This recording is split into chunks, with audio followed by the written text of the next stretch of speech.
Need a game capture. Bridge reserves. There we go. Maybe. Oh, there you go. Hey, I'm here. I am bridge wizarding. And I found out how to return to earlier levels. So, because I didn't get to see the rest of the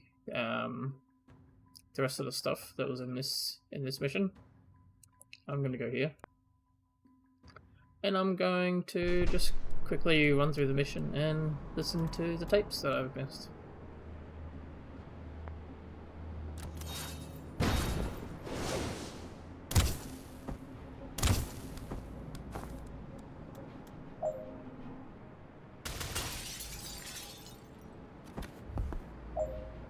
So I'd already used this one. Commentary. There is a ton to say about this game, so you're going to find these little tape recorders. Okay, yep. So I had seen that one because I picked it up just before I started recording, which is why I was a minute late. Maybe, just maybe, I should quickly send this to Discord now that I'm on. There, what's going on? I killed Discord at some point. Discord. Oh, weird. Okay.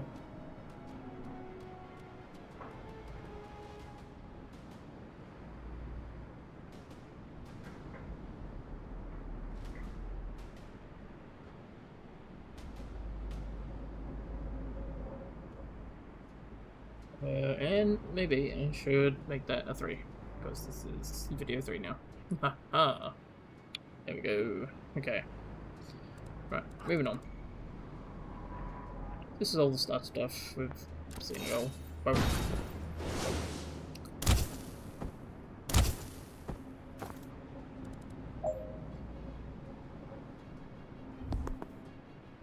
Give me the tape. So, the only other person on the team who's been with us for all 3 projects is John Roberts. Hi, John. Hi, Tom. How's it going? Good, thanks. So, we met on Gunpoint, or more accurately, we met shortly after we made Gunpoint together. Because... Yeah, I kind of ambushed you in a bar basement in London.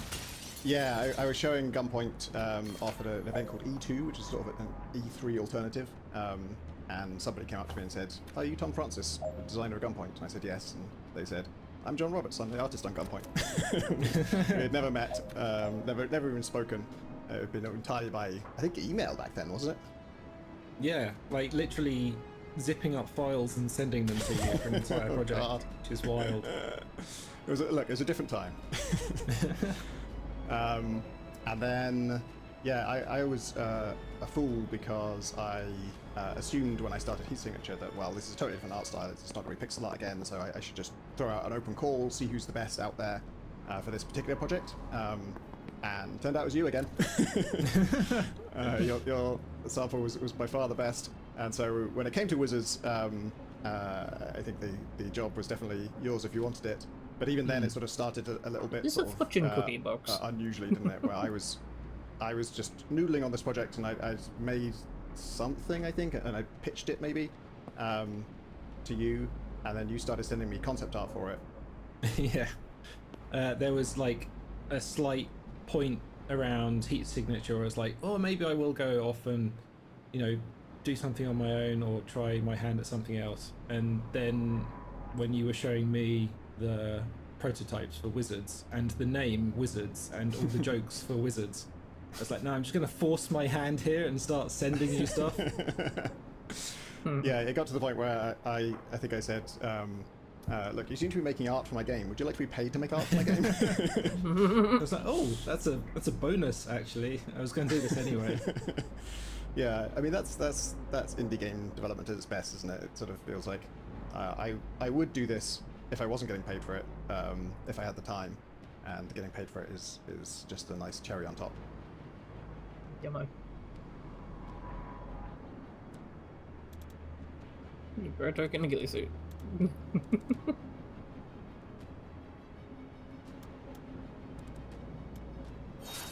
Oh.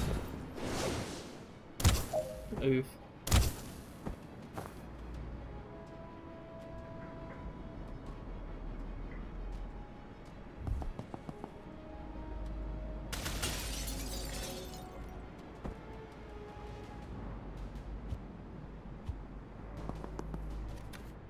So, around halfway through the development of Heat Signature, I had got myself into a terrible mess on the code side, making it in GameMaker, and so I was looking to hire a programmer. I was in Seattle at the time, and I found you, John Winder.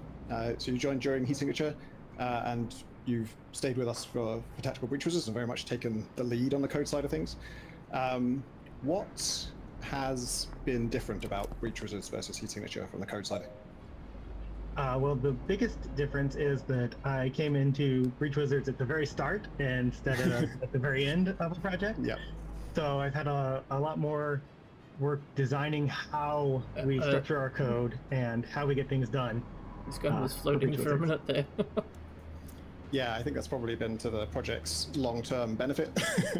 It was very much, I imagine, a combination of negative factors on Heat Signature of me not being a trained programmer, sort of self-taught, or picked things up from tutorials, and I was working in GameMaker, which is, for those who don't know, a very kind of I think of it as like a free and easy environment. You can just do whatever you want. It just lets you do anything and just tries to make it work. However, whereas more traditional programming and more sustainable programming is a lot stricter about what you can and can't do, right? Yeah, I would say that GameMaker has its own way of doing a lot of things. Yeah. I mean, I think from my perspective, obviously, technical side of this game is a lot more solid, and we just couldn't have made a game like this in GameMaker at all. I do think I used to get things done faster in GameMaker a lot of the time because when you ask yourself how to do something, the answer is either, well, there's only one way to do that, and it's really difficult and awkward, or there's no way to do that, and so you just don't do it. Whereas Unity, the answer is always like, there is a way. There's always a way to do it, and there's probably like 4 or 5 ways. So I find myself wasting a lot of time on just deciding which way to do things. Yeah, I think about half the time is how to get Unity to do the thing, and then the other half is how do I actually do this thing? Yeah. Is there anything that stands out as like the trickiest thing that we've worked on for this game on the technical side? I would say the ability system and trying to add features to that as we go on, like, oh, we need this or we need that for this ability. It would have been nice if we knew that all ahead of time, but that's not realistic in a project that is in development this long. Right, yeah. Yeah, requirements are always changing. That's actually another thing that's probably added to the development time here, in a good way, I think, is that, again, in the old days, I think if I had an idea for an ability that didn't fit into the way I'd structured the abilities, I would have just given up. Just be like, well, we just can't do that then. Whereas now, partly because there's more flexibility in the tool set, but also because I have you, I can just be like, hey, can we do this ability? And you'll always say, yeah, it's possible. So like everything gets in there, all the good ideas get made. But yeah, on your end, sometimes I'm sure has been a ton of work to make our structure that was not designed for this now support this. I don't think anything's been that bad. It is just kind of additive. Like, oh, now we need abilities to be able to react to other abilities. That was an interesting bit of work, but not individually a huge amount of work. Just, we didn't really design abilities to work that way, a year ago. And it's fun to make that into the code. Yeah, that's a great example of something that just, if you're going to do stuff like that, things like Seers, Supportive Fire, and the Shepherds later in the game, that's the classic example of something that you do need to build a proper system for that where there's a queue of reactions and things are going to happen in a deterministic order. Because I made a smaller game by myself, Morphblade, in which, in theory, everything sort of happens all at once. You make a move and the enemies also move, and so there is an order to those events, but I just sort of band-aided every problem I hit during that, and everything just sort of tries to happen as soon as it possibly can, and then the order in which they do happen is like mostly consistent, but it could go wrong at any time. Yeah, I think we started out with the Seer. He just did it as soon as everyone was done acting, and then we added the Shepherd, and that very quickly didn't work anymore. So now we do have the nice queue. Everybody waits their turn, and then they get to do what they need to.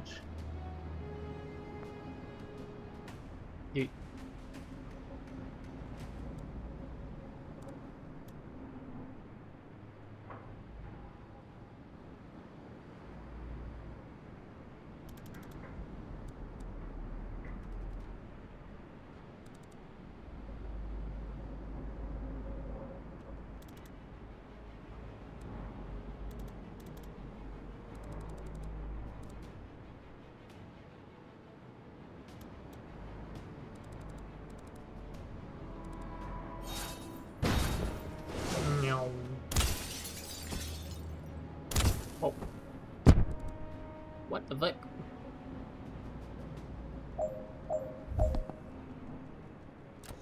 Okay, so in this level, Zan has to make a choice between saving his commanding officer or the hostage that they're sent to extract. And this level is here to do two things. Firstly, we want to make you use foresee and rewind and get what that's for. You get to see the consequences of your actions, you get to see what both outcomes do. And we also need you to do that so that you understand the story stakes here. So you have seen what happens if you don't save Liv, you have seen what happens if you don't save the hostage, and you've seen the difference there. And then secondly, it is of course establishing Zan's backstory. And so if you're wondering, why don't we give you a choice here? Why do you ultimately have to save the hostage and not Liv? That's just because this is Zan's backstory. If every time we mentioned Zan's backstory, we had to have two alternate versions of that conversation, it would have been a huge pain in the ass. We'll take on a little work like that if it's worth it, if it's really going to pay off, if this is the time to lean into player choice. But this is not a good time to lean into player choice for two reasons. One is, as mentioned, for mechanical and story reasons, we want to make you see both outcomes. So if we gave you the choice, if you could choose, it would be this very weird situation where you do what you naturally think is right, then we force you to undo it, then we force you to do the thing you think is naturally wrong, then you've got to undo that. Yes. We'll take on a little work like that if it's worth it, if it's really going to... What happens if you don't save the hostage, and you've seen the difference there. And then secondly, it is of course establishing Zan's backstory. And so if you're wondering, why don't we give you a choice here? Why do you ultimately have to save the hostage and not Liv? That's just because this is Zan's backstory. If every time we mentioned Zan's backstory, we had to have two alternate versions of that conversation, it would have been a huge pain in the ass. We'll take on a little work like that if it's worth it, if it's really going to pay off, if this is the time to lean into player choice. But this is not a good time to lean into player choice for two reasons. One is, as mentioned, for mechanical and story reasons, we want to make you see both outcomes.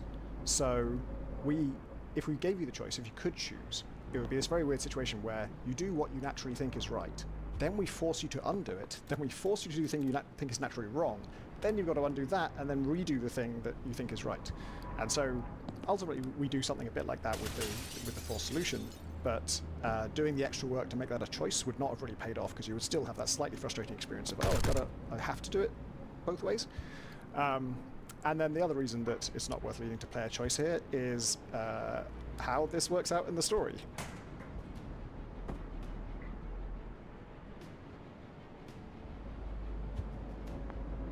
So I've already given a spoiler warning, so I'll jump right into it now. This choice doesn't matter at all, because none of this happened. Neither of these options happened. What actually happened is literally just neither of them. Zan did nothing at all. And this is an intentional play on what I would call like faux tragic backstories, maybe faux dark backstories in action movies. There's often, there's this haunted action hero, and he's so dark and he's so brooding, and he's gone through some terrible things, and he's got this terrible weight of his past. And then you find out what the past is, and it's like, oh, I had to let one guy die when I saved 2,000 people. And it's like, dude, that's fine. That's completely unambiguously the right thing to do. So I got really frustrated with people with stories that would sort of tease a supposedly terrible thing this guy did in his past, and then it would turn out to be completely fine. So that's what you're seeing here is the tease. We are showing you that version of an action hero where he was faced with this is a somewhat difficult choice, but there is kind of a clear answer. In one case, an innocent person dies. In the other case, your commanding officer, who has signed up for this kind of work and is, taking the risk onto her shoulders, and has also been acting both erratically and recklessly during this mission, is taken. We don't know where. It's not great. You don't want that to happen, but it is better than just an innocent person dying. So this is his non-tragic backstory. This is the light version that action movies often do, where really the choice he made wasn't that hard and it wasn't that terrible. He doesn't really have that much to be ashamed of here. And then later, of course, we're going to find out he has a lot to be ashamed of. He has something really, he genuinely fucked up in a really bad way, and he's going to have to deal with that. Oh. The big spoilers. Oh.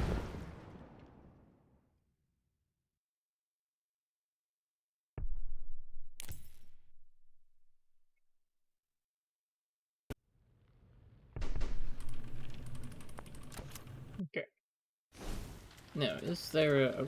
Everything's off fire. Yeah. Oh, hey, there is.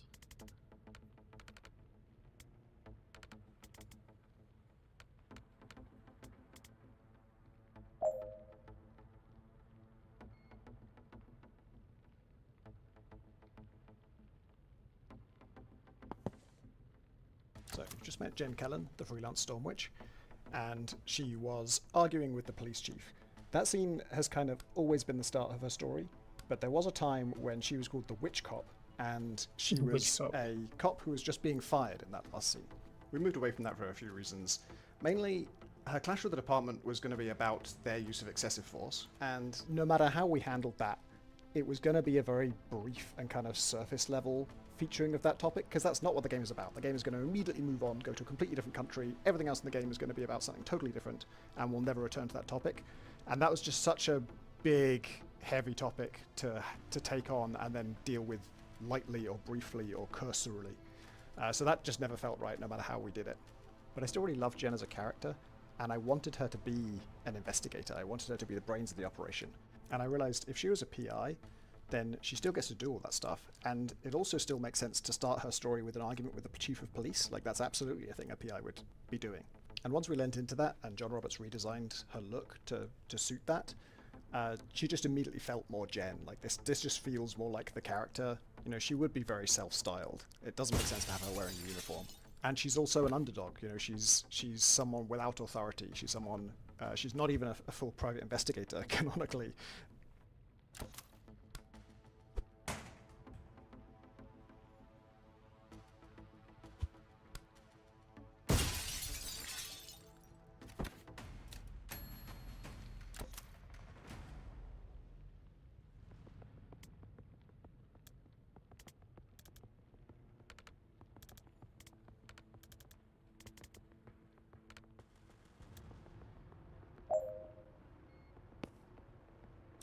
Chain Shock is one of the first ability ideas I had, and it has remained pretty much unchanged from its original conception.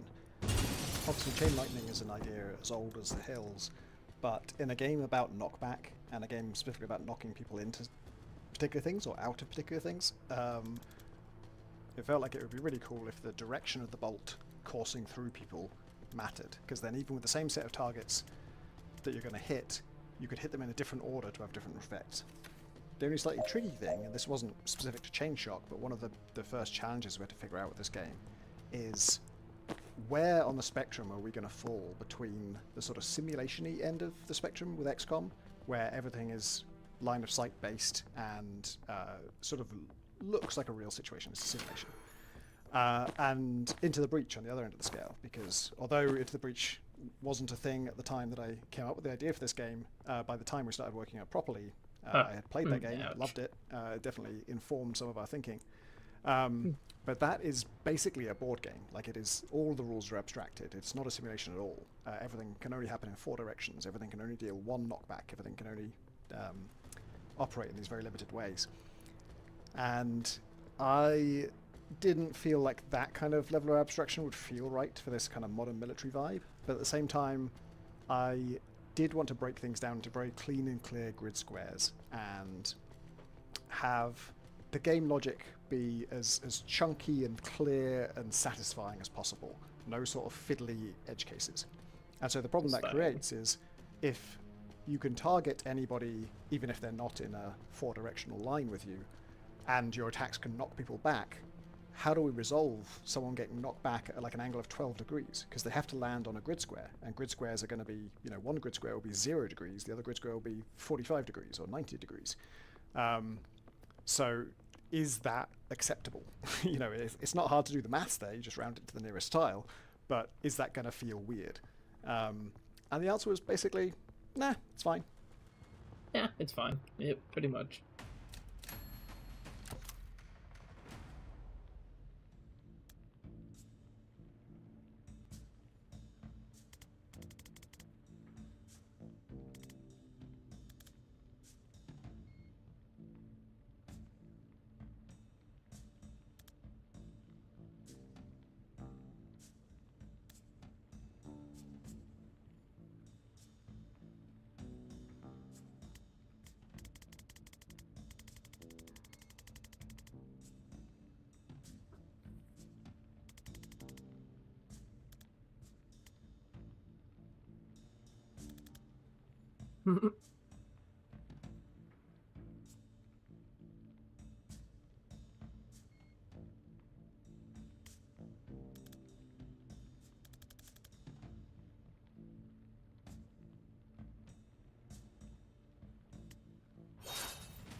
Nothing on this level.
So the point of this level is to show you how to use predictive shot, and it's especially good against melee enemies like this who are going to rush towards you. So the idea is you set up Zan to do a predictive shot, such that his beam will intersect with the guy before the guy reaches him. And that tutorial level, a version of this, was in the game for probably a year and a half before I learned, and I played it through, hundreds of times, before I learned from testers that there was another way to solve it, which was to set up a predictive shot and then have Jen push the melee guy straight into it. And at the time, because we just hadn't tested that, our tutorial did not accept that solution, it would reject it. And it's not the solution we wanted you to figure out. It's supposed to be, like I say, about seeing that melee people are going to walk into the predictive beam. So it's a slightly less good lesson, like it's not quite what we intended, but the fact that you can break it in that way is so fun. And it was a delight to me as someone who thought I knew everything about this level, that we decided to just acknowledge that and let that be a valid solution. You still learned what Predictive Bolt does. You're using it in a way that, to be honest, is probably closer to what you'll end up doing in a lot of the game. So good for you.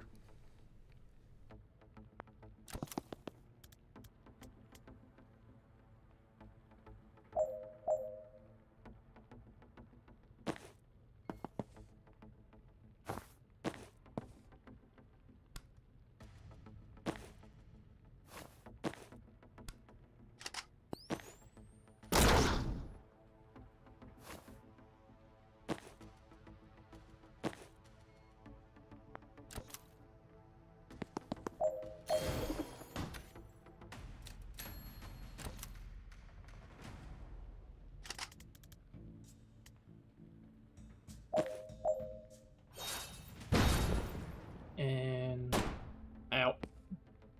So how was this project different for you? Obviously, it's 3D rather than 2D. There's tons of technical differences, but what stood out? Yeah, this project was essentially merging together everything I'd learned on Gunpoint and Heat Signature with 2D drawing and proper concepting and trying to develop an art style and being able to use all my old 3D knowledge again. So it was really nice to kind of come full circle again.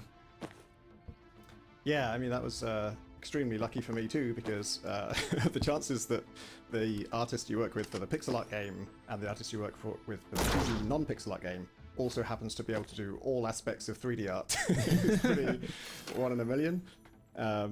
So yeah, that was extremely useful.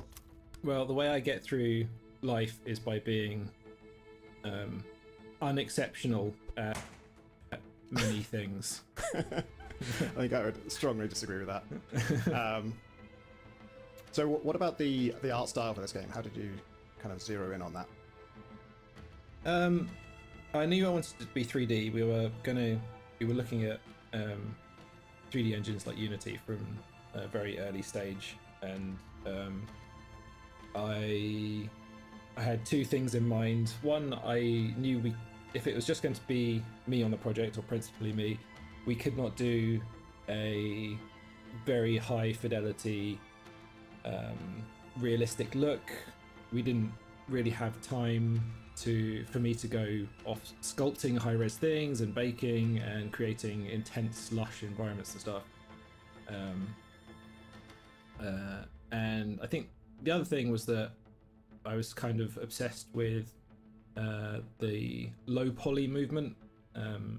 It's very much a game-centric art movement. You don't really find it in other forms of media. It's very unique, and it's essentially doing as much as you can with low poly counts and good lighting. And there's some really standout stuff being made at the time we were starting the project, particularly Overland, and the work Heather Penn was doing on that was incredibly inspiring. There's a few other bits and pieces, but I think by the end, or after talking for a little bit, we were like, we will aim at Overland with the intent to miss and find our own kind of style. Okay. Yeah, that's really interesting actually, because I have a similar.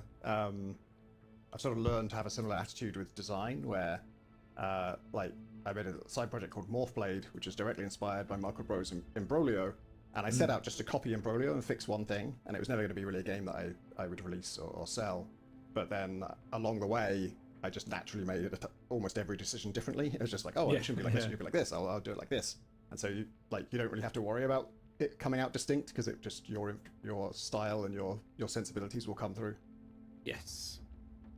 And I think that's true. I can see that in Wizards too, because as different as they are, there is a kind of commonality between like the look of Conway and Gunpoint and the look of your characters in Wizards, even though they're 3D. Like I think the way that you do faces. I don't do faces. Exactly.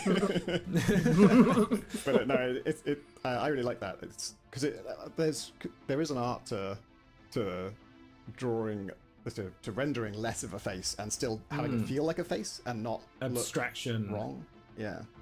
I think the counterpoint, if anyone's not sure what we mean when we talk about like, skipping features on a face and leaving it blank in order to let the audience read into it and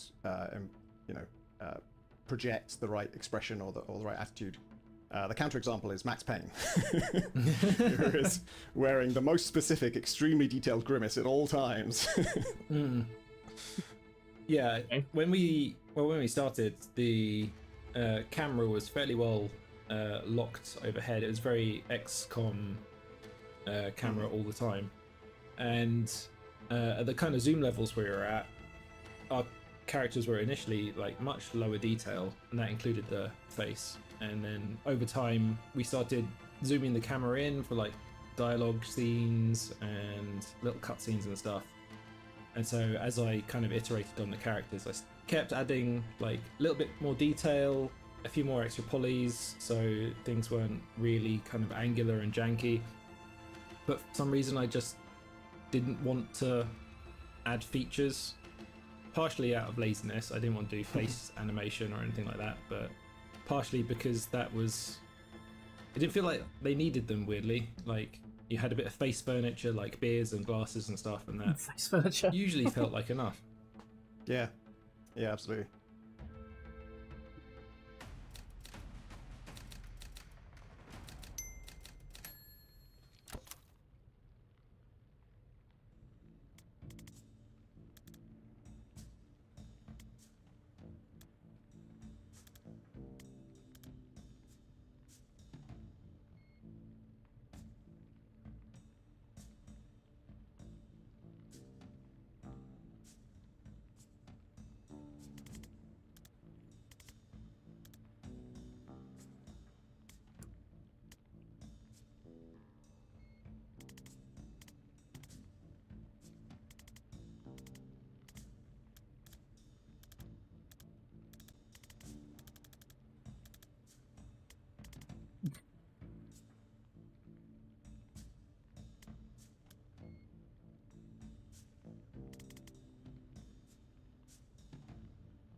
I'm just replaying these levels to get the thingy. I think at this point I've gotten all of these.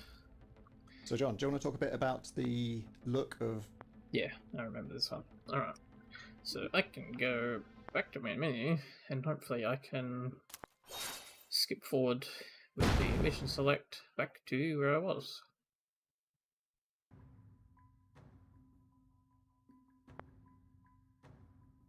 I had gotten up to this mission. Whoa, this is new. Hi, I'm here too now. Why am I dreaming about talking to myself? Oh god, am I self-obsessed? Well, now you're dreaming about talking to yourself about yourself, so that hasn't helped. Given that we're both criticizing you, though, I think this might come from a place of insecurity. Everything we've done since the age of 4 came from a place of insecurity. Want to narrow it down? Not until we clear these rooms. Because the cops represent my self-censorship or some shit. No, it's just kind of uncomfortable having a long personal conversation in a doorway. Oh, you get used to it. Right. And yep, looks like I have all my stuff, so that's fine.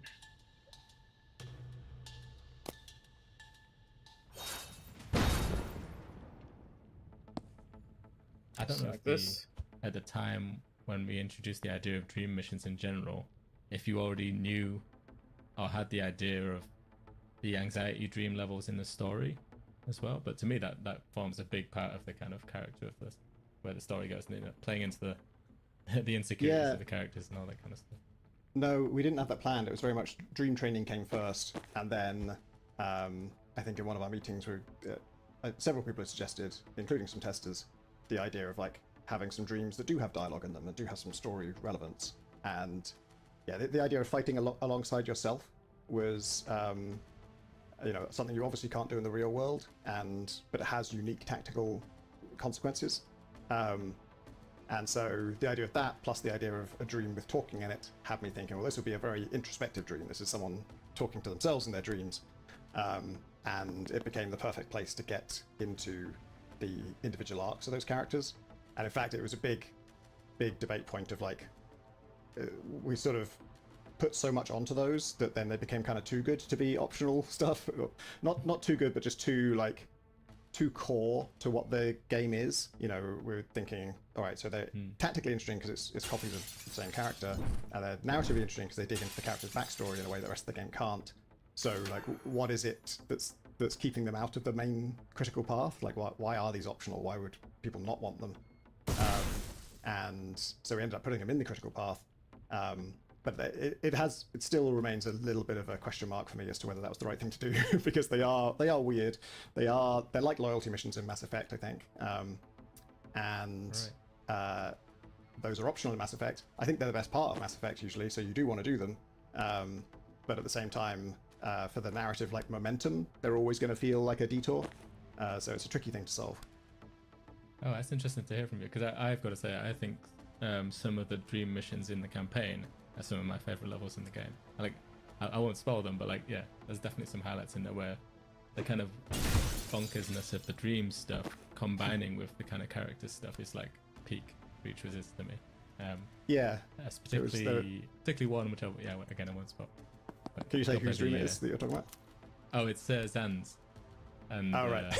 yeah, that's my favorite level in the game. That's I love that. And so yeah, I'm super. I'd be curious to hear if I'm super happy that you went for those in the campaign, because to me it ties the two things together as well. It stops the dream levels just being kind of gameplay-ish generic extra content. It ties it in a bit more thematically.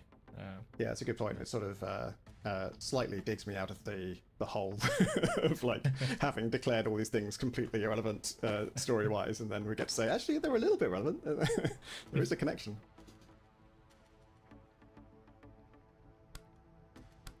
I'm about to get sandwiched between a rock and a very hard place.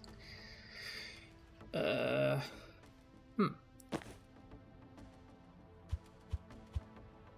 I do this better?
Uh,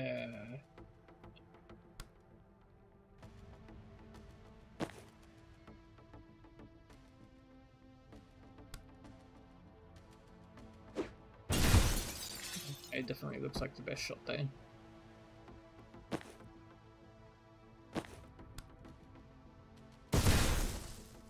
And this idiot. And then definitely need someone to get rid of the turret. So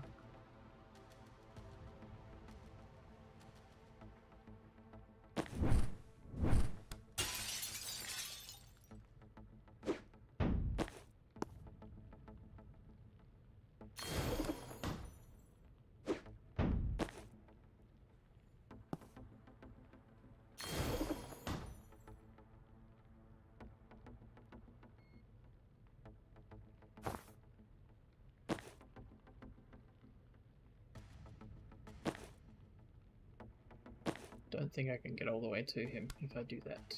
I might be in trouble here. One of your team must reach the green. 3 in 1 turn. What the heck? Okay.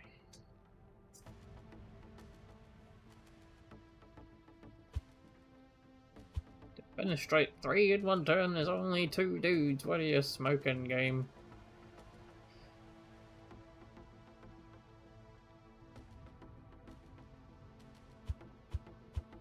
Alright. Take it back then. Heavy gunner. Neutralizer.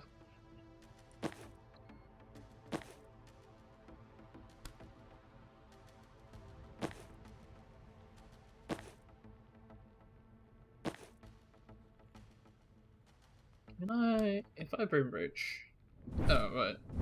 No, I can't get to the middle area. And I also can't go grenade all the way over there.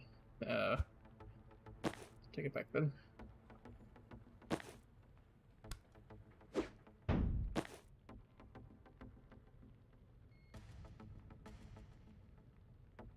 Ah, wait, I can just chain lightning this idiot.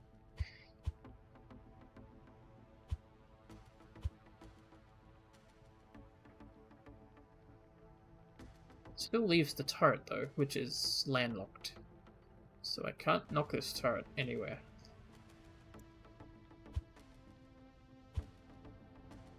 Means if I just wait.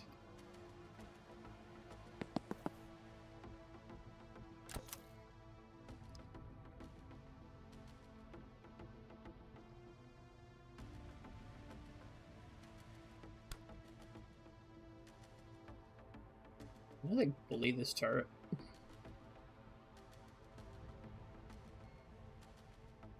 They wouldn't. You know what? Let's try it.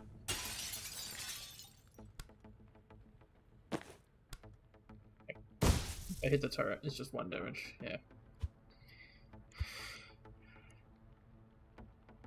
I mean, I can use the turret as a conduit to do like boom, boom. But then that doesn't have anywhere to go.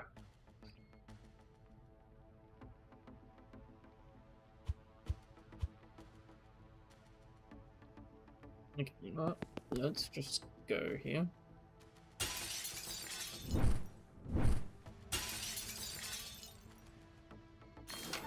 Hack the door. Stun the dude.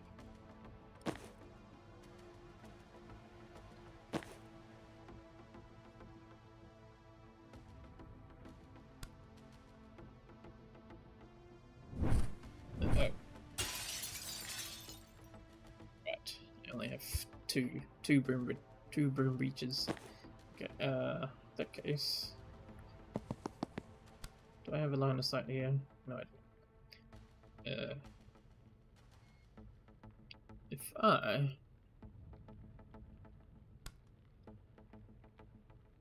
just come behind you.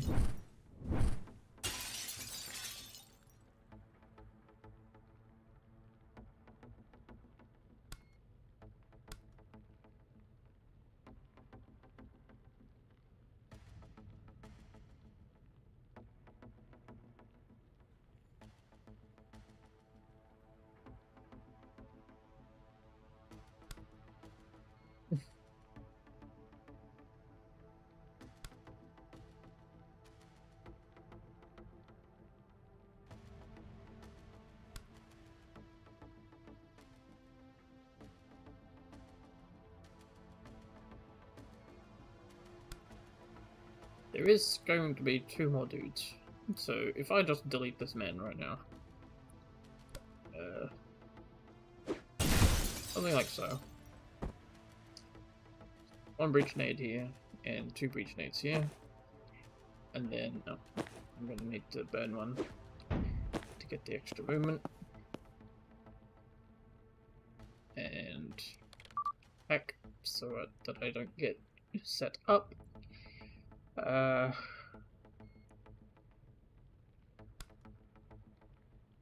I blow this up? Yeah. Maybe I should have blown it up first. Actually.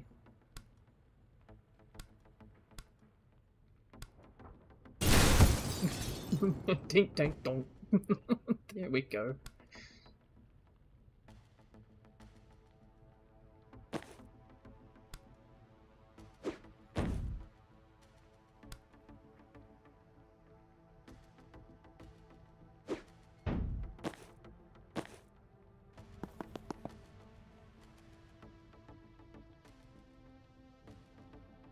Oh, do I only have to hack one of these computers to open this door? I have a feeling that might be the case. Well, let's shut the turret down at the very least.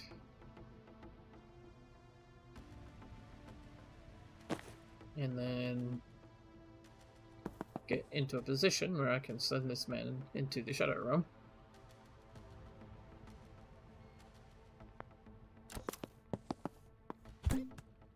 There.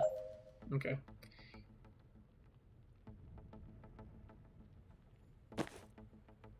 I could still go grenade.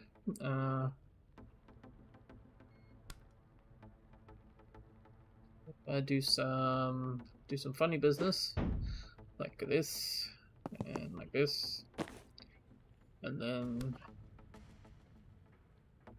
yeah, line of sight. Line of sight issues. Yep. Window U. Window U.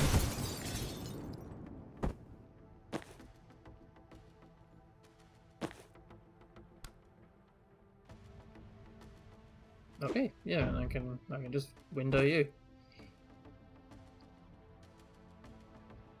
That's 3. Nice. Do it. And get sealed. And just get sealed. There we go.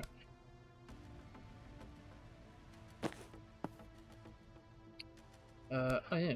The place is solved, so I can just go.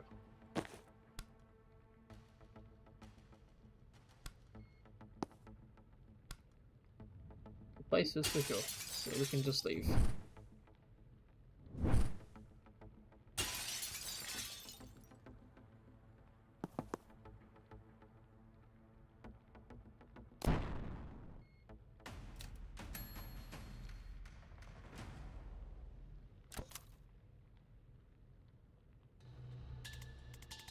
I'm always insecure. It never made me dream about talking to a clone before. What's different tonight? You tell me. Wait, are you doing our therapist? Wait, this isn't about me. Oh my god. I'm never telling Robin my dream self roleplayed him. Yeah, best to hide any abnormal thoughts from your therapist. So he'll like you more. That's probably the play here. Alright, you're dying to tell me. Why tonight? It's finally sunk in that you're never going home. You built an identity for yourself there as a PI. You clung to it. Now you're wanted in the DSR and a legal alien elsewhere. Anywhere else. Hard to see how you're ever going to get another license to go snooping in people's affairs.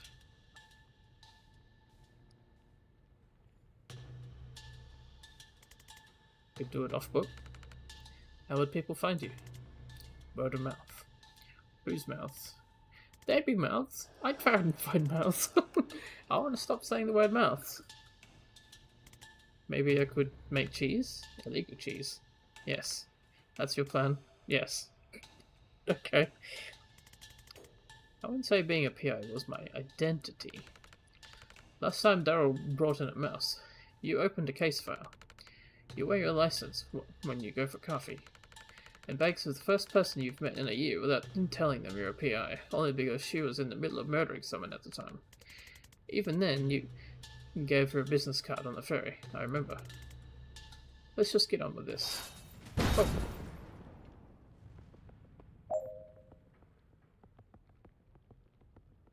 Unsealable doors. Oh joy.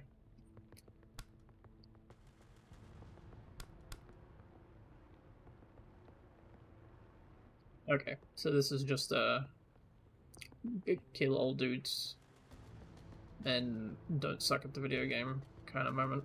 Okay.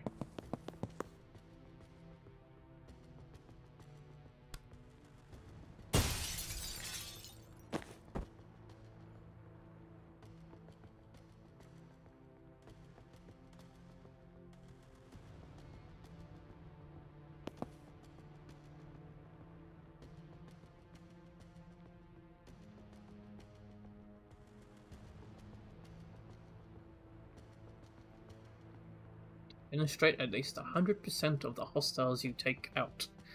Well then, okay. Oh boy, oh boy, oh fuck. Okay. Oh.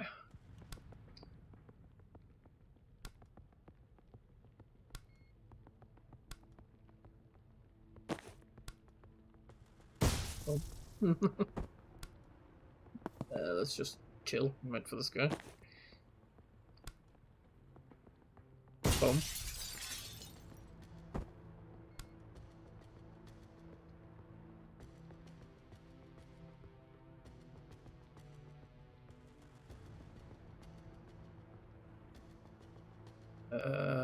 If we go here, he should come after me.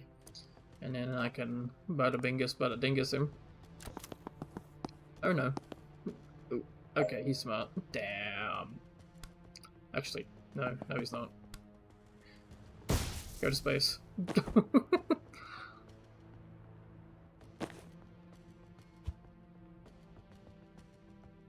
Is there a chance that I can do something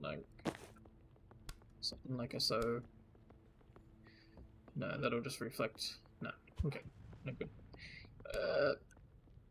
Bada bingus. Bada dingus.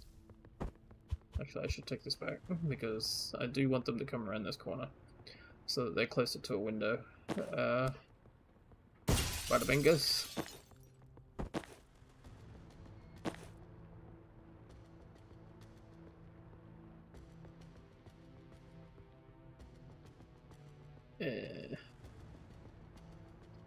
Illustrate old problems.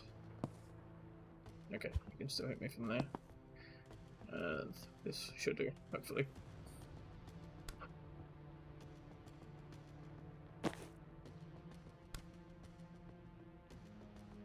Oh shit.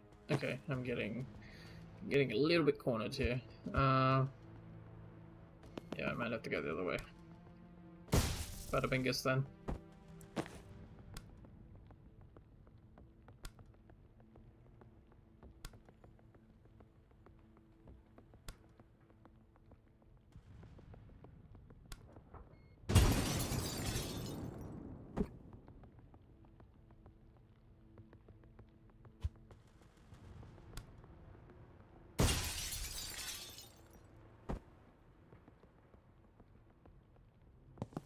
Bring it around the corner.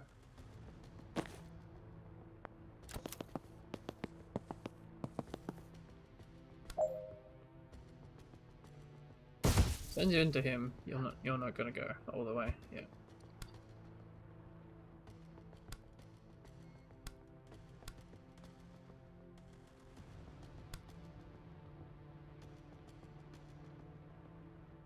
I'll bounce it back.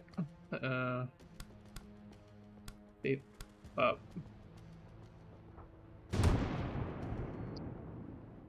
Oh yeah, I can deflect myself from them with a fancy shot like that. Doesn't quite help here though. I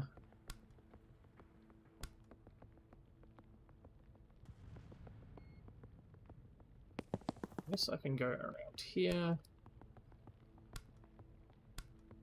Send you into the entryway. What does that look like? Okay, yeah, it just kind of chills there, because that's like the entry.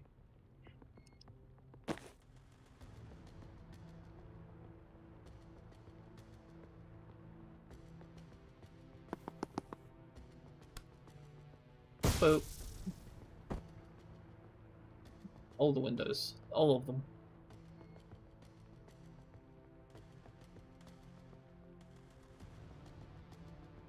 Oh, I'm gonna get here. Can I broom the hell away? Okay, cool.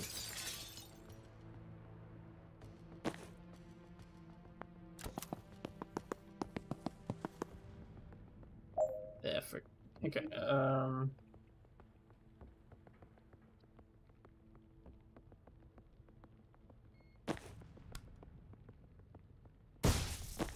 do you?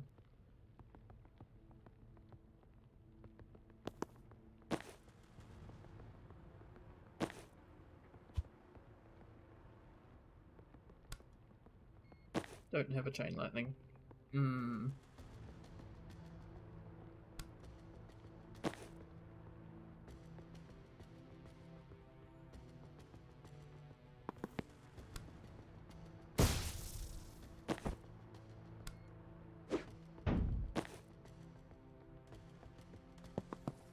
Leave.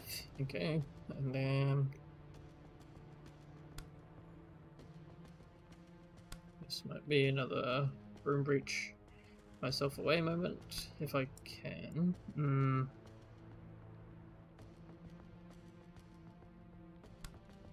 This might be just a fucked no matter where I go kind of moment. Yep. Checkmate moment. Okay, that's a double death.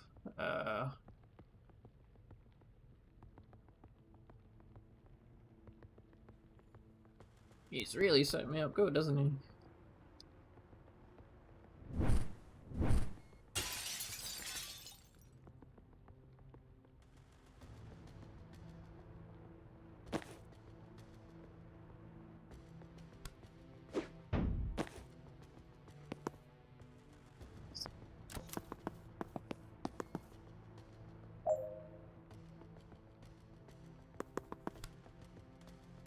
Butterbingus. Wait, no. I need the other gen who has a chain lightning still. I need you to do a Butterbingus like that. Boom.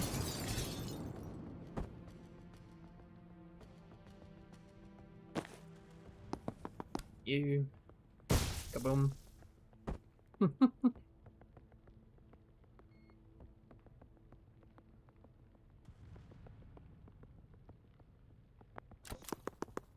He's gonna come. And you're gonna get windowed.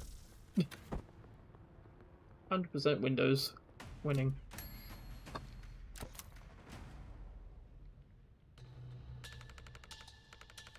You're panicking because you don't feel like a PI anymore, and you need that identity to feel valid. Oh, we're just getting right into it. There's a hole in your heart where your self-worth should be, and a job is just the latest ill-fitting thing you've tried to stuff in there to keep yourself functioning. Can it be Robin again, please? I like my insights with a little more compassion and a little less accuracy. I can't give you that. I'm the only person you have no compassion for. And Steve Clark. And Steve Clark.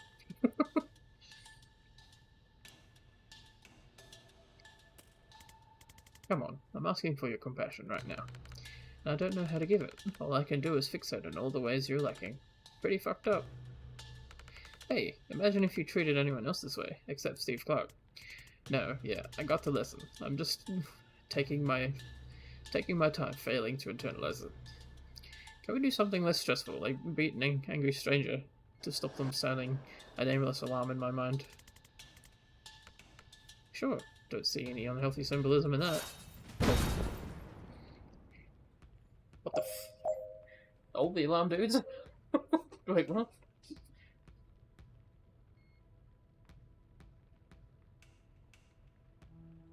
Finish by turn 3.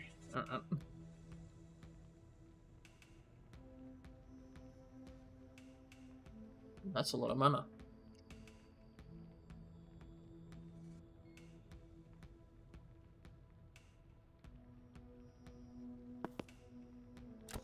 I see a lot of other writers out there trying to convey a character's interiority and their own personal struggles through how they overcome challenges or interact with other characters.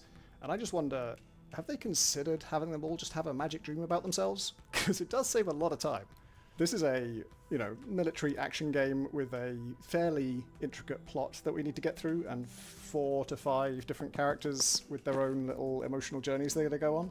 And so once we settled on the idea of dreams with story in them, and the fact that it's mechanically interesting to have someone play with a copy of themselves, it became a real useful crutch for me to just have characters just talk about what's going on with themselves, to themselves. It is very much, I feel like a huge hypocrite because I have rolled my eyes for years at TV shows having a lot of therapy scenes where, like, I think the main character is just going to go to their therapist, then they just get to say out loud what all their problems are and just tell the viewer directly. Except in TV, prestige TV, of course, the patient has to strongly resist therapy for several hours before you get to anything meaningful. So we at least don't do that. But yeah, we went an even more direct approach. It is a great...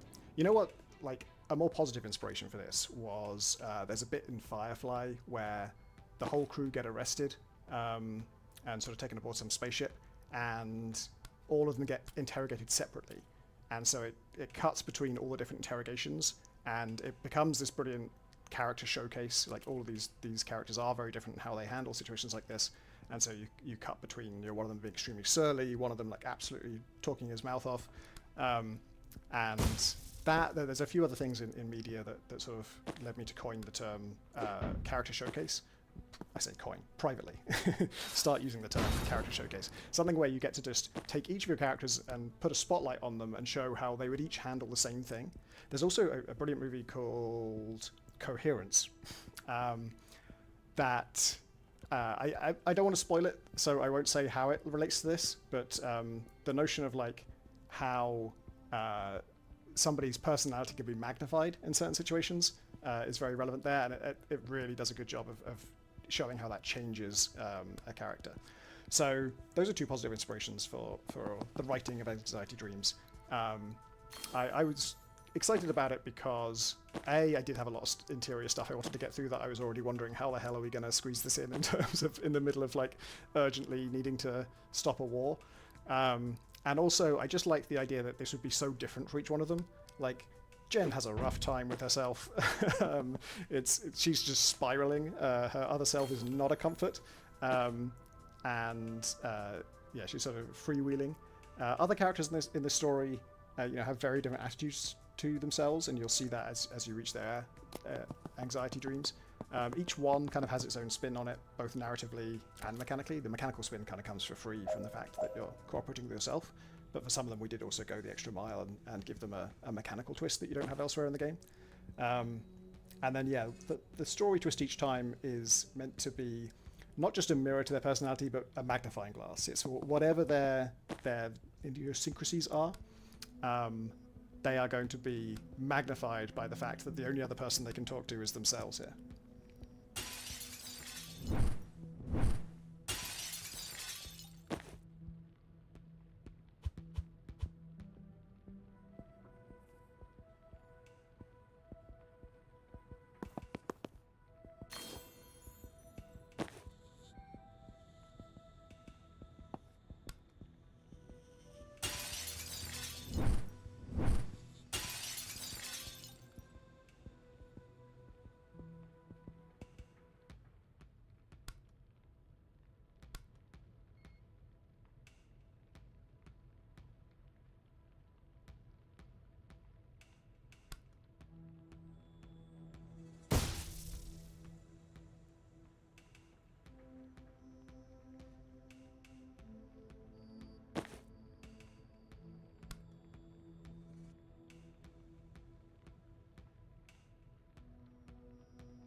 Hmm.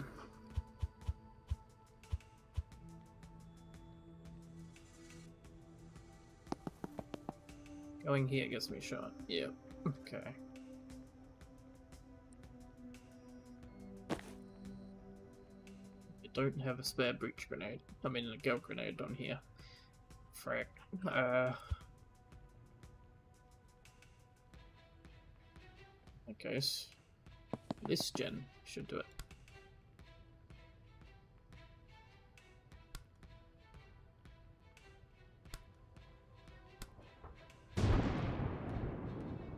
But oh, he didn't go all the way.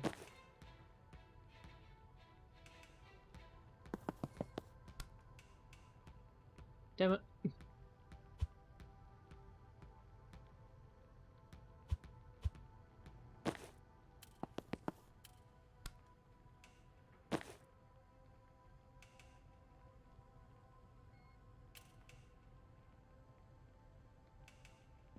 I need someone to do pushback duty on the other side.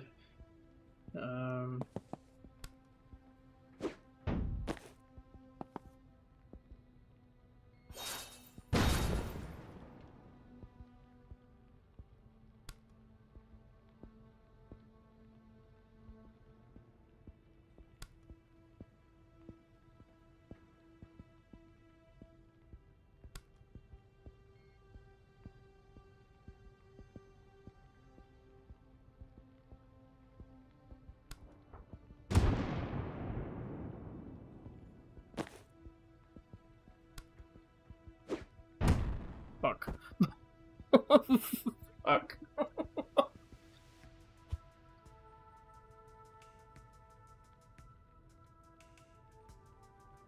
Of course, I picked all the things that were for assisting the other player and not yourself, because there's like the static blast perk that I could have picked up and all sorts of other things, but no. I picked up things for helping the team, not for yourself.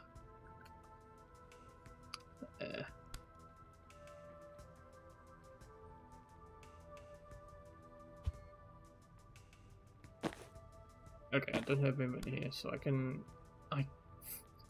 Frick.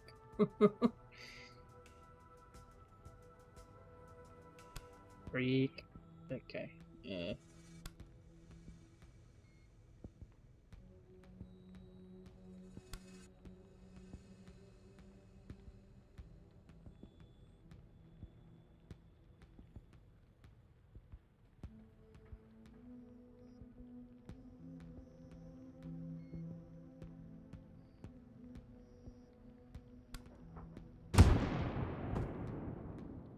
Does remove one. That still gets me shot. I will have 1 health though. I mean, I can then go here.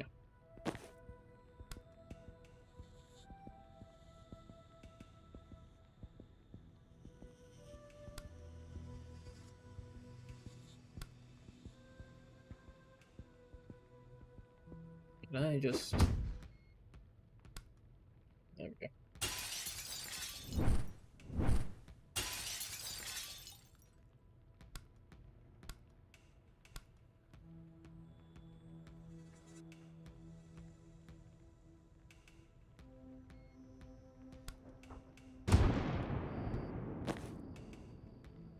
No go grenades. Poot. Oof. Oh wow. Okay, that knocks back as well.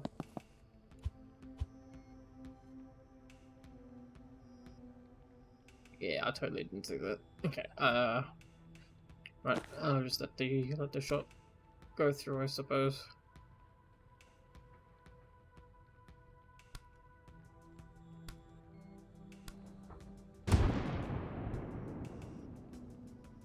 Oh, body blocked.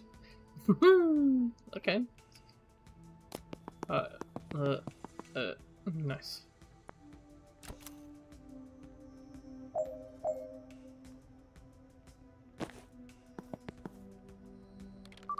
Okay. No mana. Oh no. No mana.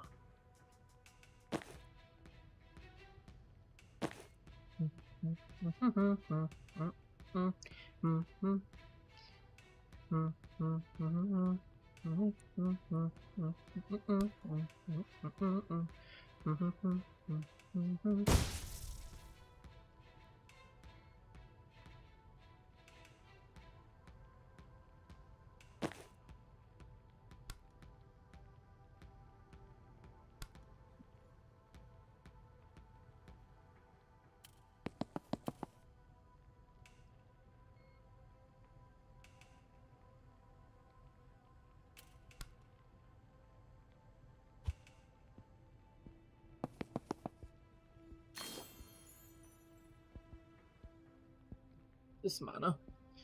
Oh, but if I grab that mana, then I can't ball blast him. Ugh.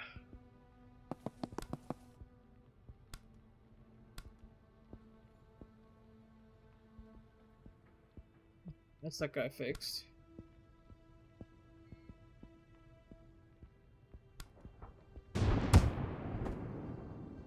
Oh.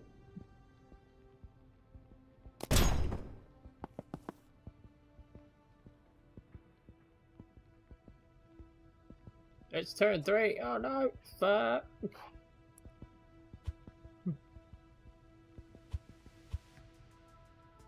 Sheet.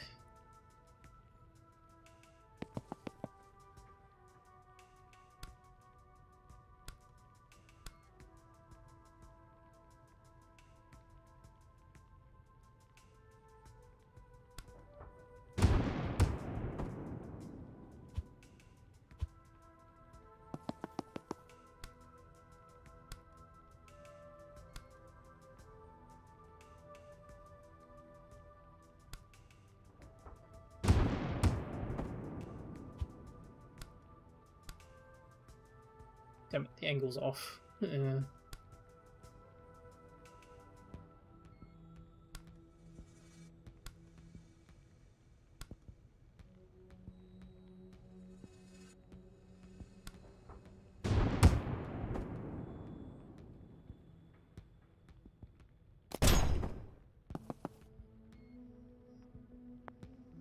Well, I'll come back to this one then. Just let him fucking die. I meant to get to. That's just done? Okay, cool. Oh hey, there's Thingo. Okay, so you think I should be clinging to my job to fill the hole my self-worth should be? I mean, I do hear it now, but like, do you have a better idea for something I can shove in there? Because I've tried leaving it empty and it does not pan out right. That does not pan out, I mean.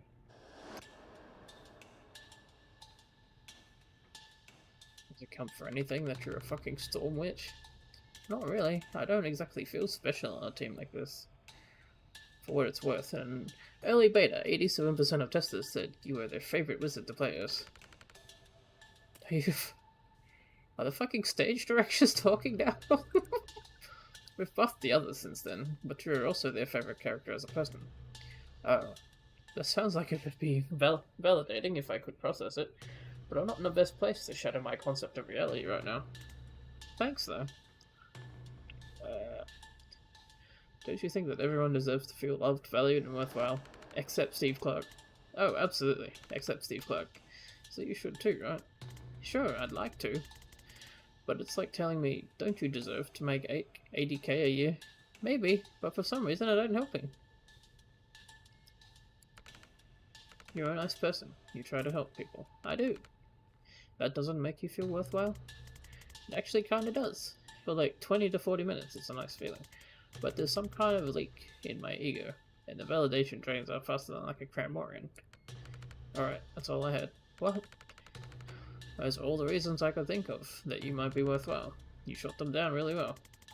I thought you were breaking me down so I'd be receptive to the hard to swallow but ultimately character developing solution. Nope! Well, this little bout of introspection has left me in a great place. You think your confidence is low? I'm in a Jen Kellen self-doubt dream and I just found out I'm not even the main Jen Kellen. That is rough. Sorry.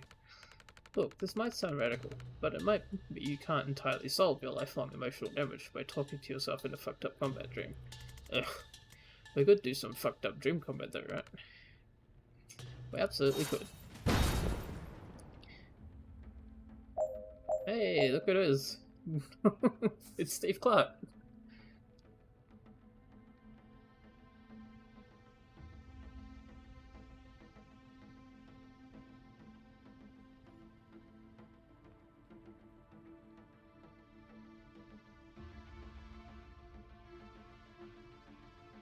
There's got to be a window somewhere I could send that guy through. Well, if this doesn't scream, just punt him into the Overwatch. I don't know what does. Bonk!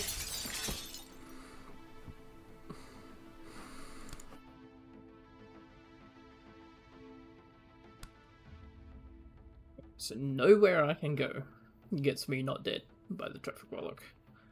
Good to know. Okay,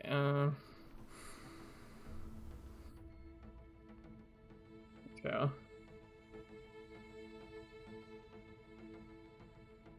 You have to get to here without getting hit by too many spooky cars. And there are dudes who are going to slap me. Make a Steve hit another Steve with ghost traffic. Wait, what? Oh no. You fucking what?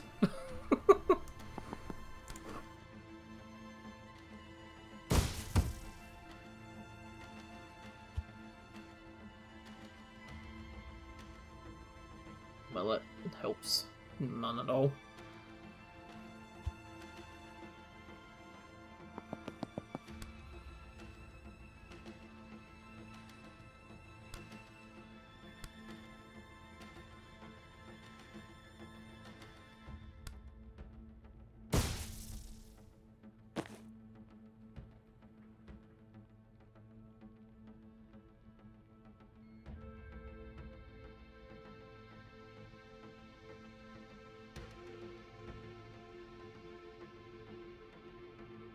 Different circle junction. You know.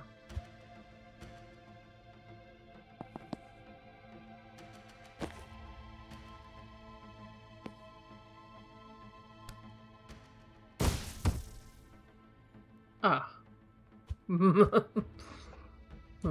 that moment.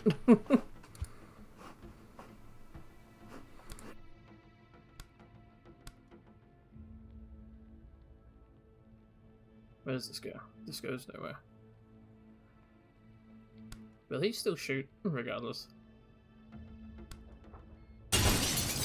He will still shoot, even with knockback. Nice.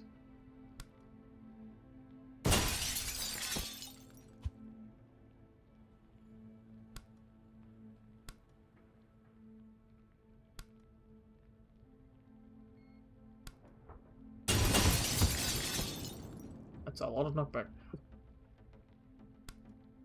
You did not like that. But at least I can run across now, without dying.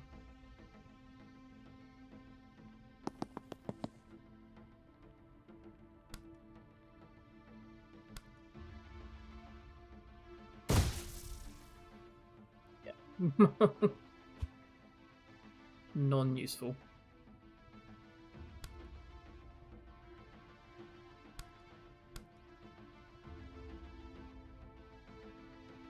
Somewhat useful.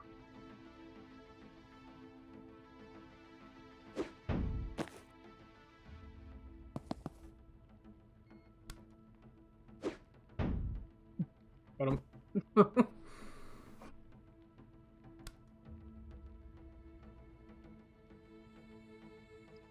Let's go here.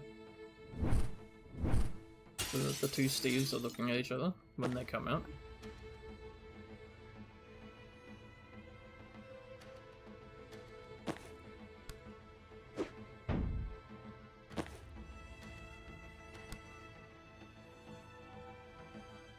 I'm just gonna hope that this guy comes all the way to here.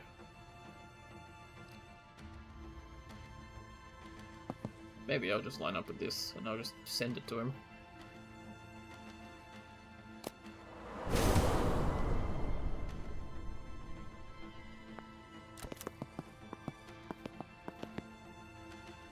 Oh boy.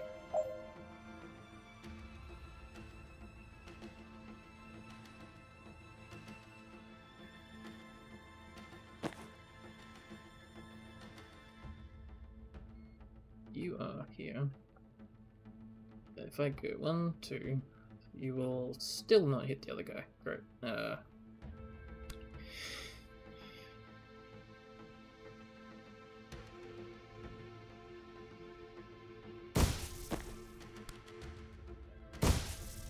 You can just flatten him. And we can just run for it.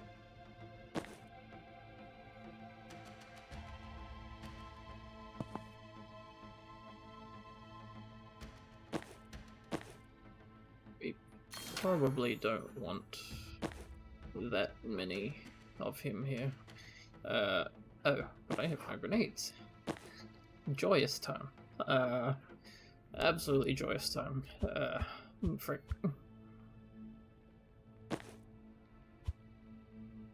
I have no gale nades. Right, you plan.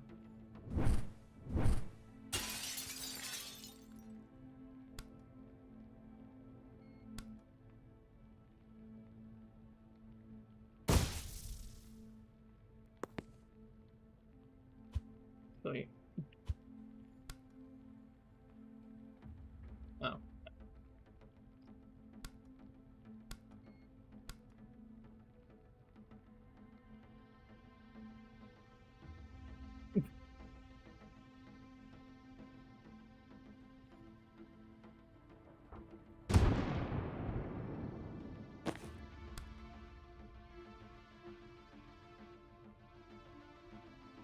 Wait, which way are you sending that? No, you're still sending it that way? Really? Okay.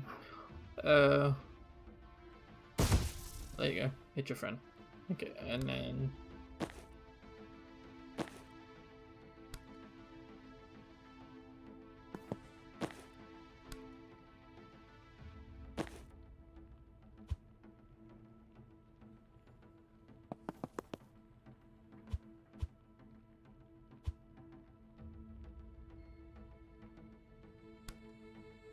I don't need to deal with him though.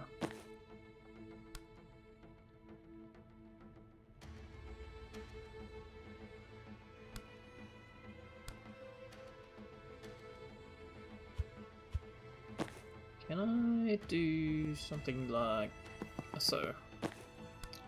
Do this and then do this is probably closer.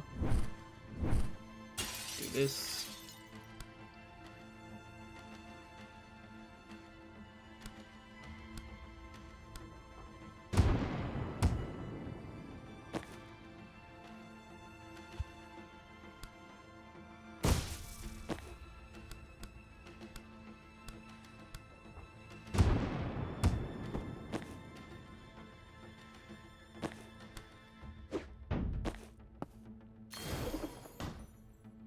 No more you.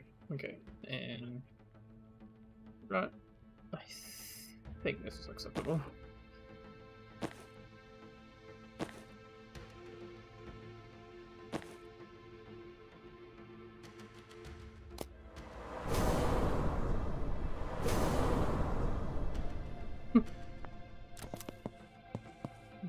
All the cars, all of them.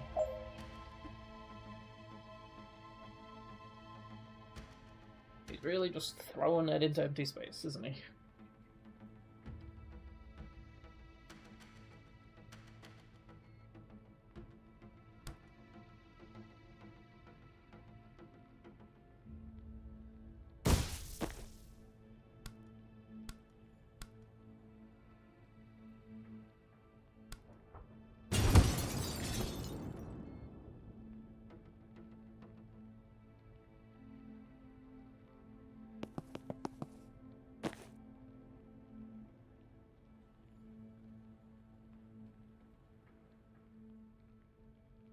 Not good. A lot of free moves. Extra moves, I mean. Yeah, we can bait this guy to come across.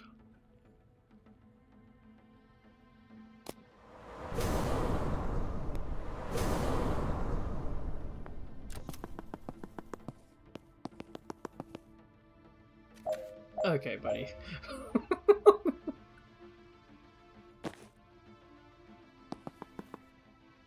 Easy. Bonk.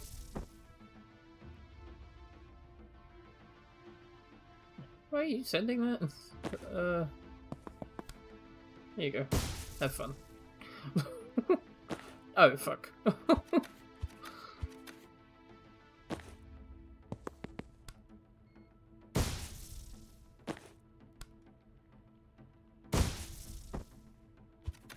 I need to go further back. There, okay. So, right here. Whoa. Get those two to do one another. And I can just send you through the wall there. There we go. Grab some intel. Watch these guys blow each other up. Got him.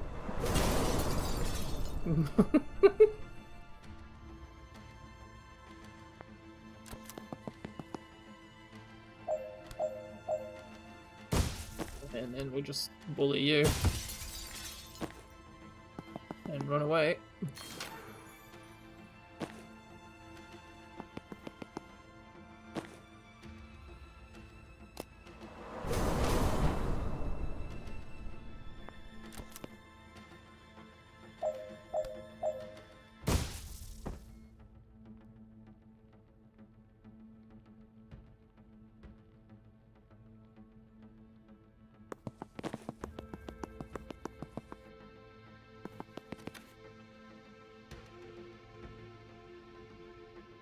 But I totally feel like I need to send him through a window.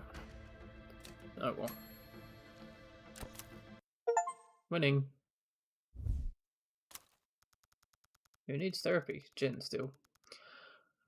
What Jen's anxiety dream lacked in actionable mental health takeaways, it made up for in a number of people she can now electrify with a single chain shock. Super Chain. Innate perk. Can chain through twice as many targets if you have 2 mana to spend.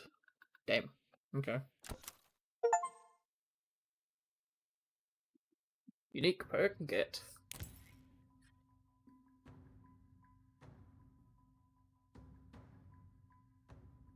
Alarming developments.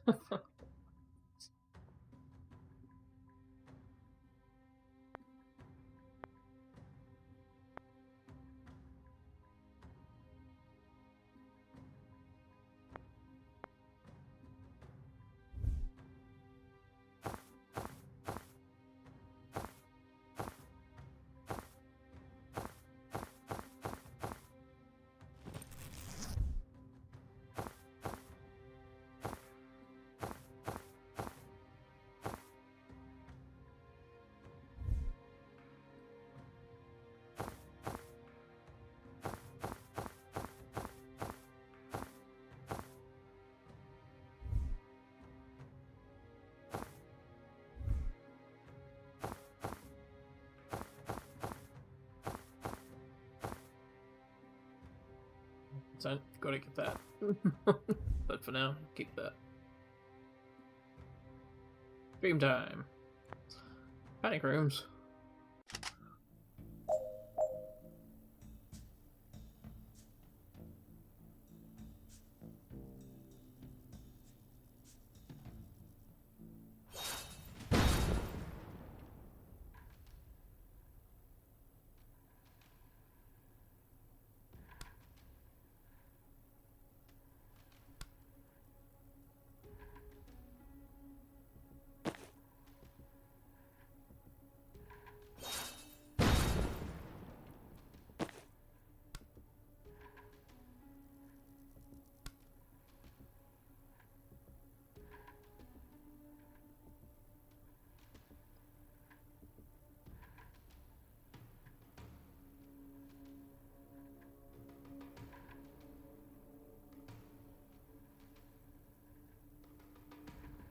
Okay. Hmm.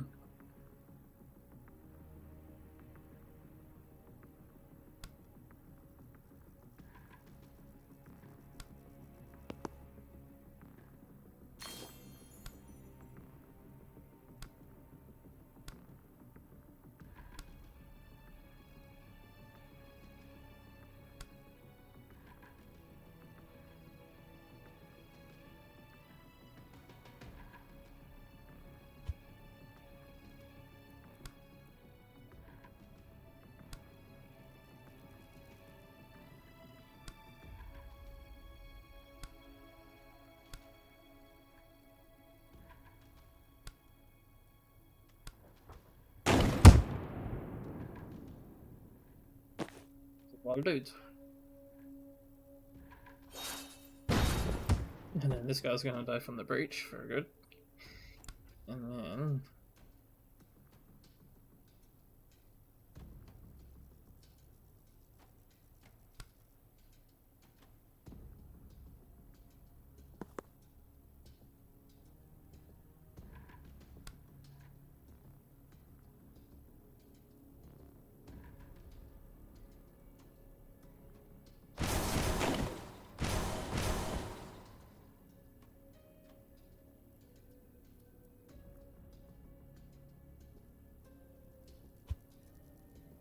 Wait, how many was that? 1, 2, 3, 4. Ah.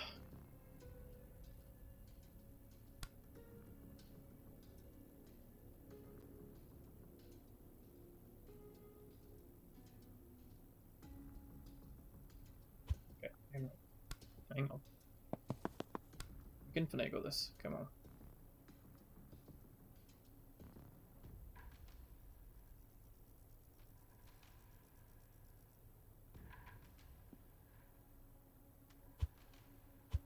Do I have to take this all the way back so that the door's still there?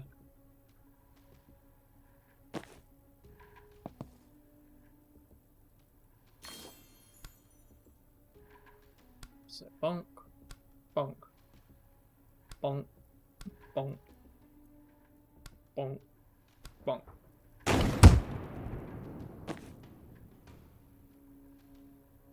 Ah, but if we breach, it's going to send that guy and kill him. Okay.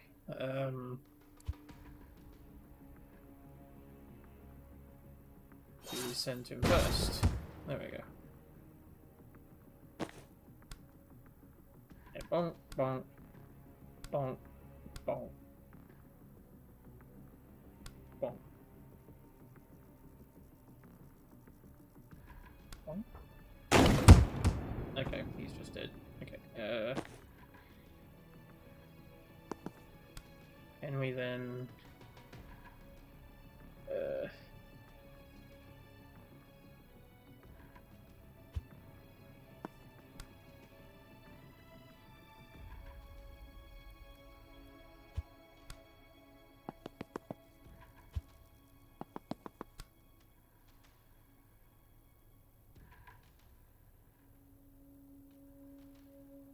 I need a chunkier... I need a chunkier skull. The skull is not chunky enough.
Surely I can get this. Got to be a way to finagle it.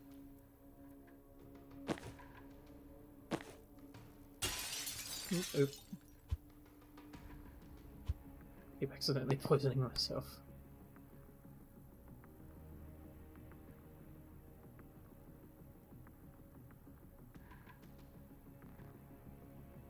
Maybe she's better off breaching from another spot, like on this side.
No, he's like a pixel off.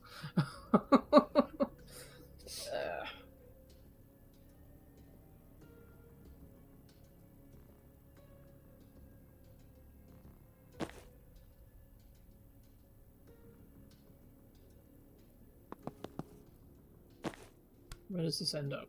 This ends up like sorta this way. I need this guy to get moved ever so slightly this way. Right. Okay, let's do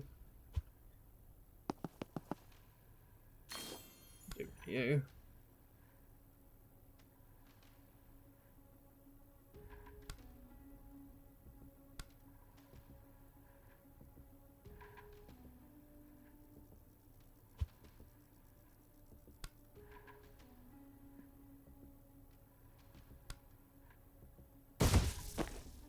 If you are there, can you get hit? No. It's gotta hit the wall first before it hits him. I will figure this out.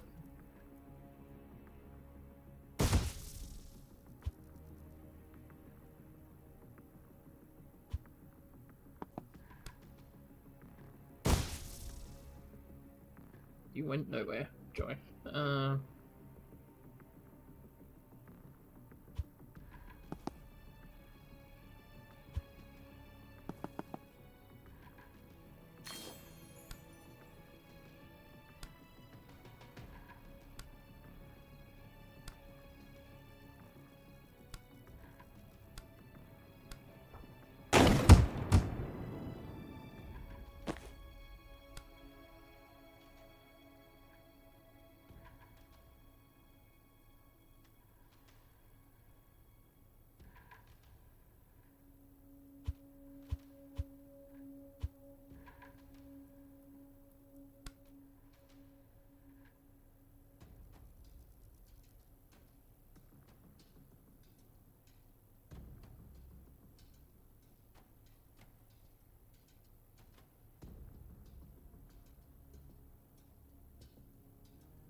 I want it. Right.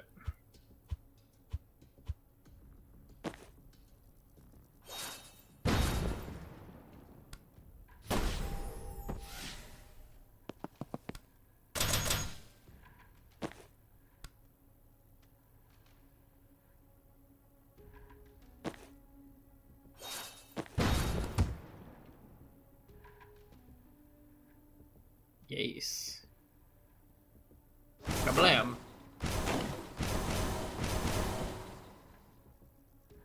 Booyah.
Yay.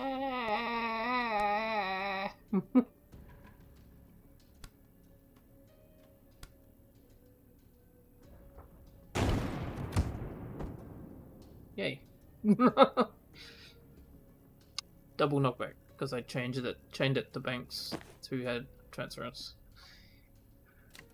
That took a lot longer than it should have, but got it.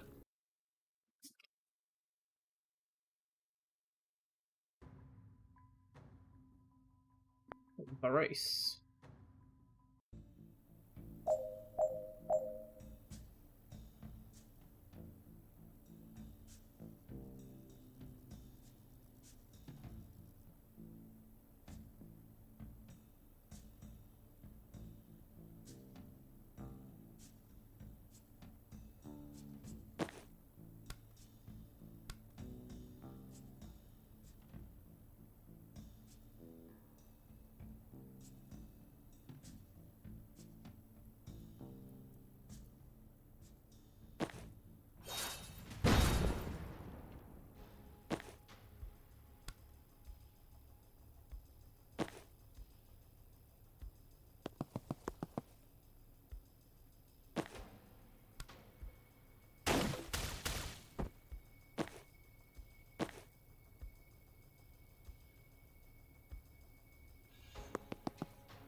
Here we go again.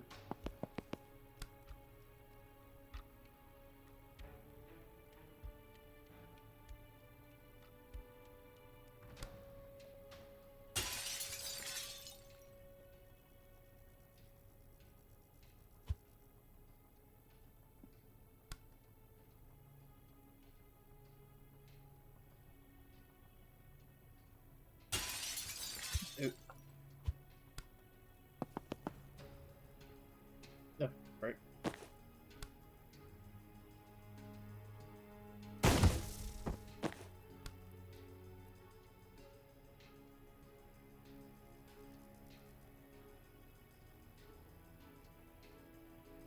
Yeah, the angle's bad right here.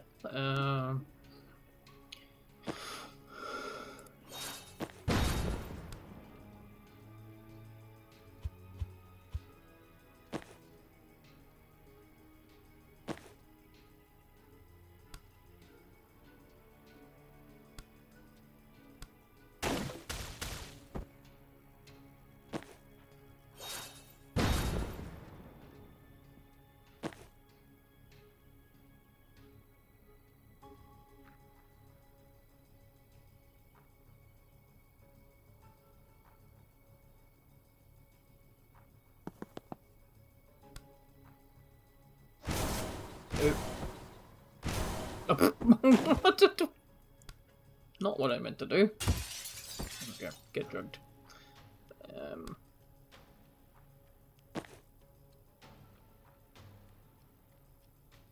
Is another officer, and that's a laser dude. Let's just take an officer out.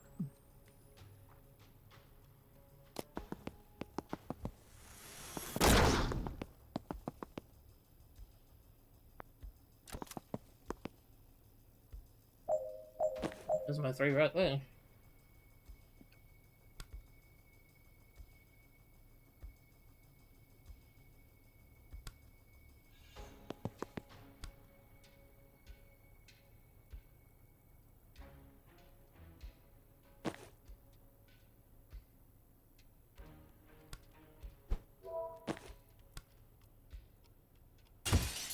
Oh my, what?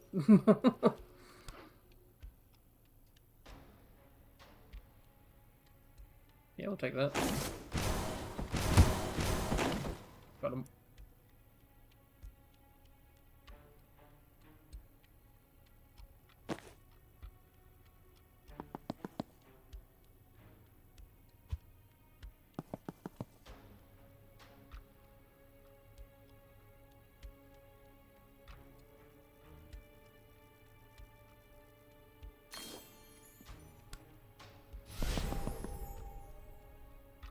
Oh, the false buffering won't breach. Dang. Okay.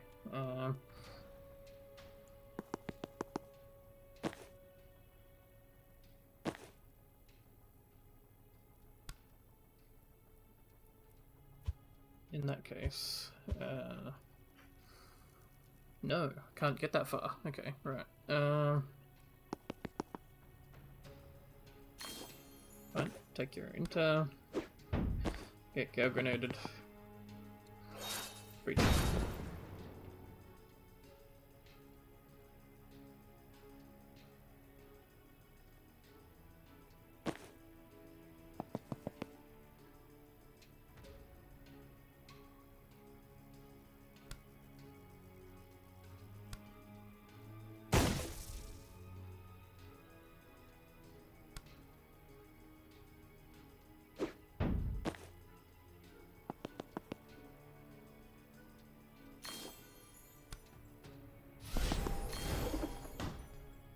Was perfect, okay.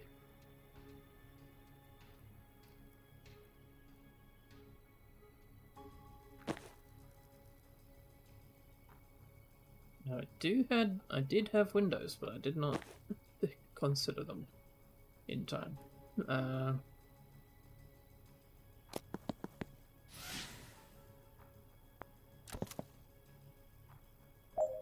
is a heavy. Oh joy.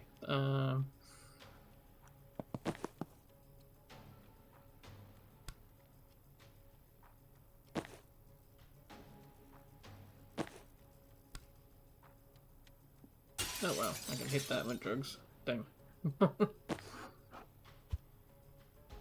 Drug bomb from a million miles away. Right downtown. Bomb.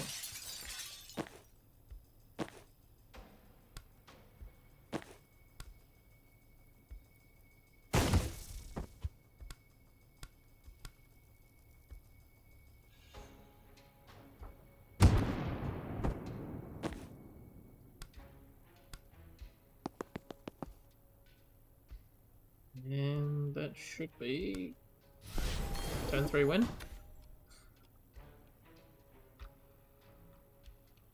What else do I need to do? That's it. Oh yeah, clone disappears. A win. Okay, here we go.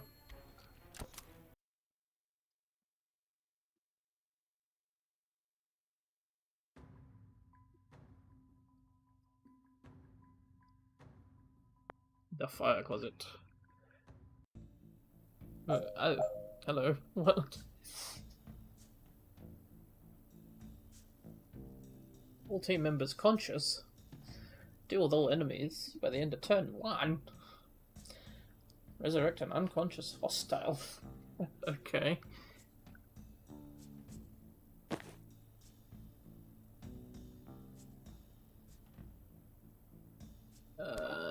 Deploy here. Reach here.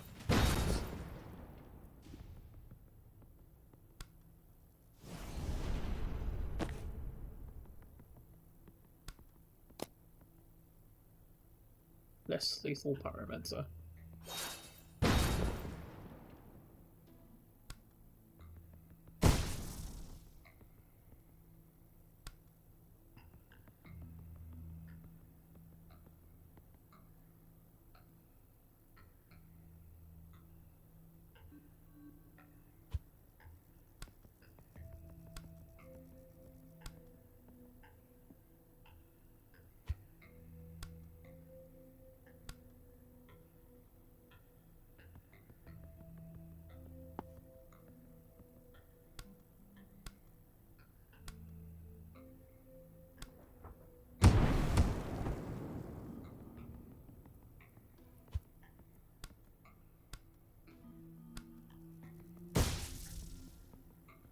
Hey.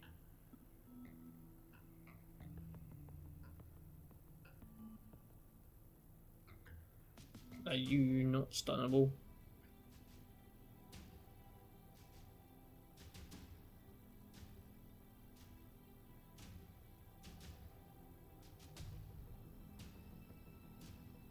Do I have to turn on the stun panels? No, I just have to use the laptop. Why are you not stunned? Oh, he didn't take enough knockback. Right. Got it. Got it. Okay, you will guess most.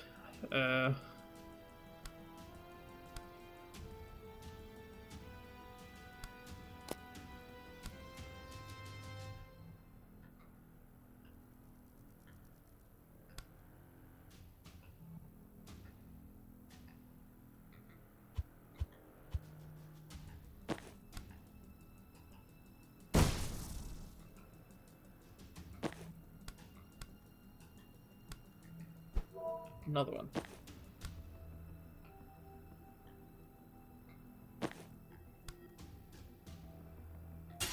That's some drugs.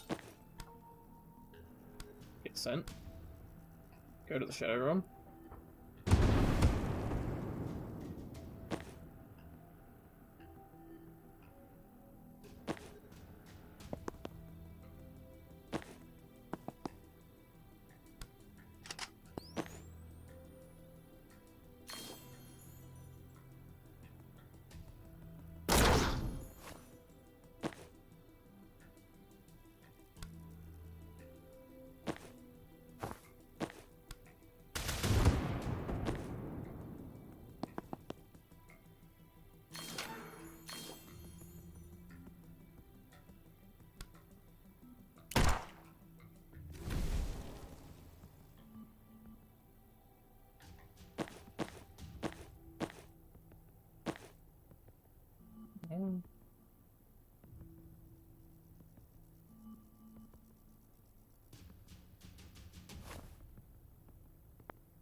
Did that take that back, or did I win? Did I lose?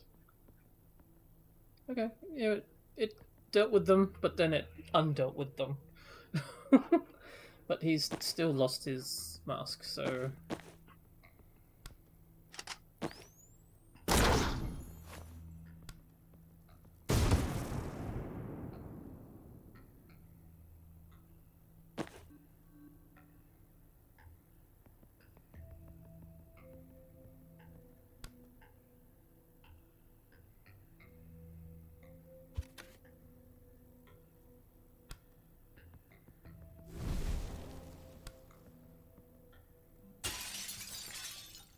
Double drugs?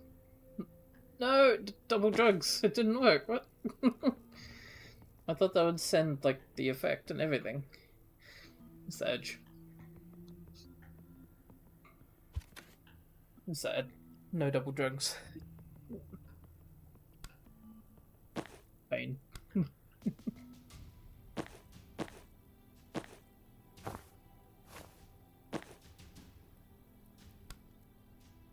Time boost yourself. Use predictive bolt again. Take him up.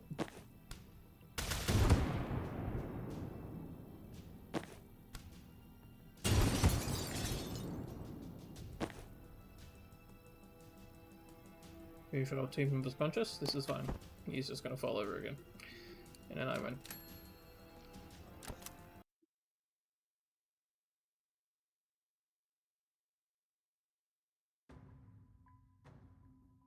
Easy.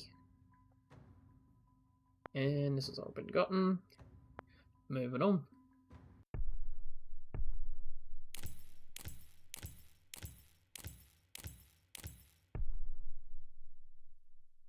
Resistance.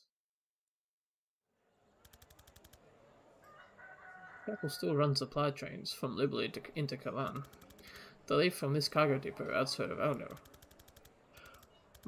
We stake it out till the chapel train comes in, let them load up, then jump on the back after it leaves the station.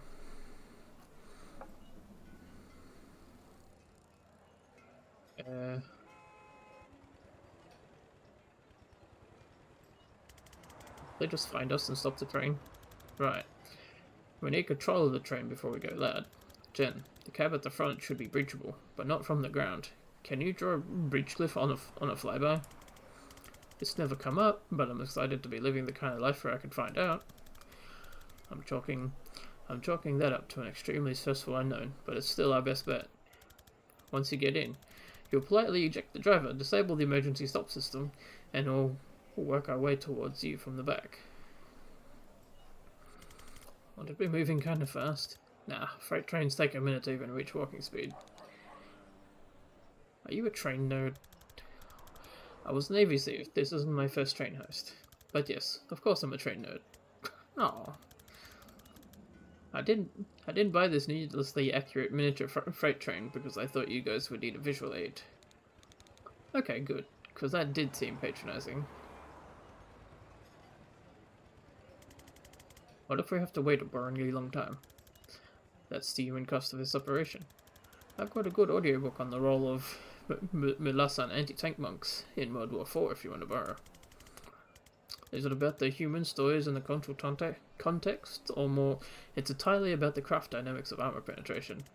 I'll just stare at a train station, thanks. I'll take the book. Alright, got it. Ultimately, we are going to have to fight a whole train full of chapel forces, right? Sure, but a train is just a series of rooms. And you think we can clear any series of rooms? Well, we're 3 not incompetent wizards who have breached some moderately hostile rooms without dying unrecoverably yet. I think I actually lost some confidence from that pep talk. Liv always did these. I don't have the swagger.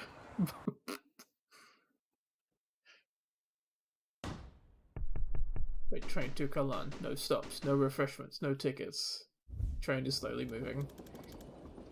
Jen, we're in position. We cleared a breach. 1 sec. A loud static blast from the comms. Okay, yep, emergency brakes disconnected. Go nuts. We'll probably go carefully and quietly. Banks is shaking her head vigorously. But thanks.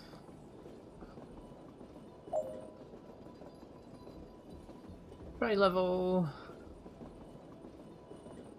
Finish with all team members at full health. 2 enemies with a spectral skull. Okay.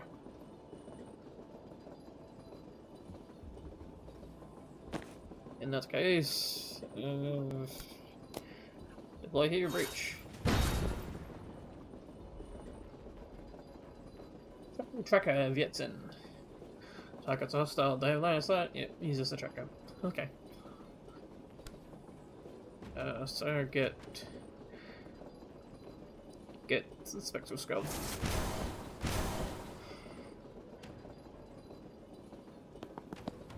Nice hit though.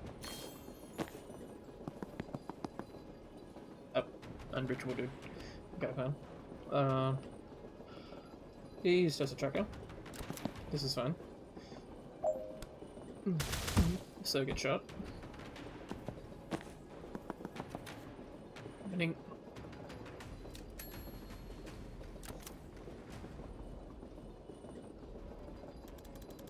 One car down, sit tight till we get there, don't engage alone.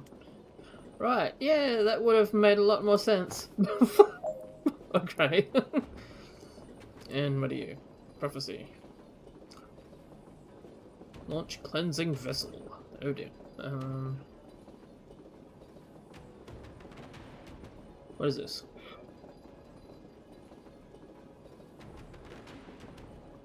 Oh, it's in the 4 Cs phase. Alright. So basically it's a mortar dude that saps all my mana. Great. Enjoy.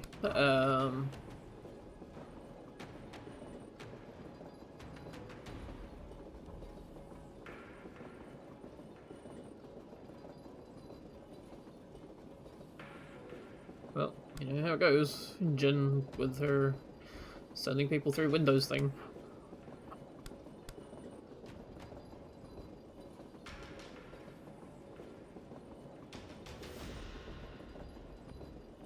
Can we just kind of not deal with you?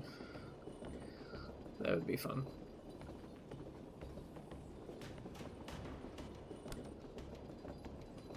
You can cover.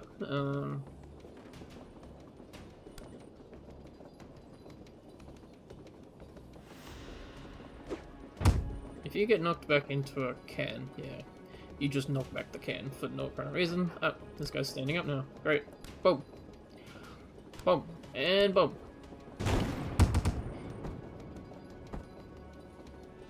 Try and get a little shuffled.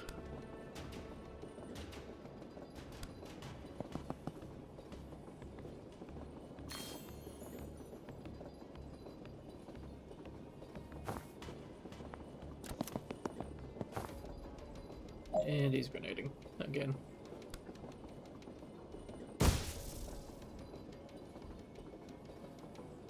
Finish by the end of turn 2.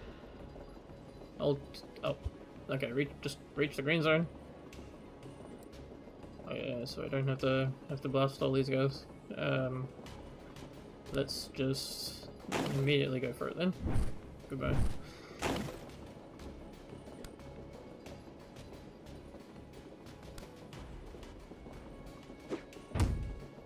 Either you would go grenade, run here, take cover, win the game.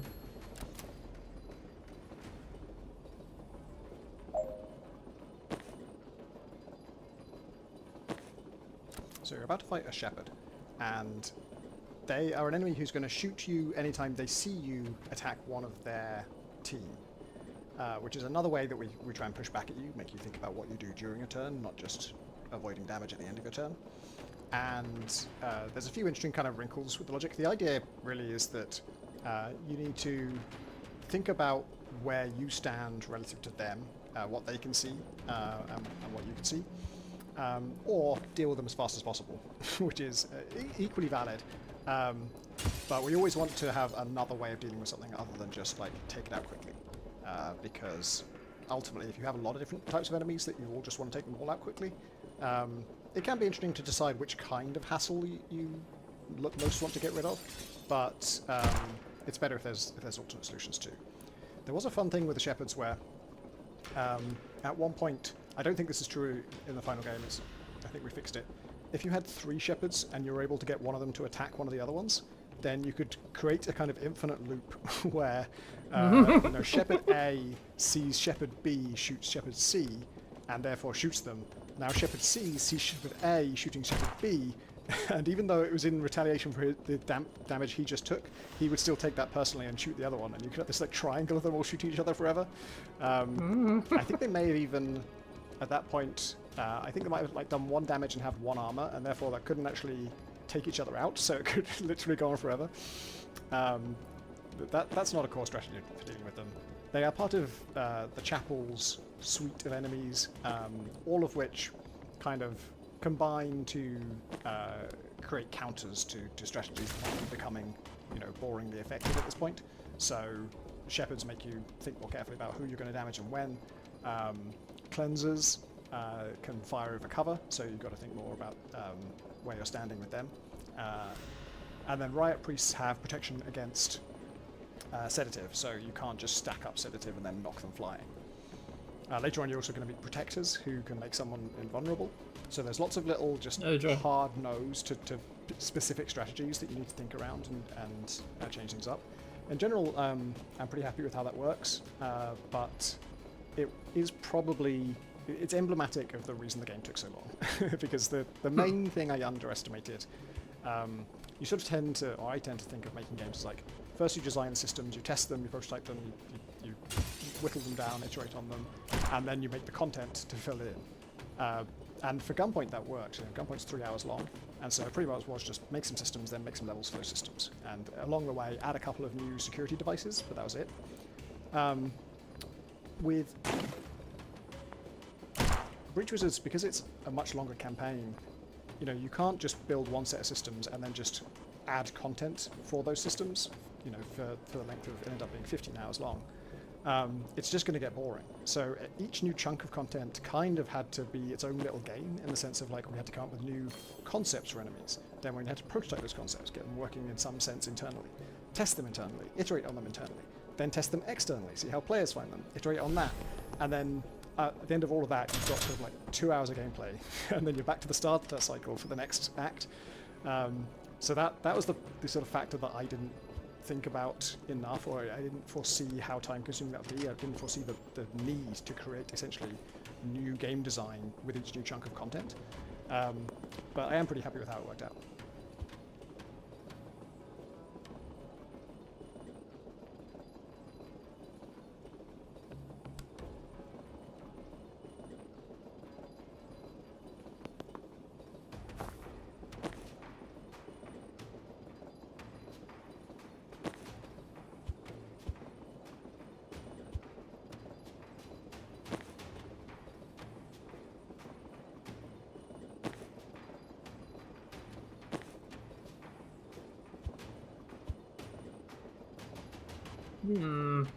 What is going on here?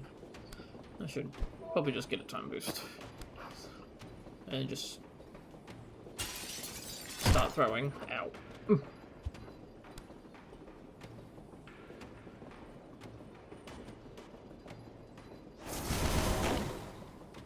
And then I don't get my 3 knockback. Great. Blah.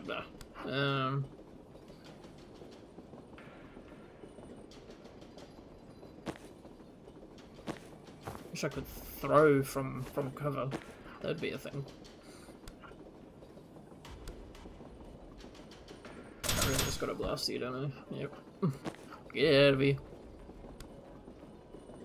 A ninja. Blast you lot.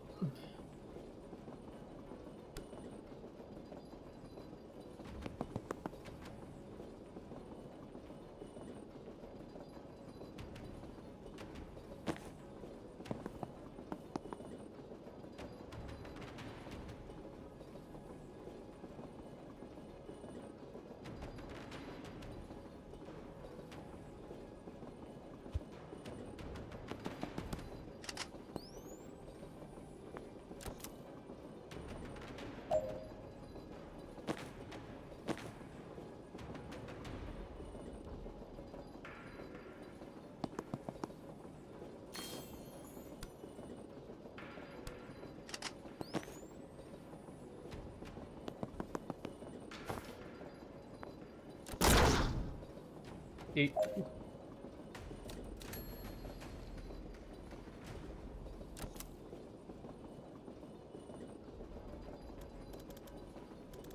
Jen, we've hit a security door. Any chance you can open it from the control room? No, but there's a console 2 cars up train that'll probably do it. But it's not much use to us from the other side. That's all down to your cool witch friend who's bad at waiting and already went to there.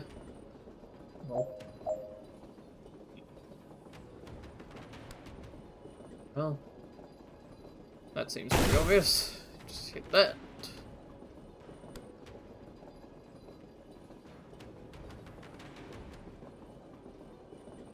Wait, I can do better. I can most clearly do better.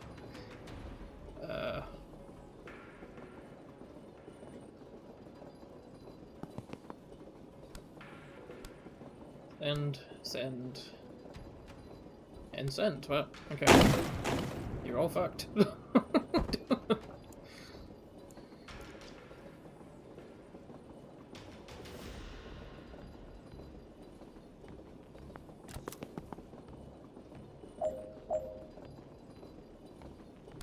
I can't just end you, can I?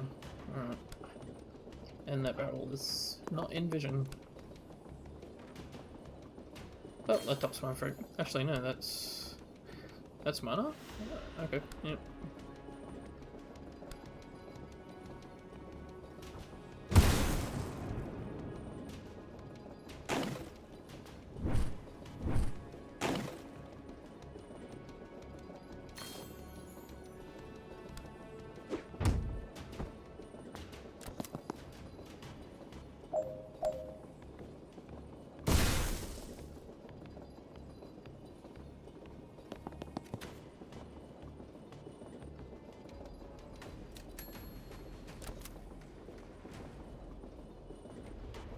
Quiet, priest.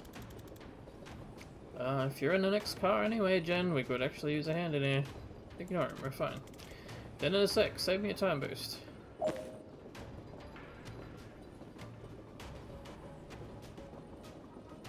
Right, priest. Gas mask. cannot be sedated. And there's a shepherd.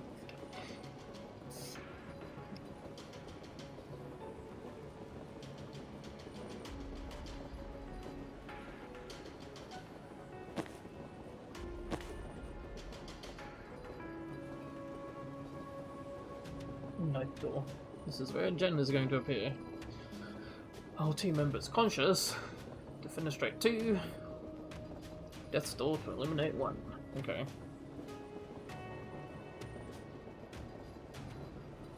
Feel like Death's door on you would be pretty fun.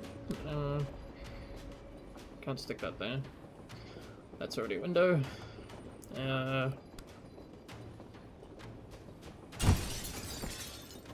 Well, that's one way to deal with him. So obviously one of the key features of the game is the ability to rewind individual actions in your turn as many times as you like. John, what can you tell us about how that works? So it works in the simplest way possible. We save everything, and then if you rewind, we reload everything. There is a bit more work in making that actually performant, so it doesn't hitch or slow down whenever you do that. But part of the goal was to make it so it's very simple and very repeatable. So doing the simplest thing is very useful in that sense. This also has some advantages. Our abilities don't need to know how to reverse themselves. Like, we have a goal of them being deterministic, but they don't have to be. It doesn't break the save system or the rewind system if they're not, which is very useful for designing those and bug fixes. Yeah, in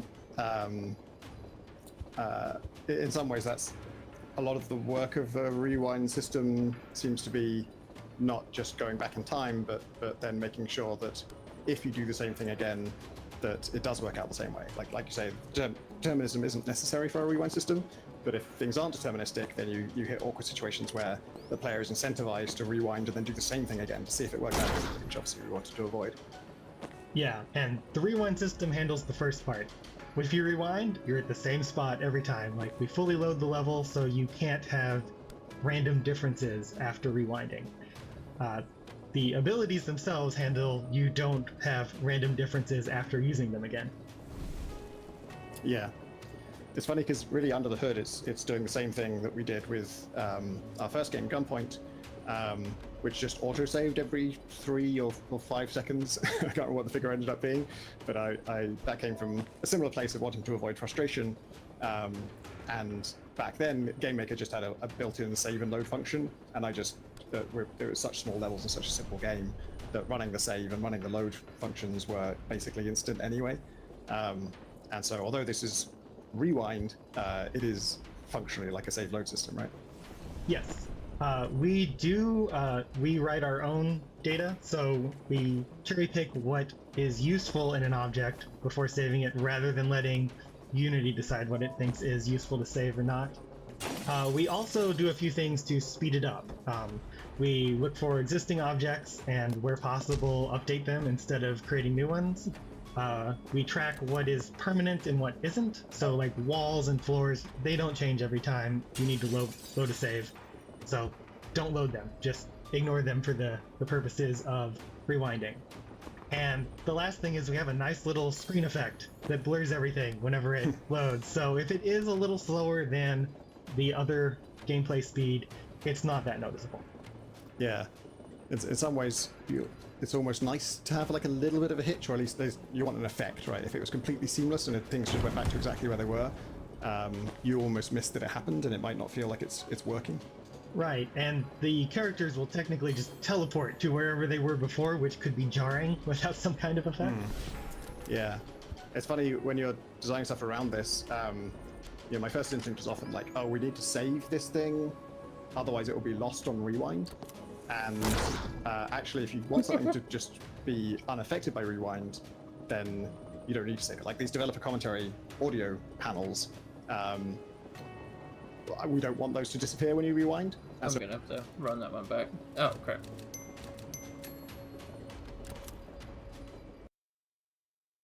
I'll listen to that later, I guess. Mission complete. Board and secure the Stoic. Enter Kalan. Remaining concept of where we are, pending.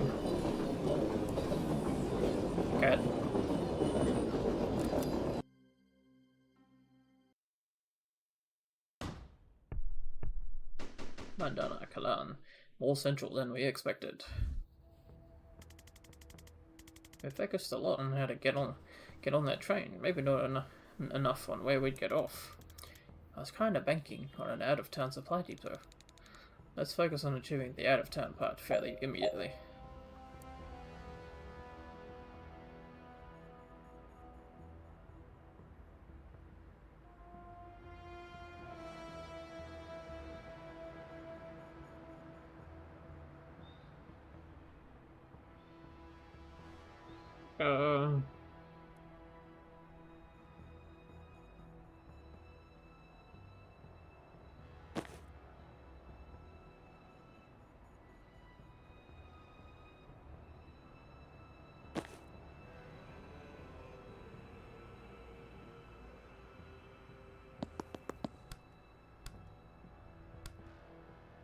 Anyway, so I started blasting.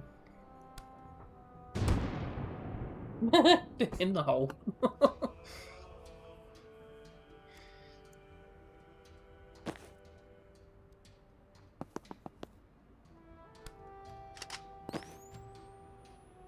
Oh, nowhere to crouch. Kind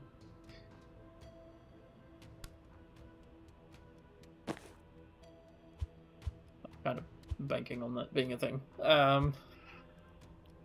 Run that back.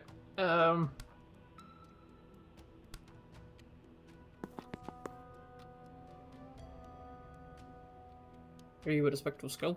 I can probably do that instead.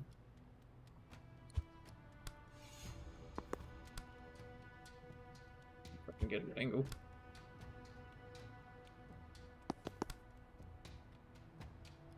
Ah, come on.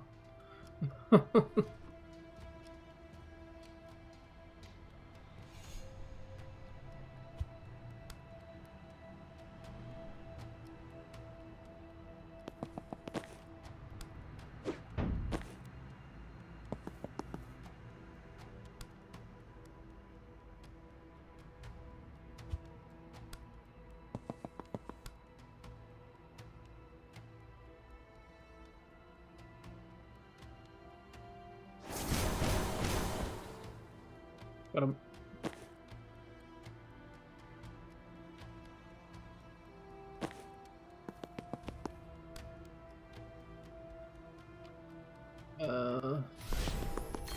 This one have the cleanser.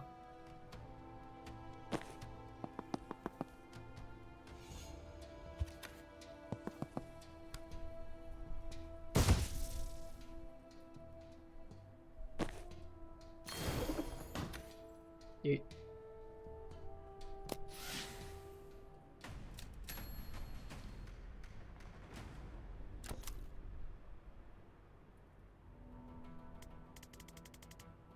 Well, I don't know if we could take 4 of those things.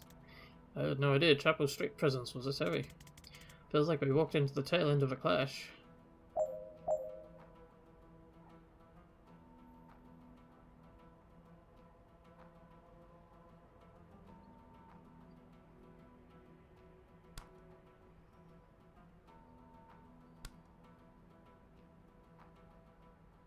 Is that a manhole? Can I send a dude in there?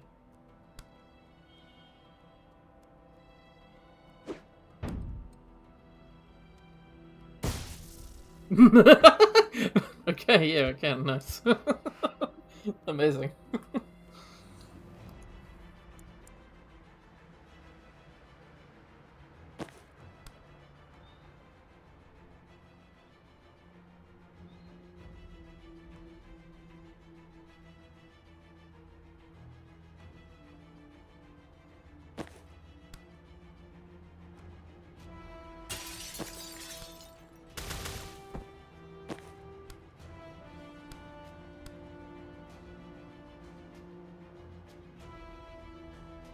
They are so drunky.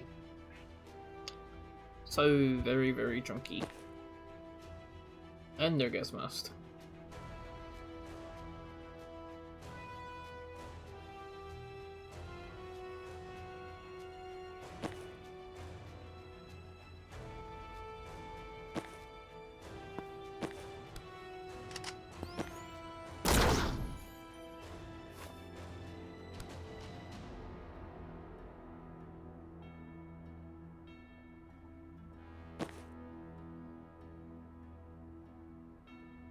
The Fenestrate 2.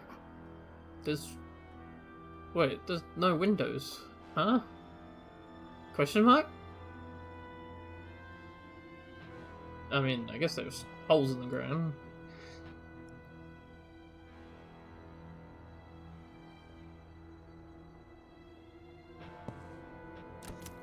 Okay, so you just arrived in Kalan, a new country, and it was a pretty high priority goal for this first level to feel, this first mission, to feel dangerous and unfamiliar and fresh and new, and also a little bit scary.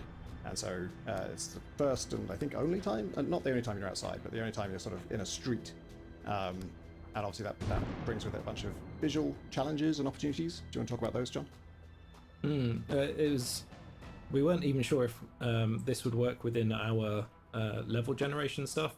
We essentially have to turn everything inside out and make what would be walls encompassing an interior space and flip it inside out. So those would be exterior walls.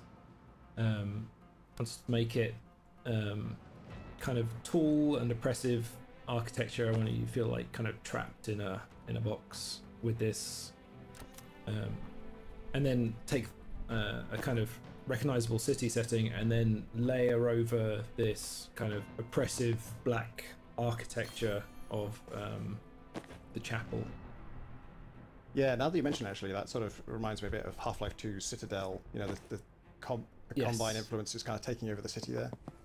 Yeah, that's a very direct comparison to the point where when I couldn't really separate that in my head, so when I started looking for reference for cities, I was looking towards like that kind of Eastern European architecture styles and things like that, and a lot of the kind of chapel technology or appearance of its influence was influenced by Get inside. I've a got this. Combine kind of tech. Obviously not that kind Appreciate of it, futuristic, but we but the way it don't kind really of have an inside they just yet. kind of Then stick get it out in of the curfew walls zone. and it Okay. Right, we're gonna help you kind of first. almost Sorry.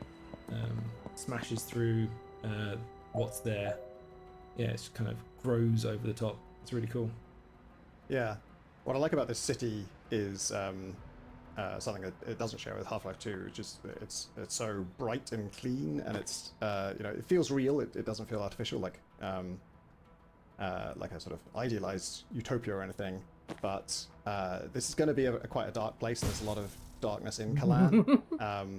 But I'm glad that the city itself doesn't feel gloomy or, you know, like a hellhole. Like, this is a whole country. It has a whole people who have lives, and there's joy and love and a country sort of waiting to happen here, and it's being oppressed by a regime in a very serious way. But that's I hate it when places are written with a single brush. You know, you go like, this is the shitty place, and everything here is shitty, and everyone here is shitty. So I like there's kind of it feels fresh and new and like an exciting place to explore, and there's just a sinister element there that's oppressing it. Oh, the best kind of environmental design is always done in layers. You want to show the history of a place, and having that kind of baked into the concept of the level from the beginning was really helpful. Charge in a straight line at the target knocks them 1 square for every square you travelled. So in the long run up, it's more effective.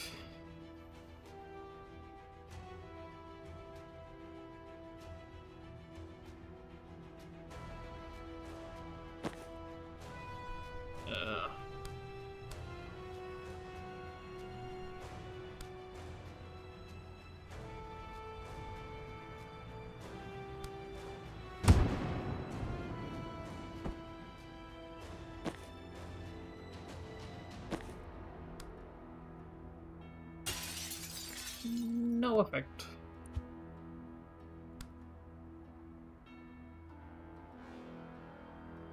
If I hit them with the spooky.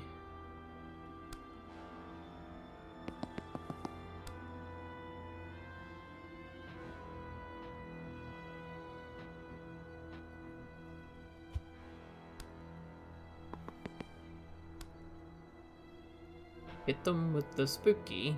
Come on. Let me hit them all with the spooky. I want to hit them with the spooky.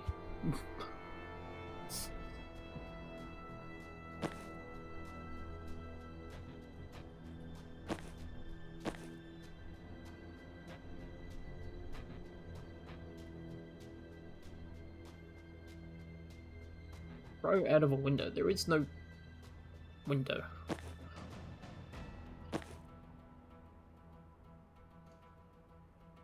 Fencer slam. Hit an adjacent target for significant knockback. Then significant damage, then knock them back. Okay.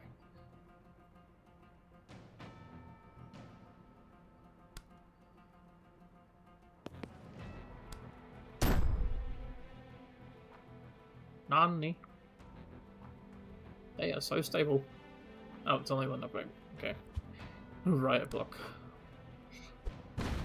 Oh. Riot block.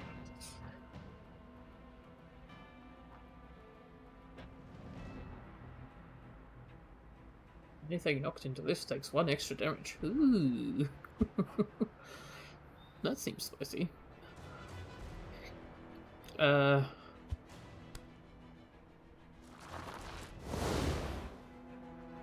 Okay, so that's mobility at the same time of being something else.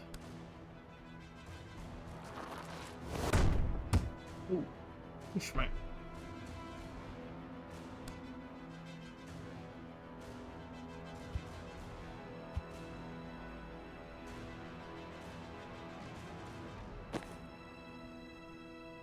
I need to get 2 in 1 turn, so I need to get one of these dudes into a bad spot.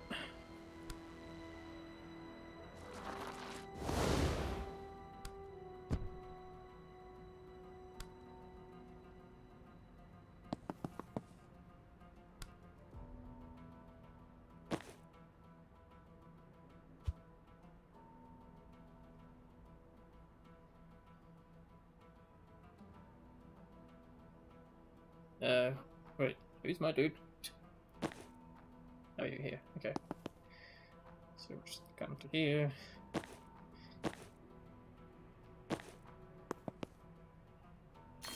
Until, oh wait, you're in my way. Frick. Dell? Just run slightly away. There we go. And then, we'll grab this. Oh, I swapped the wrong dude. Because that's the guy that I can knock in. And this guy, I can now send as... Oh, yeah, okay. So I need to run. I need to swap. And I need to run away. And then I need to grab. And then chain. And then chain. And there we go. 2 dudes in holes. Wait. 5 for the single skull. Hiya. Hiya. Don't know about 5. Might have to come back to that one. Kinda want to do the defenestration first. And we're just kind of spending a lot of time just on these pickups when I can just do an extra run. Okay, so send those dudes into holes. This dude is probably gonna hurt significantly. Then behind the defense dude. Let's... Oh, missed.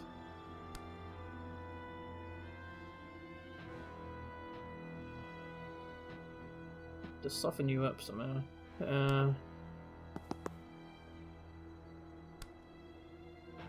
That's a good angle. There we go.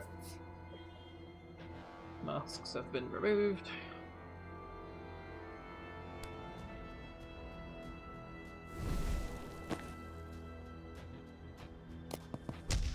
Lol.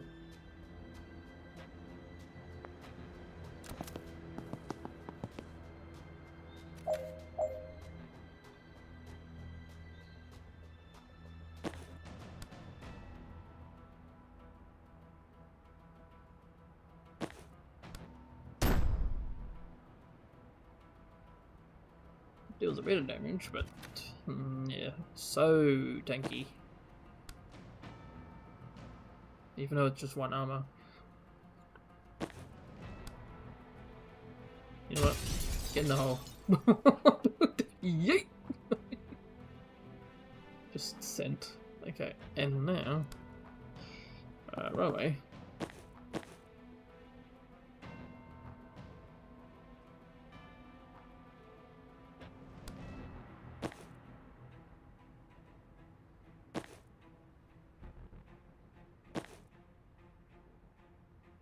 I'm about to get bullied if I do this, so let's set one guy up. No, he's gonna hit diagonally. Who is going first? You? Okay, so if we do false prophet here, you're gonna come here and you're going to slap.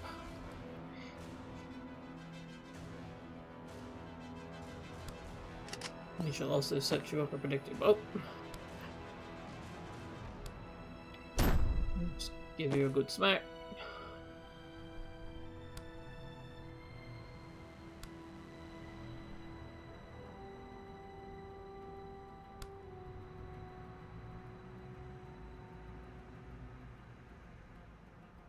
And Jen. I'll give you a zap. Oh no.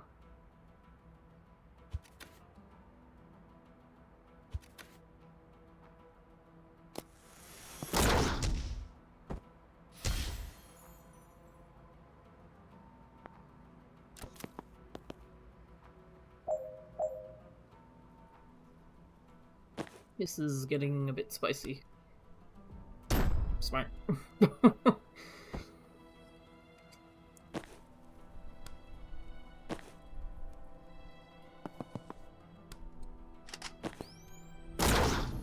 Delete.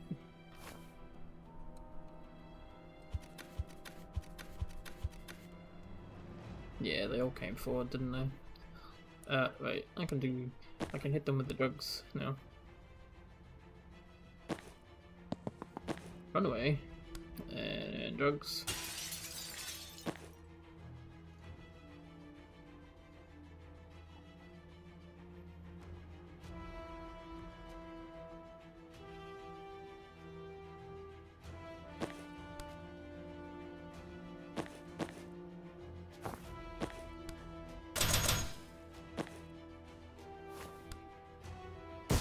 Get sent. Get smacked.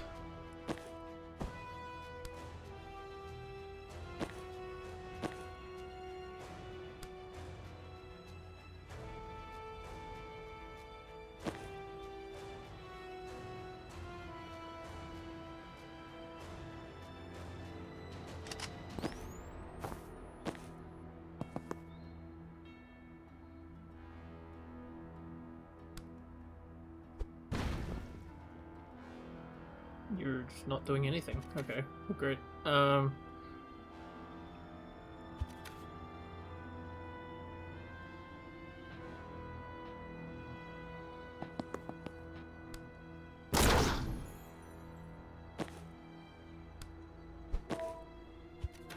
Do the thing.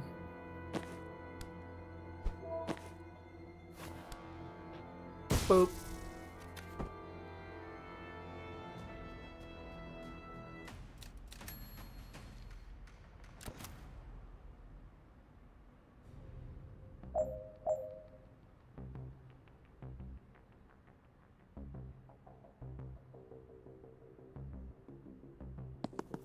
These guys only deal 1 damage, so Dull can kind of just Leroy the fuck in here and... Yep. Nope.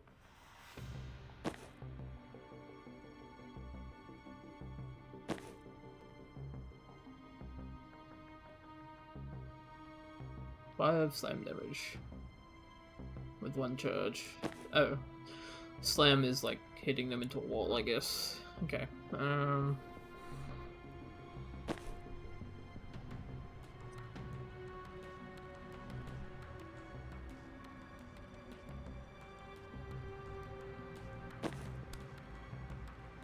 Drugs.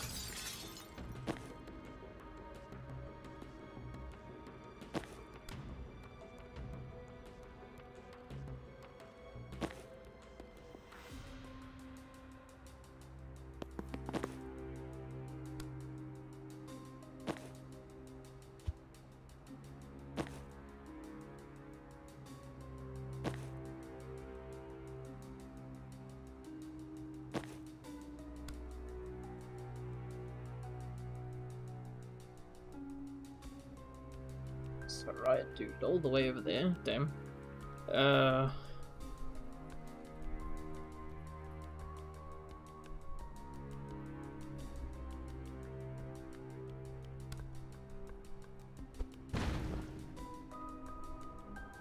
It's solid, but not sturdy enough to block an enemy reinforcement door. Okay, yeah. So I guess they just destroy it when they come through.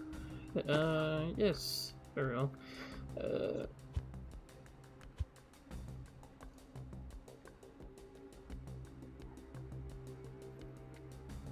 Do you guys retaliate to drugs? You do. Ow. Ow. Yeah. Everything and anything.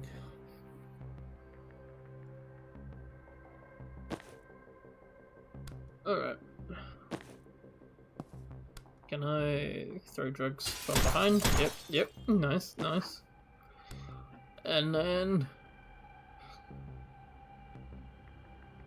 I don't really need to do that though, that's the thing. Schmack. Ping.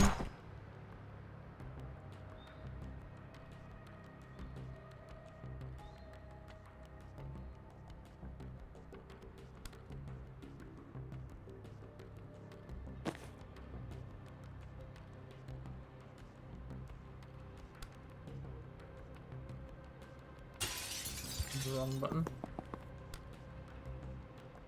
Prevent 5, okay. Finish by type 2, 5 slam, okay.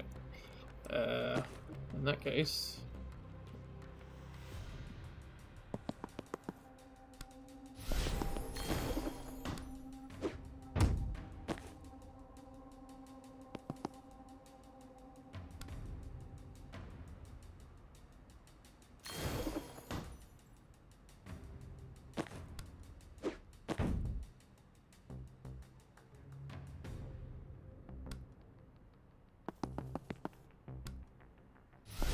Hakuha.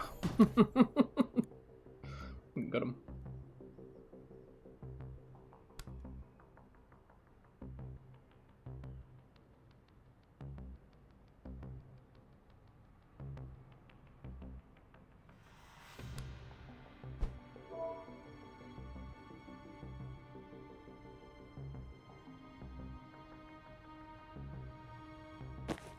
Wait.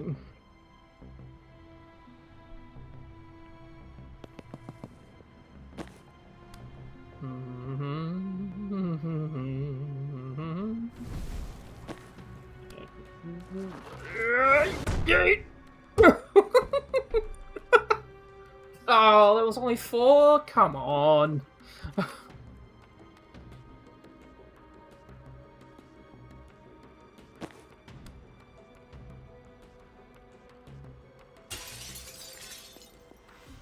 Okay, yeah, you can attack them without them reprising. So, okay, here we go. Then doubled it. And then just screw this idiot.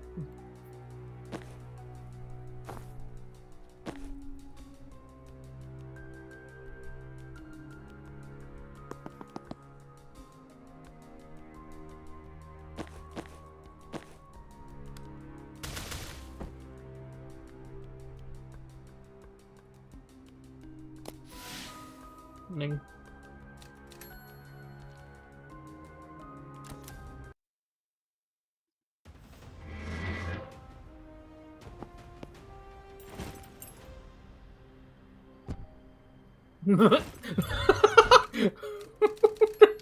Survive the streets of Kalan? Well, it was technically all one street. Survive a street in Kalan, complete. Make contact with the resistance. Oh, we're pretending we planned this, okay? Sure.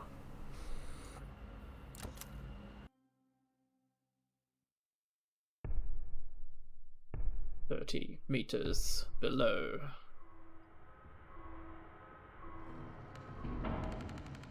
Right. Who the fuck are you, and where did you get your death wish? Hey, I'm Jen. This is Zan, and that's Banks. We're tracking a team of Black Ops wizards who are burning mine reserves, possibly start a war. Well, you're not Chapel. That's a good start. Glad it shows, I guess. If you're here to stop a war, you came at the right time. The chapel are about to invade Medill. They've been threatening that for years, though, right? It's happening. And now, announcing in Friday's sermon. Oh shit. The first chaplain's going to declare war on the heretics, and resistance is going to lose a decade of blood-bought progress.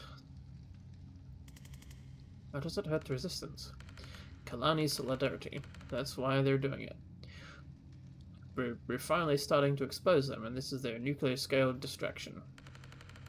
The crusty old nationalists will crow for everyone to come together for the war effort.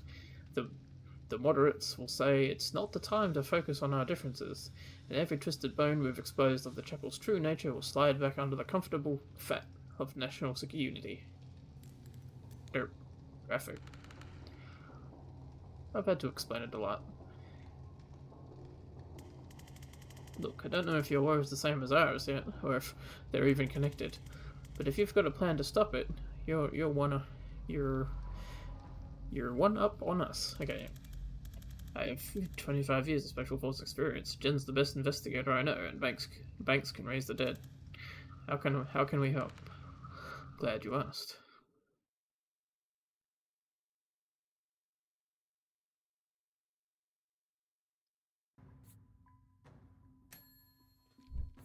Stonks time.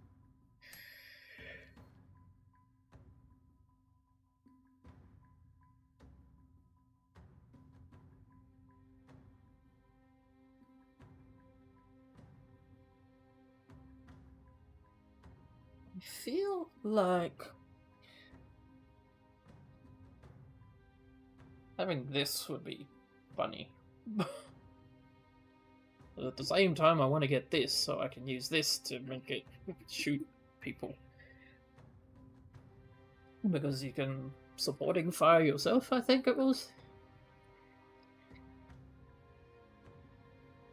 Not quite sure how it works. Oh yeah, no point here. Oh my god, big damage. 5 damage on a melee slap? Okay. Momentum. Travel at least 3 tiles, inflict +3 knockback. Ouch. Big ouch. Rampage. Once per turn. If charge hits a target, your action is refunded. Oh. You can optionally pass through targets to charge at others behind them. Well then. Friendly refund?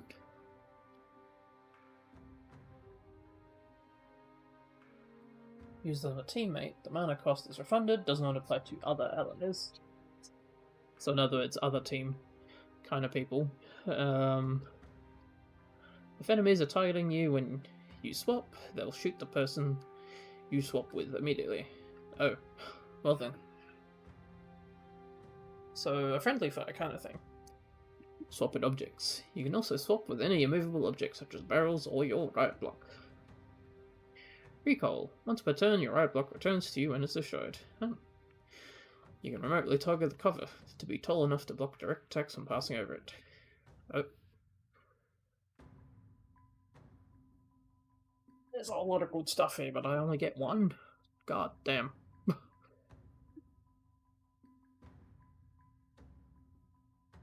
I feel like having action refund is just really good. But so would being able to swap positioning. Ah, so many choices. So many choices. And this just sounds fun. Gonna have to take the rampage though.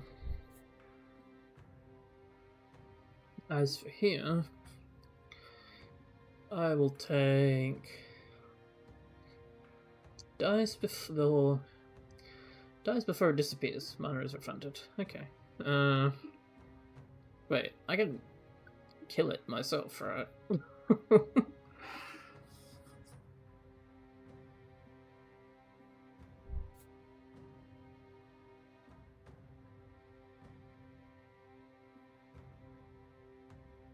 Ah, I need another perk so I can get the refreshing jolt.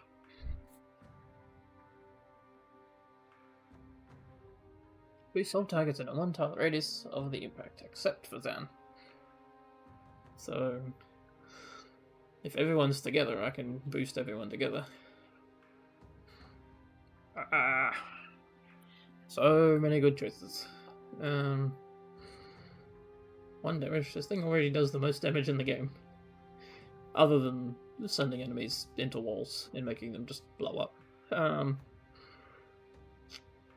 Knock someone out and use again.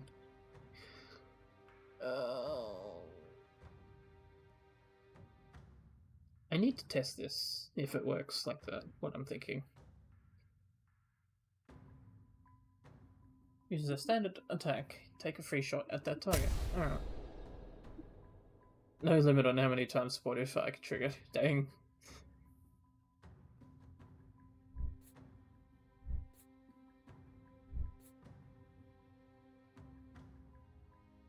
Alright.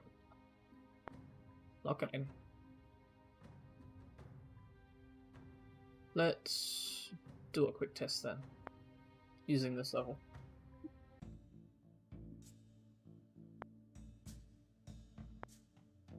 We take dull and we take Sia.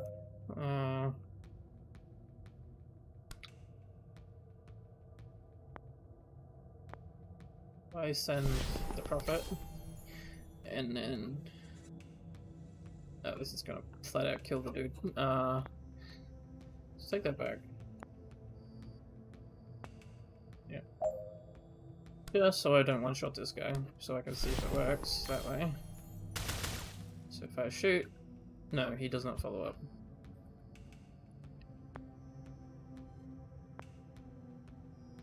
But if I instead have Hurtful Lie...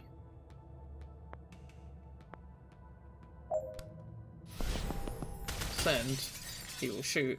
Oh, okay. And he will use what the okay. False Prophet is kind of OP.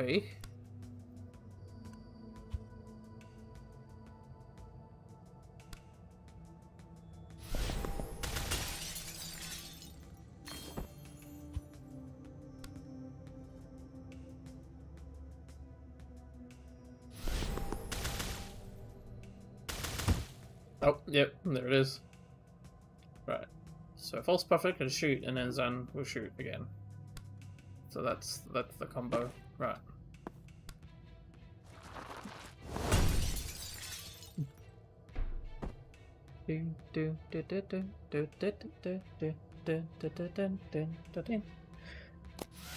Well, while I'm here, might as well cook this.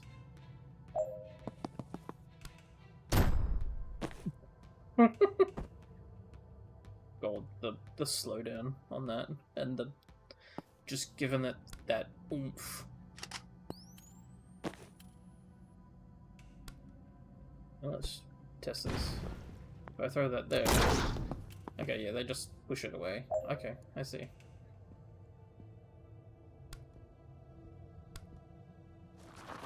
Boop.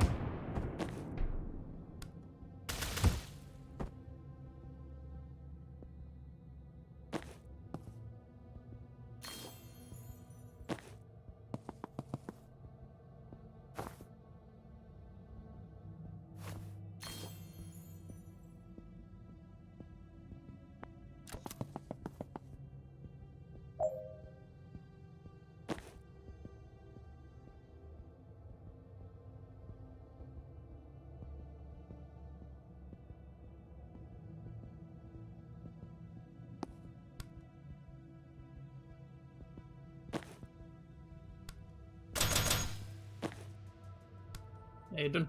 Bonk. Oh, what?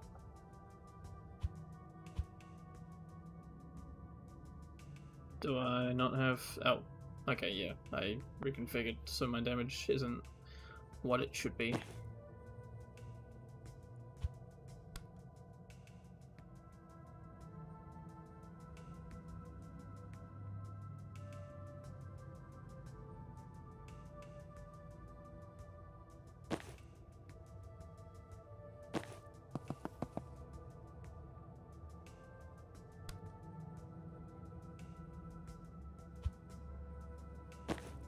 I'm in a bad spot here.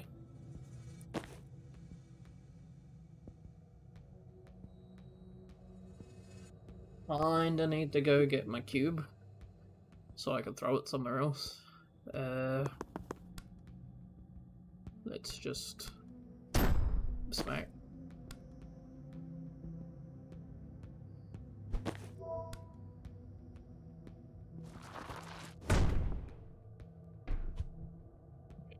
Doesn't really send them if I don't really run it up.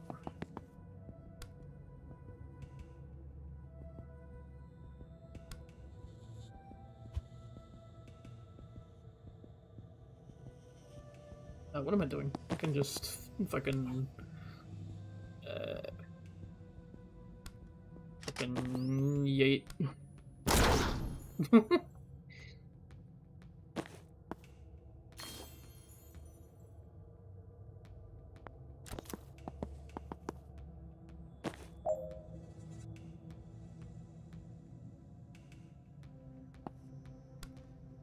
Bonk.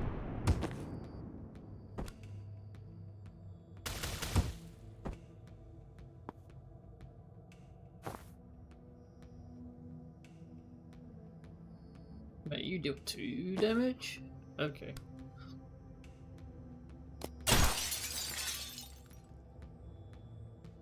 Didn't know these RPD trackers dealt 2 damage.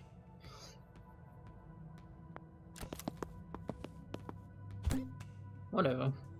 Whatever, man, whatever.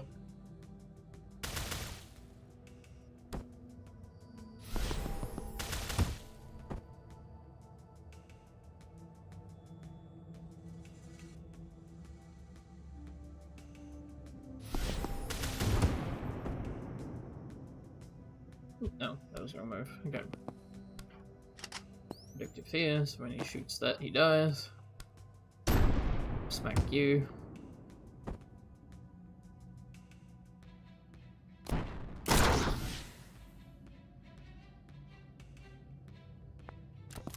Please go get my cube.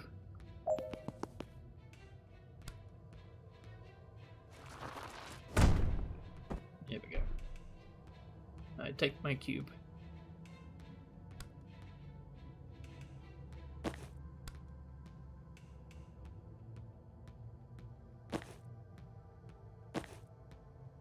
Do have a move, so let's just charge to here.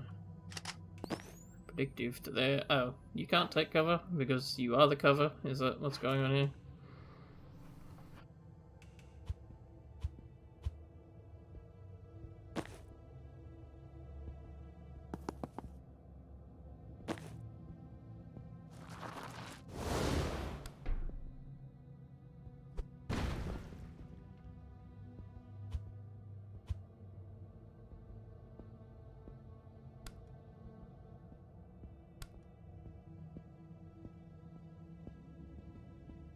Pain?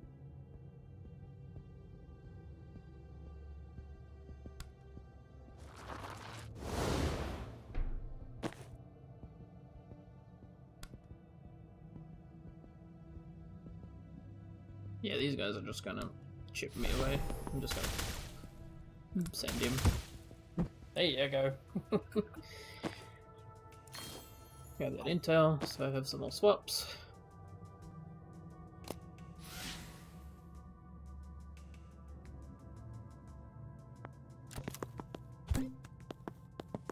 Oh dear. Here comes the grenades.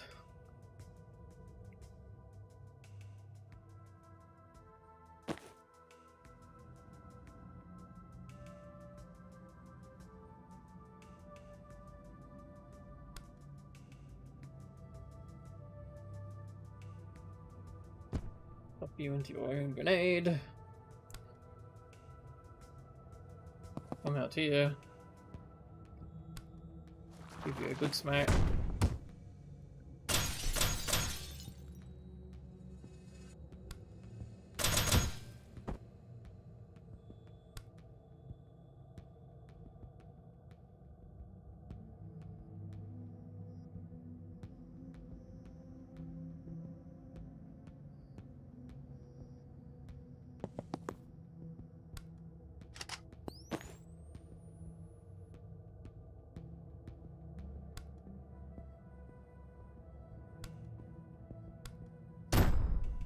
Okay, you can smack diagonally. That's good to know.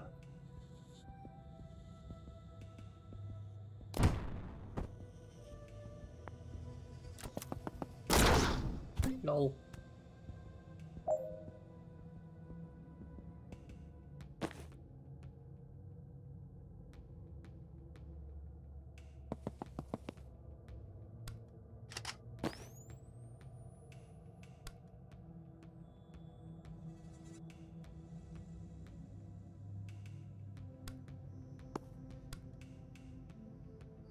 This only deals one knockback? Yeah, okay.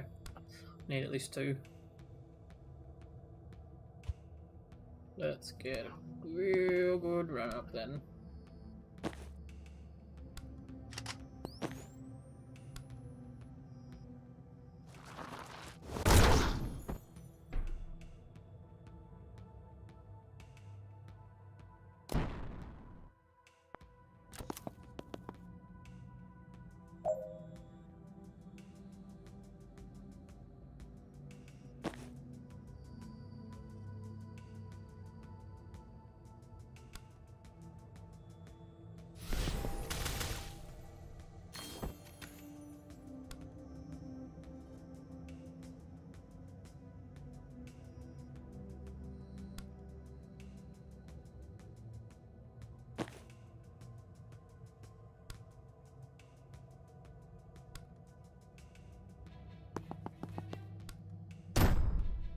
Bonk.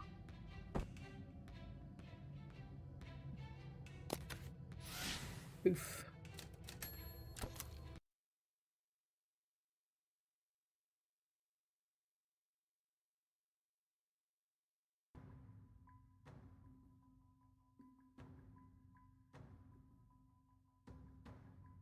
Okay.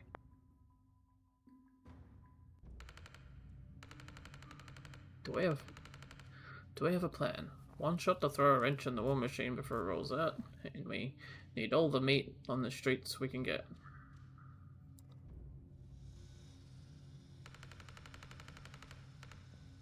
Wanna be some extra grizzle in the chapel meat grinder when we hit them tomorrow? Tomorrow night, you're in. You sell it well.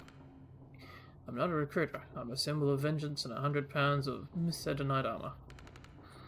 Back me up or don't. Alright, meant that in a kind of playful tone. But I might have misread the room. Wait, the chapel use Imperial? Yes? Let's put those fuckers on the ground. Okay, what? What's the mission?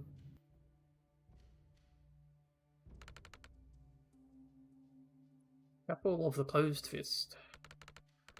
The heart of their military operations, and it's where the first chaplain takes strategy meeting.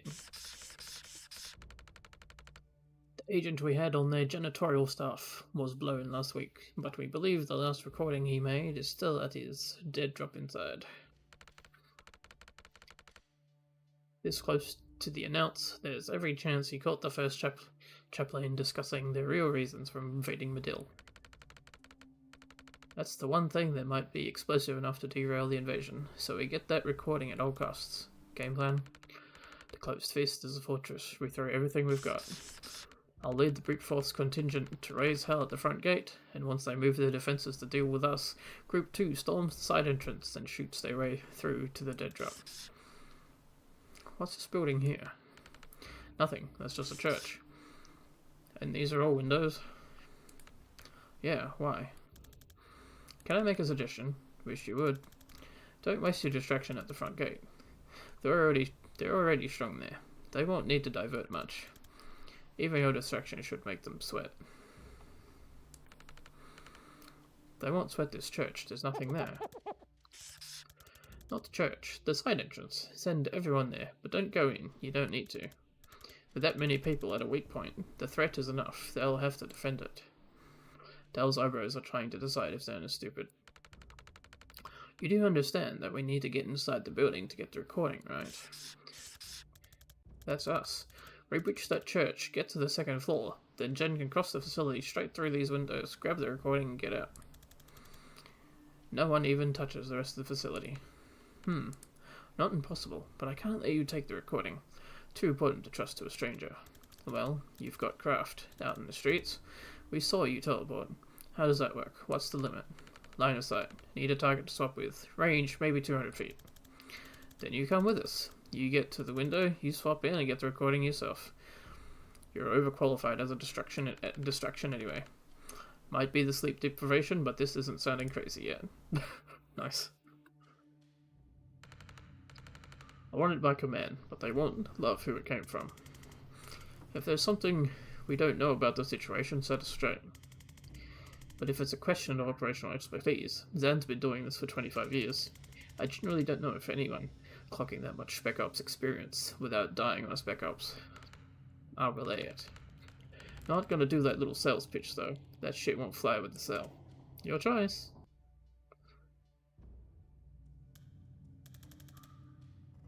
You had to make it about my age. In a nice way. This time. Ouch. Just some church, right by the chapel of the Closed Fist. I'm seeing more gunmen in here than I'm used to in a church. We're in the militarized district. We'll hit worse. What's with the golden arms? Absolvers. Chapel found a guy who could make people invulnerable. Locked him up. Now they force him to enchant those sleeves with the same power. They're vessels? That's meant to be a once-in-a-lifetime gift. You can't battery farm them. Chapel found a way. Last I heard, they get 20 a week out of him. That's horrifying. That's how they treat people with craft. Mid to low tier on the list of reasons I won't let them take me alive. Then let's do this quick and clean.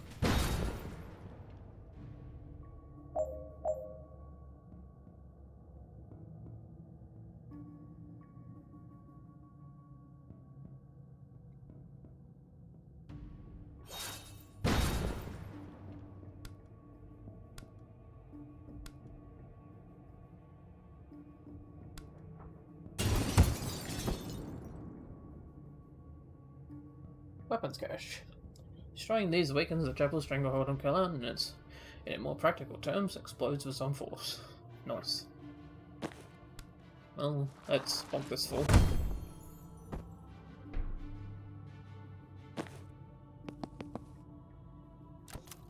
Okay, so you've now met the Rebel Riot Priest, who is one of the first characters we had in gameplay-wise, but maybe one of the latest characters to have her look completely figured out. John, do you want to talk about the visual development side of that? Yeah, having said the medic took a while to get right, I think the priest took a bit longer. Started in a very kind of riot cop, almost like Templar kind of way, trying to find a unique space, although the caution armed priest on her shield was there pretty early on. Yeah, actually, I should jump in and say there was a story change here too, because originally she was a riot priest who then rebelled. She was always a resistance fighter. She was never, you're never playing on the side of the riot priests, obviously. But she used to be, the original design was that she used to be a riot priest, then she rebelled and sort of took her armor with her and then used it to fight for the resistance. And as we sort of developed that character and tried to make it as, tried to sort of navigate the story of a resistance and of an oppressive regime as sensibly as possible, one of the things we were hitting was the fact that if you make a character kind of look like a tool of oppression, and then just say in the narrative they're not, that's not really good enough. Like they need to actually, not be part of the regime. So the character design change we made there was I decided, I guess, that she should just be a resistance fighter. She was never part of this regime. And so she does steal Riot Priest armor, but she does her own thing to it, right? Yeah, we kind of layer over the top a lot of kind of improvised elements, the kind of stuff you might repurpose from a street or a kind of workshop. Lots of bright, scrappy things to kind of undermine the oppressive, dark shapes of the kind of armor underneath. And in part, that helped us get a bit away from the kind of Warhammer aesthetic, which kind of accidentally happens whenever you combine like oppressive religious elements with militaristic ones. Yeah. It's funny that because with urban fantasy, I sort of before I started working on this game, I didn't even really know that term. That the fusion of fantasy elements with modern elements is called urban fantasy. And I realized like, at the time the idea felt very original, and then I realized like, then there's tons of this stuff. And the reason it hadn't registered as the same thing is because so little of it is funny. Like Warhammer is not generally funny. I mean, there is humor in Warhammer, but like generally the tone, it was fair to say, is pretty fucking serious. And loads of the stuff that merges these two things just takes it deathly seriously, and it seems like such a wasted opportunity to me because there's so much humor there. But of course, Riot Priest is like a weird one because that started as like the first funny combination of fantasy and modern terms, but then led to the most serious storyline, I think. Like, this is a extremely kind of grim situation, and she is a very serious character as an inevitable result of her situation. And the term Riot Priest, this is one of those tone things you just have to sort of pray works. You just do it, and if it doesn't feel wrong to you, hopefully it doesn't feel wrong to anyone else, that name is kind of funny, but then the storyline is super serious. It's worth pointing out that her kind of sensor weapon, the dangling smoke bomb idea, came from Chris Thurston. I think we were all in the pub at some point, and he mentioned that, and we all liked it. And there hasn't been a moment since I haven't cursed his name when you try hand animating a dynamic object like that for 6 more years. Curse you, Chris! Right, so that dangling is entirely animated, is it? Yes, I'm not a good enough or clever enough person to make it all procedural, so it is all hand animated. Wow. And I hate it. Yeah, that makes sense. I'd forgotten that was his idea, actually. Chris also had a great suggestion for a character class that we didn't ever get to putting in, which is the Hazmat Alchemist. I think there's a lot of potential there. The Riot Priest, once we decided that she wouldn't actually be a Riot Priest who had rebelled and instead a Resistance fighter who's just taken the armor, the question came up of like, well, who was she then? What did she do? What did she do before this? Car mechanic is what we came up with. And that started to fit in a lot of different ways. There's a lot of, her modifying her armor is something a car mechanic would be able to do. I think that's evident in a lot of the design, right? Yeah, particularly her secondary costumes with the kind of welded plates and that kind of stuff. Also her kind of perk bench layout, and there's a few scenes where she turns up in her, or she's transporting the rest of the wizards in her work van and stuff. It was a good vein to mine for inspiration. Yeah, that's a nice case where like the story change that we made out of sort of necessity really ended up being a positive for the look of the character too, because she's a lot more distinct, which is both nice in general and also you are going to be fighting actual Riot Priests, so having her look as different as possible to them is quite important. There's definitely earlier versions where people were having trouble telling between their Riot Priest and the enemy Riot Priest. Yeah, I think for a year it was literally a texture swap until we got around to a proper revision.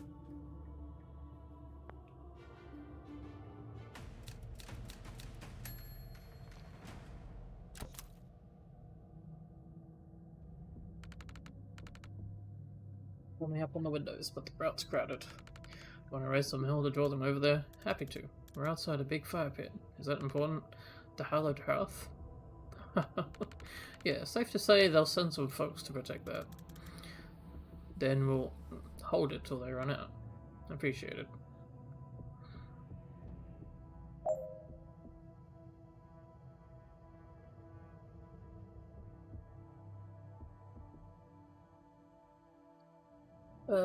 Six enemies with a single spectral. Defenestrate 2. Definitely need to send you to the void. So let's reach out.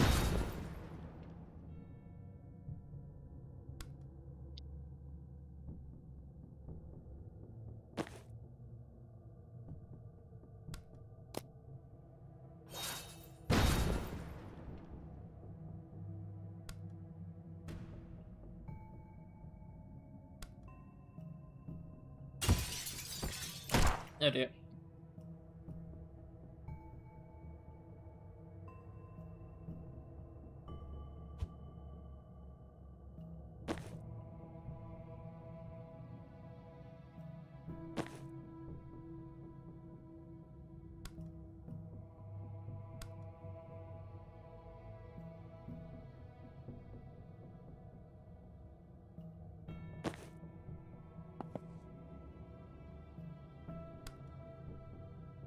This is just gonna go straight through the window, isn't it? Yeah.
Yeah. No matter what I do, I'm gonna get shot.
Six. Ah!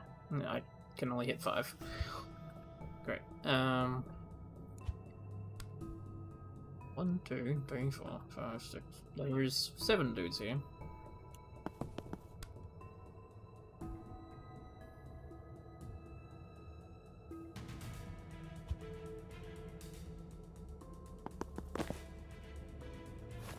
This might be a go grenade moment.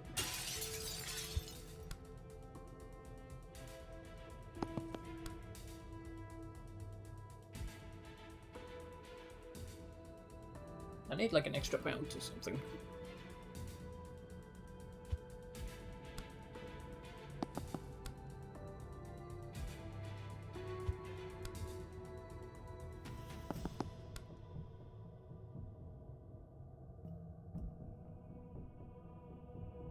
There is not an angle that I can use.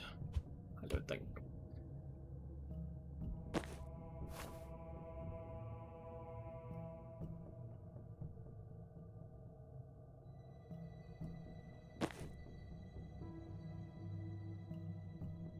Single spectral scroll. Dang it, can't cheese it. Okay,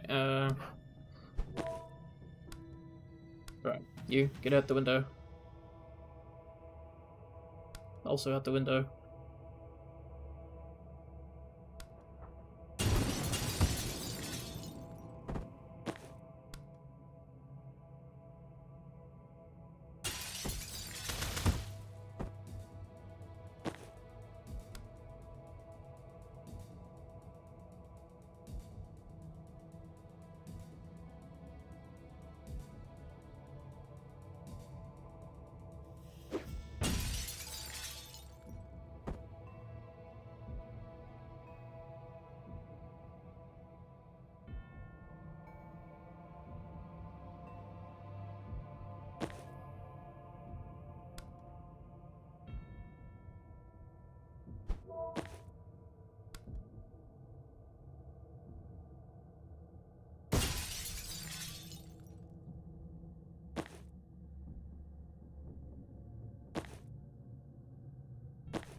Oh.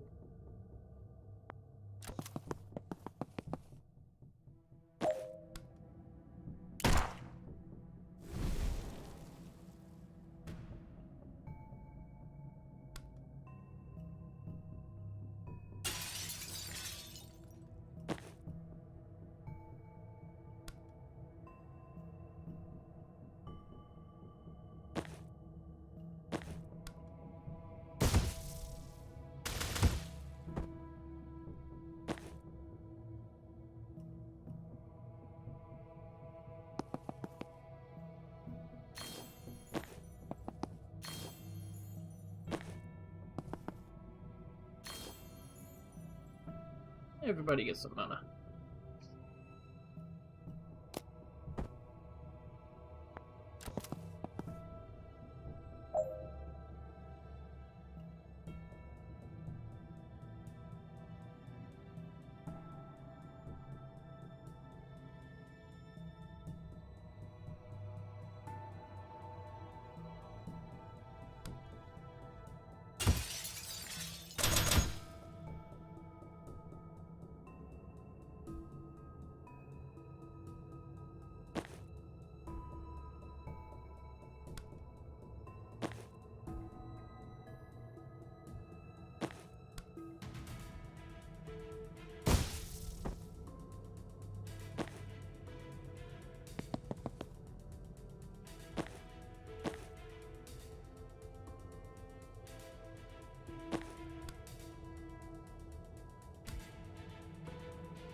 That's a lot of mana.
Just sent him.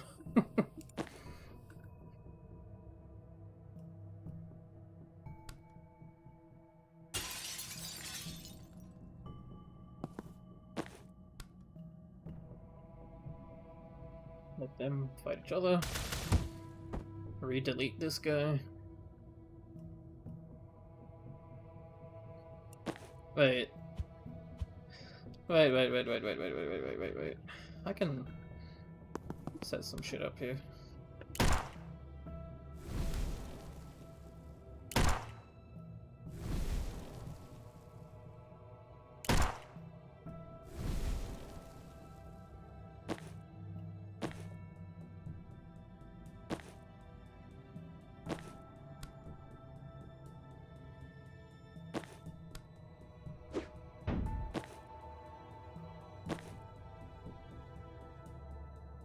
There's some more mana here.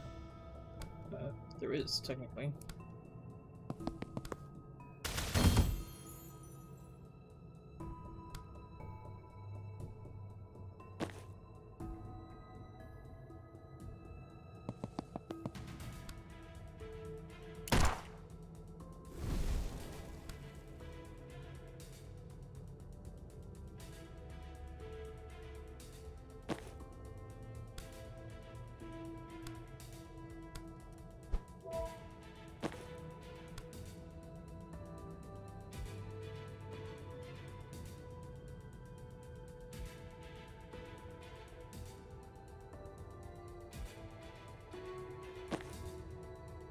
I am like 120% shooting myself in the foot right here, but I'm like super duper tryharding. Oh crap. I hate how the window doesn't bounce.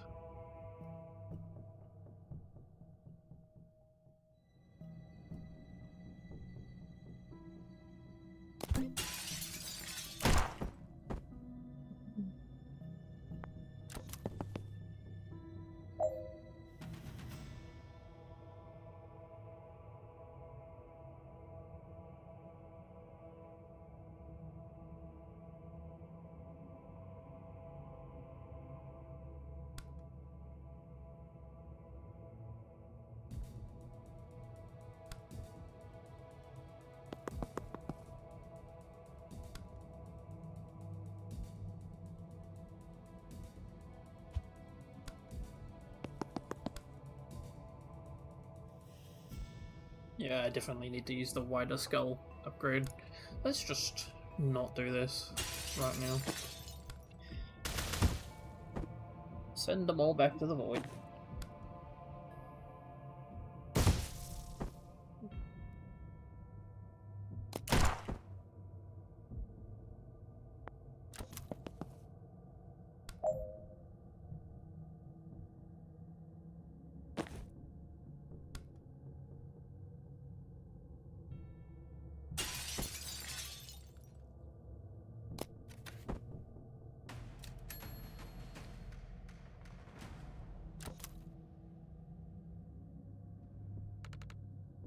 At the crossing point, there's still heavy resistance, but I might be able to take them.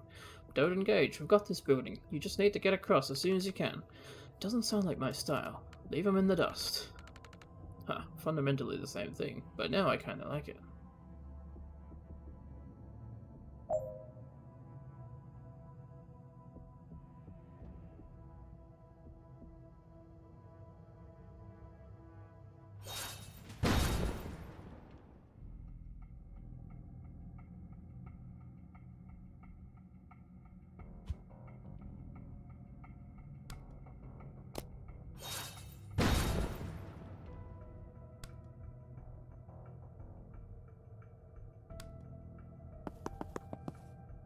So although we're pretty deep into the campaign at this point, the Rebel Riot Priest is actually one of the first characters we had working.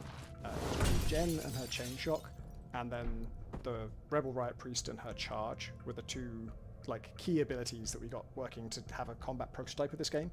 And in fact, the very first beta of the game had Dahl in it in the police station levels, which was weird. There was no story to the game at that point. It was just a bunch of levels to test the concept of the combat and if that was working out.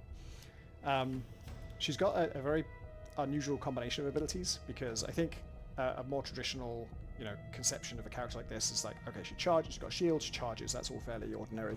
And her whole abilities would all be about that. But instead, Dahl has Swap, which is kind of, I would say that's her signature ability in a way.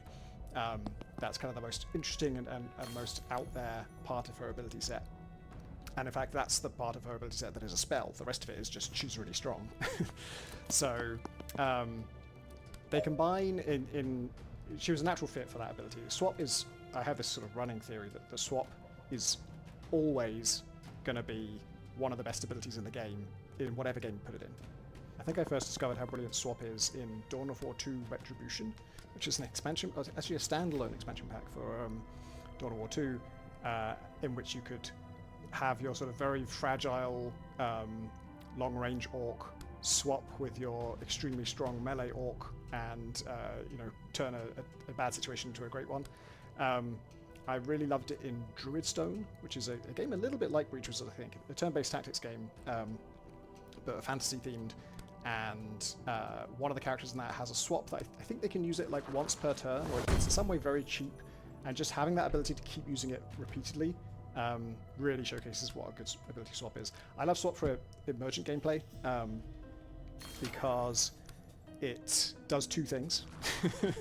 It's as simple as that. That's all you need to know for emergent game designers. Like, instead of an ability that does one thing, what if it does two things? No, the thing that's cool about it is that there are two consequences of your action, and you're almost always focused on one of them, right? You might be swapping with somebody to get Dahl to a new location, to get them further into the level. And that's cool. But now the fact that you've moved an enemy to where you were, that can have unintended consequences. Oh, oops. Well. Anyways, I need to BRB toilet break. I'll be right back.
Got the recording. You guys in position? Yeah, and he wouldn't say no to some backup. We, might have underestimated how long they could keep sending guys. Good. The more firepower we draw over here, the less they have to gun down our distraction team. The extraction van's almost in range. We can blink out any time after that. Let's make them sweat as long as we can.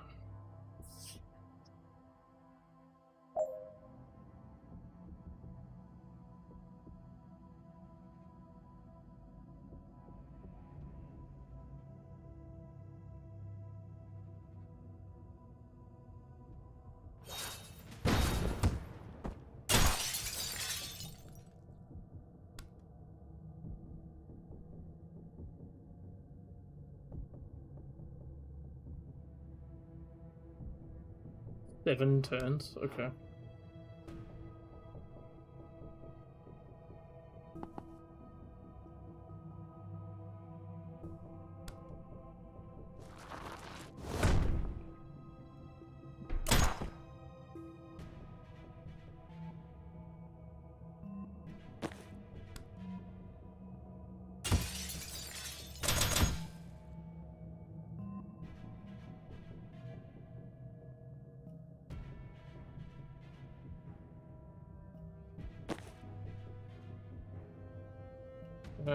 Check Absolver.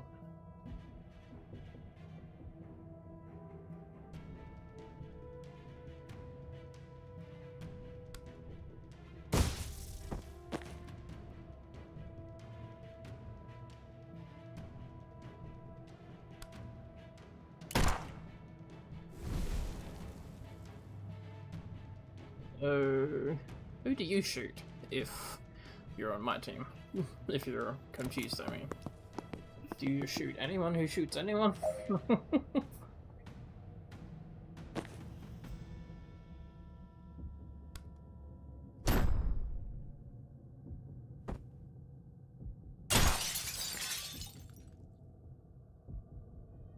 Didn't shoot him. Right.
He's grenading. Oh, this guy.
This guy is just not doing anything, so I'm just gonna sit.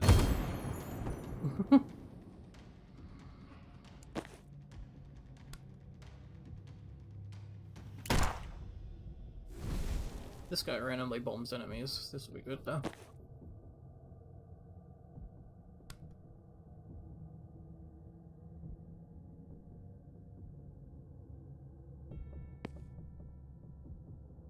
Oh, I'm about to get smacked. But that does put him in a favourable position to get smacked. So I might allow that. Actually, no. If I put this here.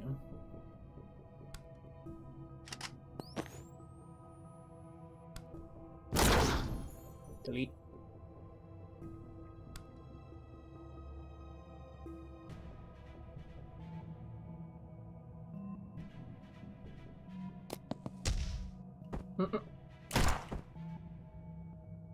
Nice.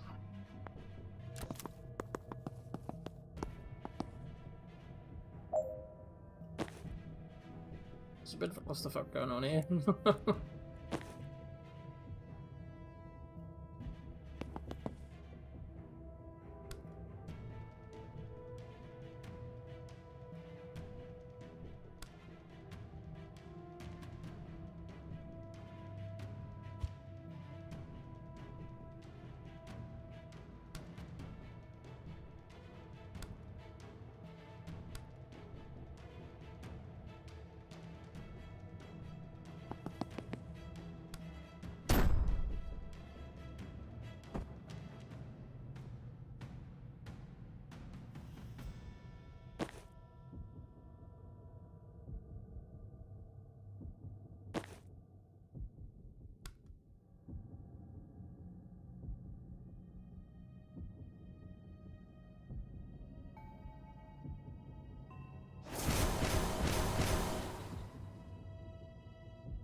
Has to be somewhere I can take cover. Oops. And these blocks are too big to take cover behind. Crap. I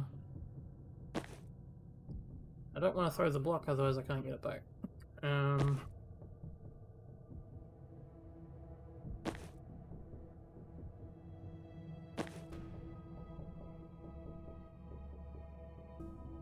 One mana here, 2 mana there, mana here. Fine, we blow this up.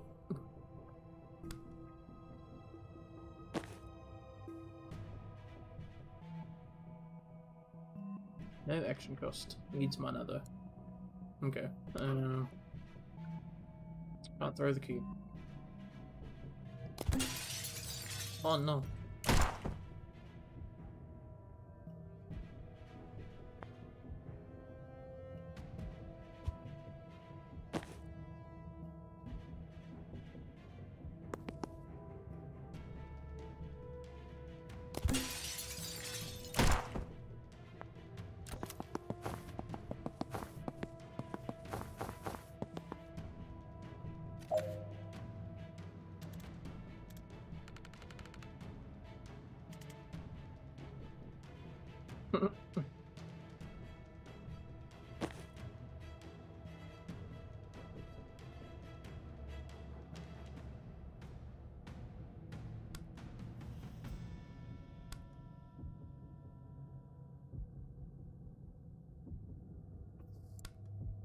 Fine, I want to go smack this guy.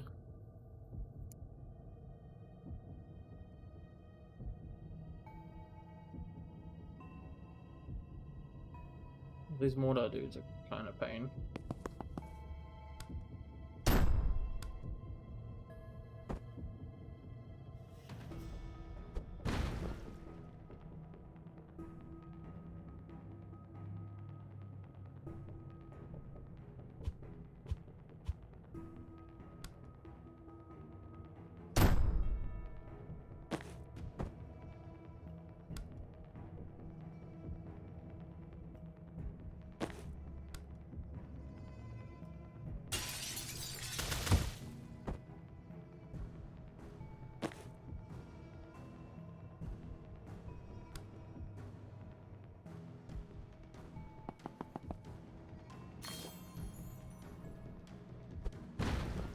There, what? No, didn't mean to do that. Okay,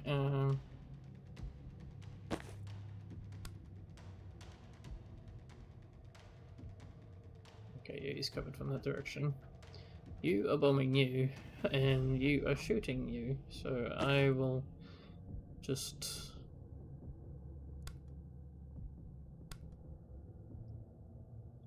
Who's going first? One... Okay, yeah. I'm gonna get hit if I stand here.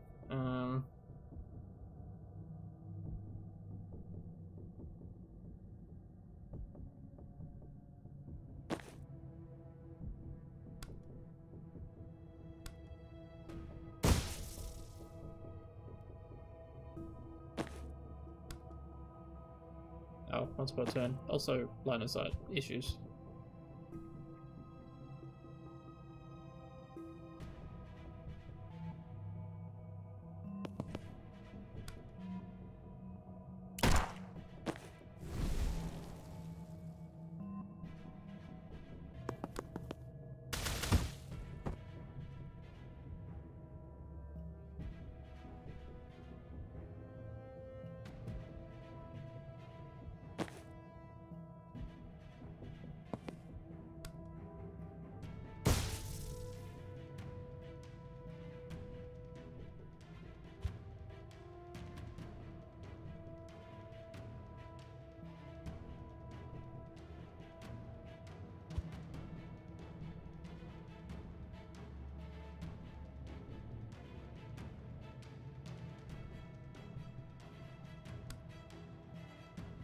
Yeah, you're still enemy. I'll just avoid for now. Really? You're just gonna keep bombing? Fuck.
No, wrong button. Nani? Oh, don't have the mana. Did I not grab that? Okay, well, now I have. Okay, now, go here, swap you, give you a good smack, and smack that for mana.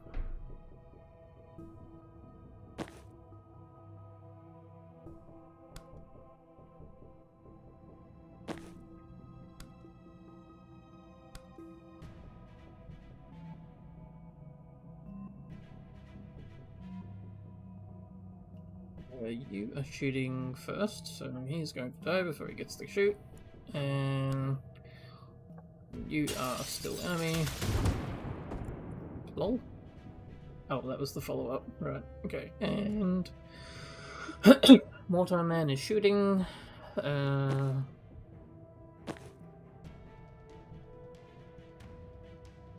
You deal 2 damage. Then shoot this man. Lol. Lol. Lol. Oh, crap.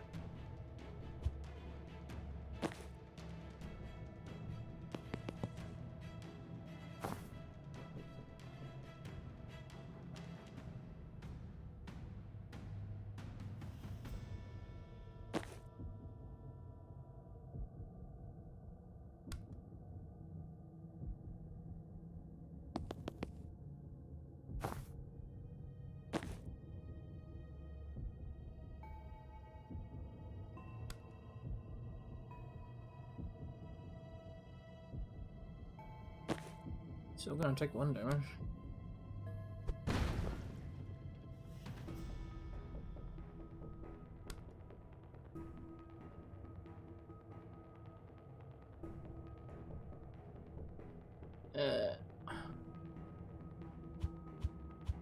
How far back do I have to go before this guy was targeted?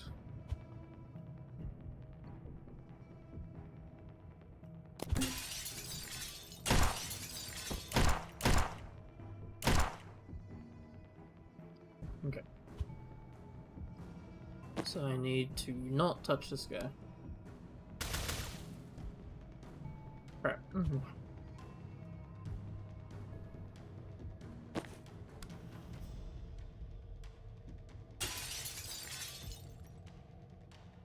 Changes target every time. You another 4. Okay, that's just so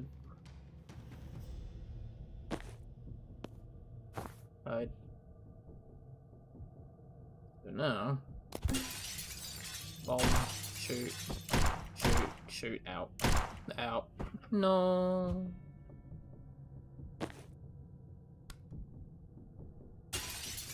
You guys get drugs then. No, you redirected.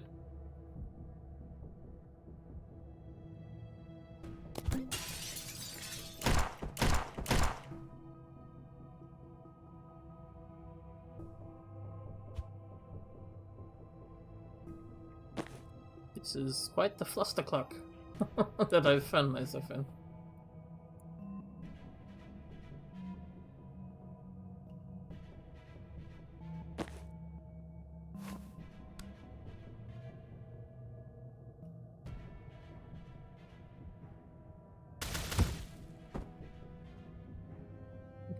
Now he's shooting across, and the mortar guy is mortaring.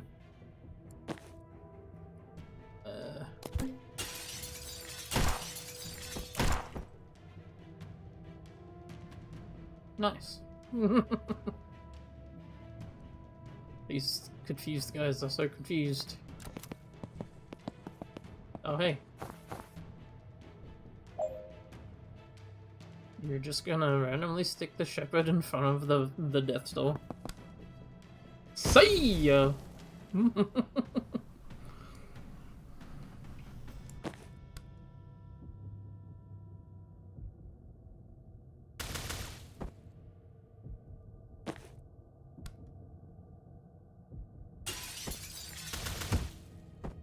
That's what I was hoping.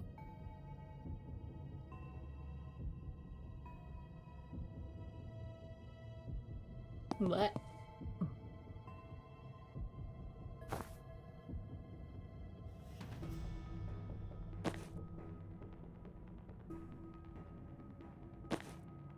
Absolver is absolving.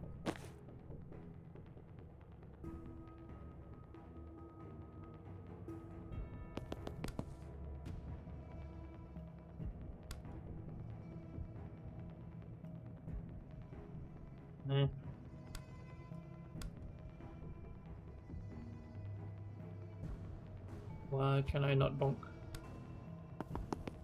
Do I have to stand here and bonk? There we go. Give me the biggest bonks.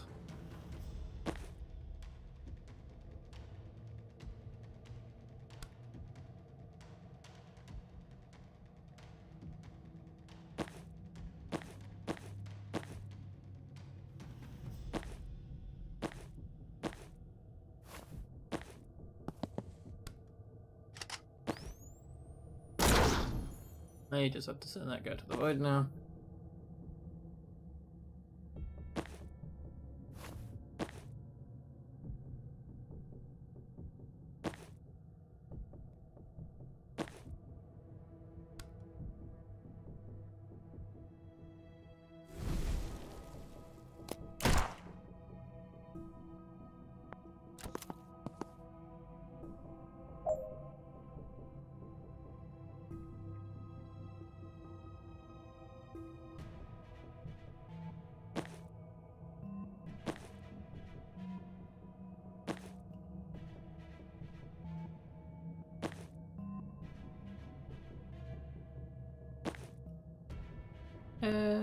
Hmm.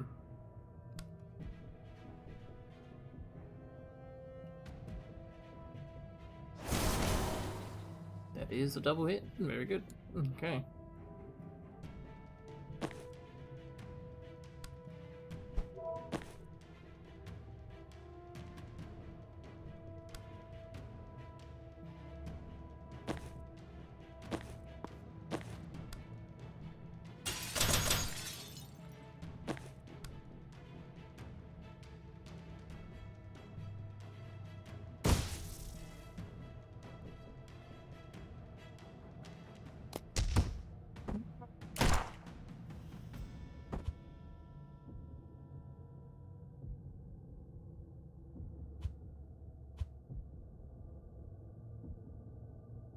Yeah, priest OP.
Ding.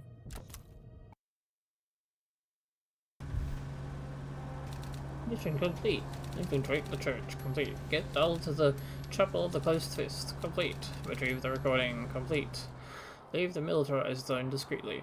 Possible. This was not sufficiently stressed to Zen. Lol. Discreetly.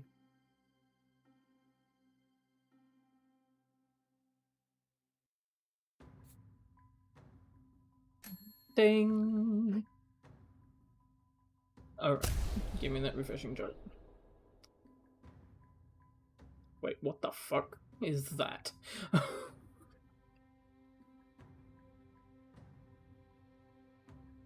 Just so much refreshing jolt.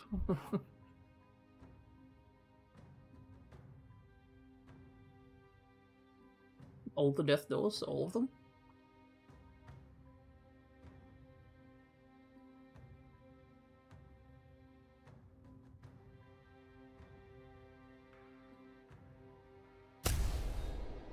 I think I could make use of that now that the Shepherd guys are around. Then they deal 1 damage, but they don't actually deal damage to Dal.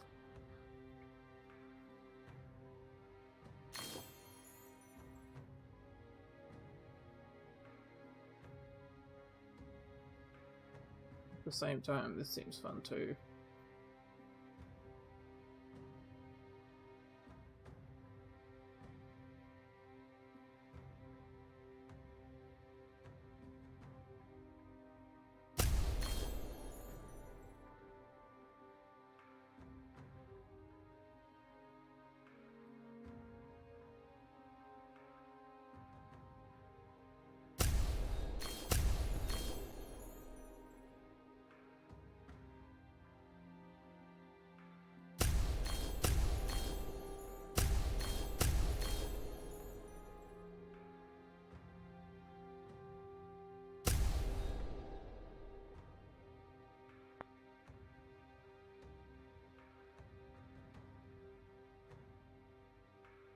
Okay, what did I miss?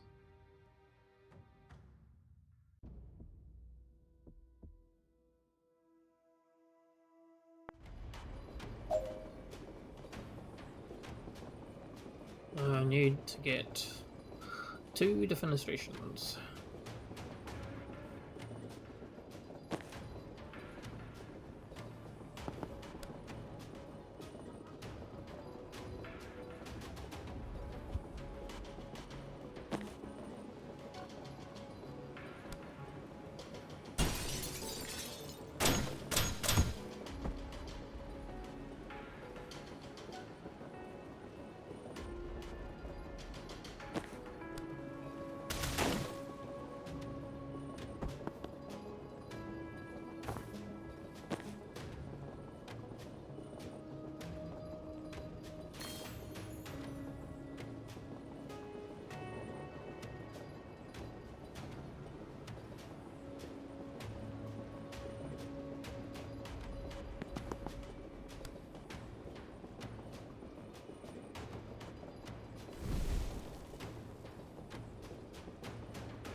Hey Jen, how you doing?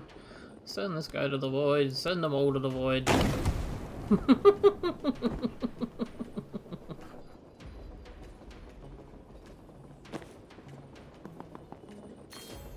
Wish I figured that one out first.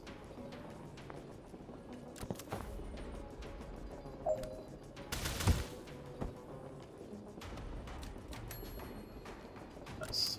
Got it. Starred that one.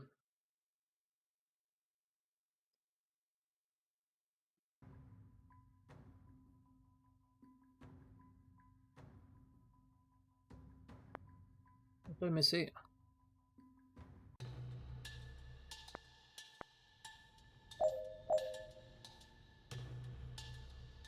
End of turn 3. Right, okay.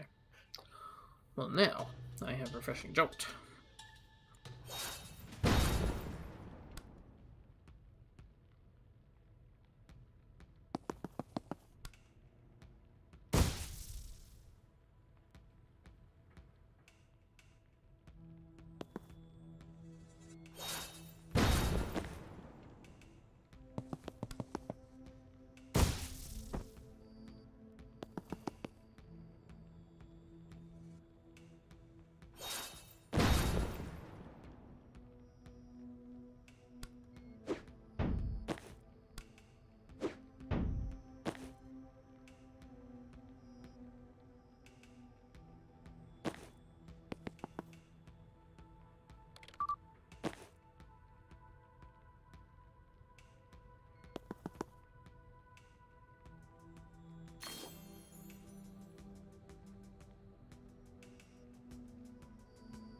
I see why these barrels are here.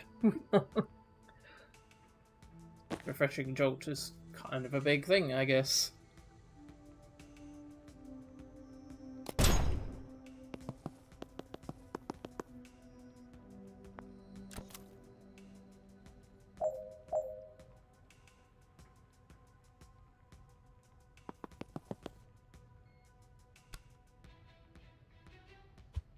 Now, it doesn't give the action back. That's the one thing.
Just bully this man.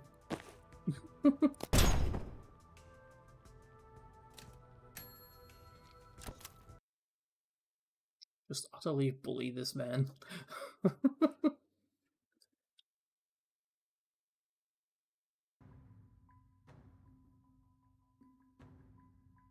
Up down.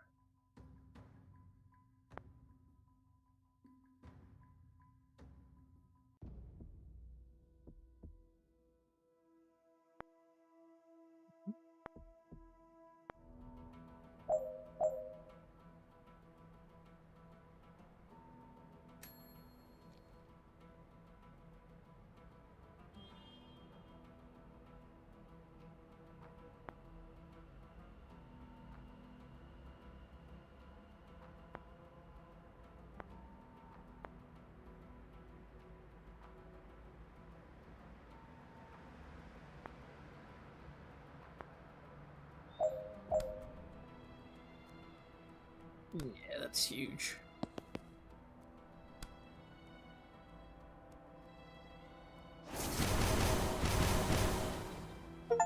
Oops, all unsteady.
Ah.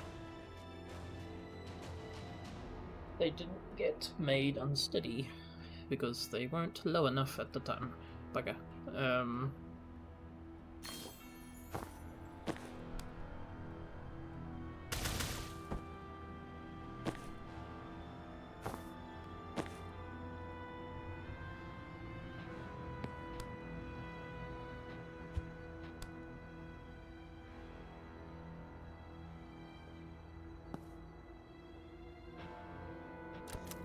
Okay, so you just arrived in Kalan.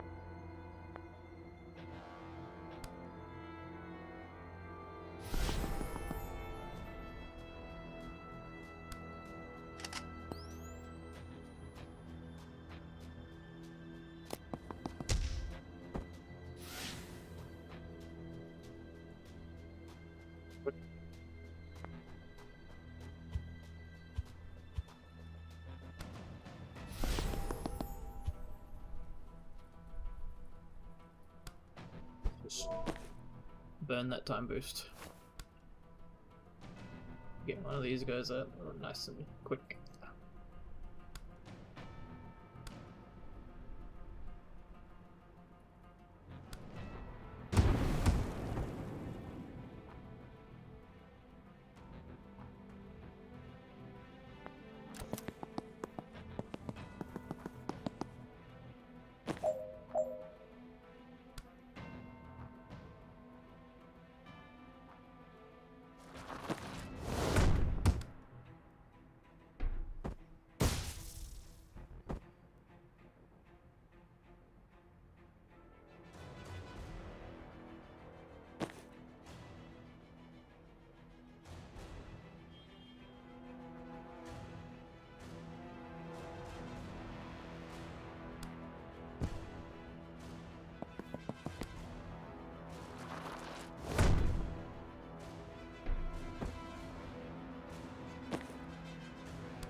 Humiliation.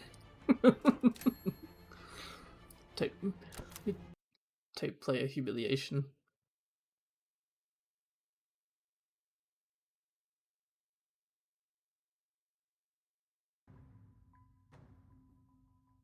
And again.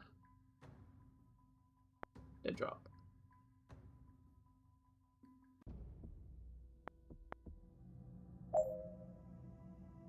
So I need to smack every single one of these. Somehow. In one turn.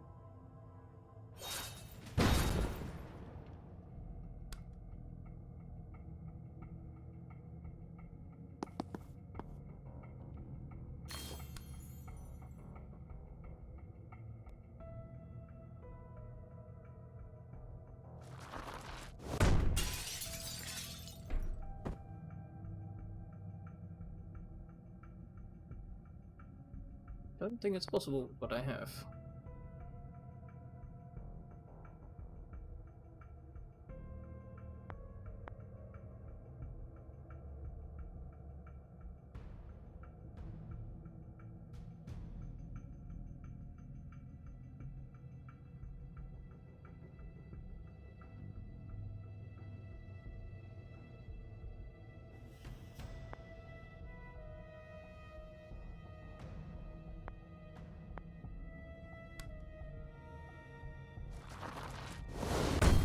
Yeah, I think you need to have...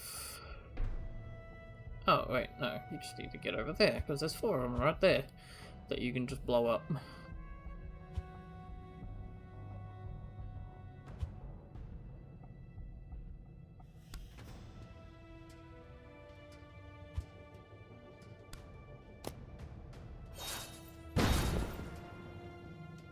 The intel is a lie.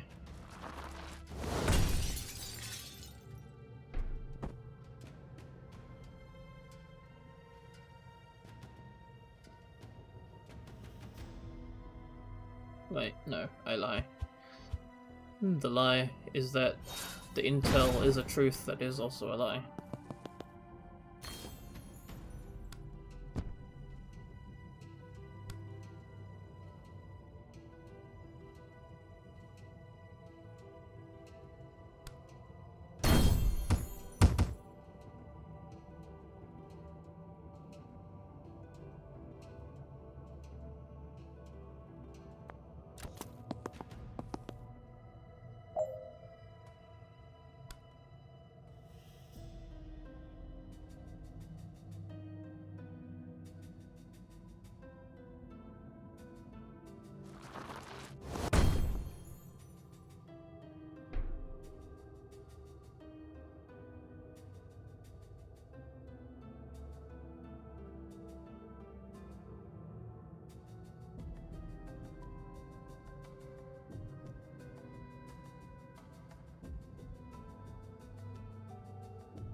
So although we're pretty deep into the campaign at this point, the Rebel Riot Priest is actually one of the first characters we had working.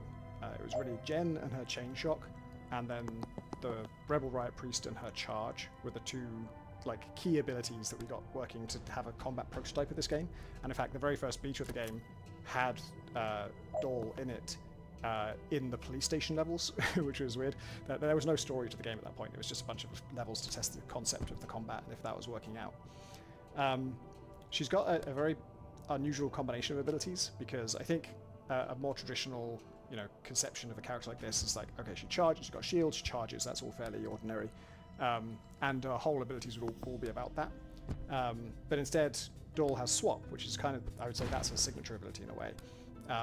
That's kind of the most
I need to reconfigure.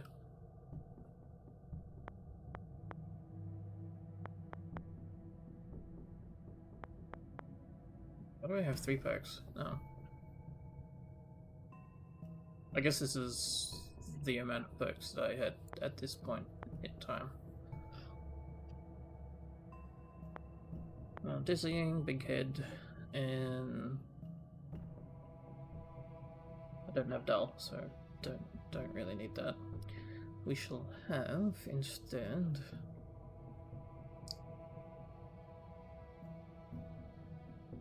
stings, I guess. Over here, we shall have the Hurtful Lie.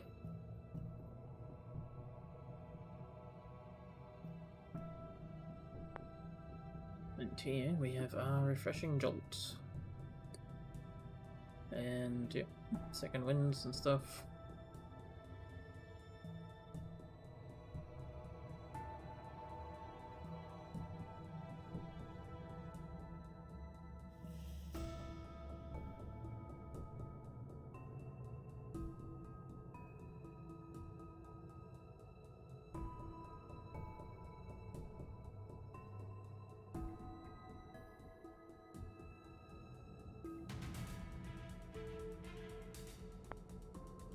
Do I really need the +1 now? Let's try it without the +1 and instead gain a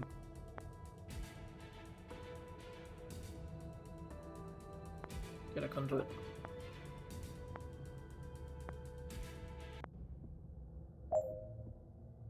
More acciones. Yeah.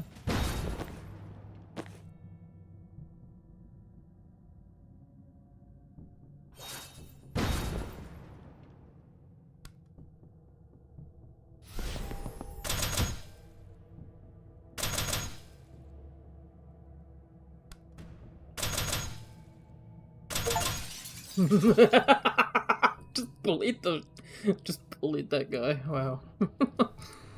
That's pretty effective. Just utterly bullied him.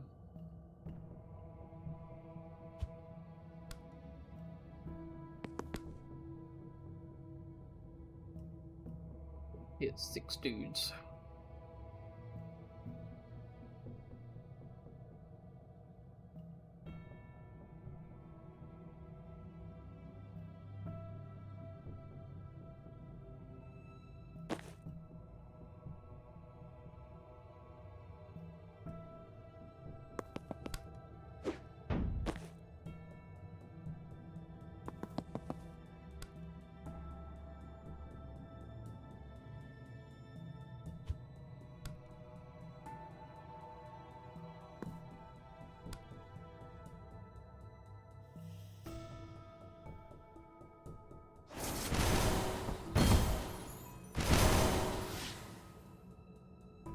Found it? Oh yeah, it hit him, didn't it? Nice. So I didn't actually need that rewind. I mean that extension. So I could have gone right here.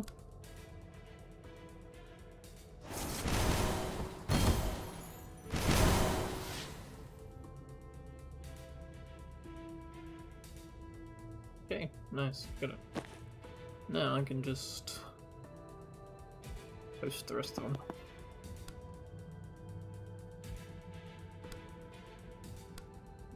If you get blasted, yeah, you get sent. Alright. So you.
Might just have to take the damage.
I've got myself in a bit of a pickle.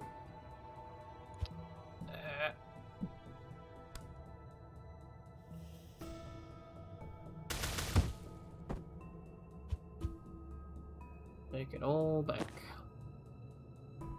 Okay. Lost you.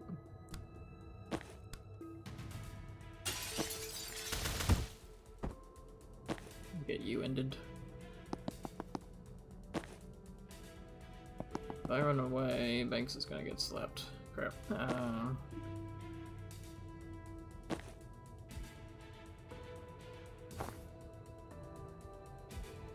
It's not gonna do much to stop him. Can I put the portal down? Yeah, this is why I should have portaled that guy earlier. Okay.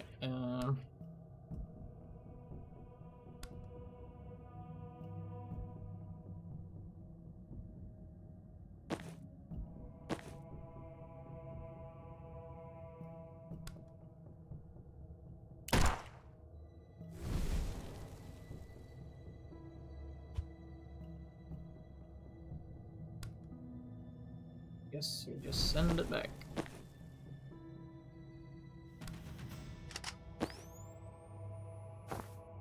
Instead of a projective.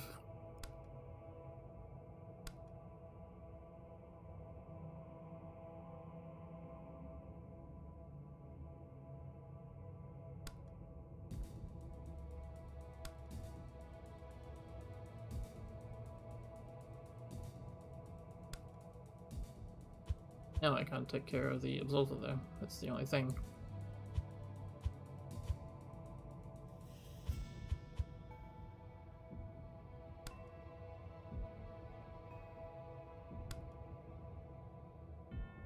Blah.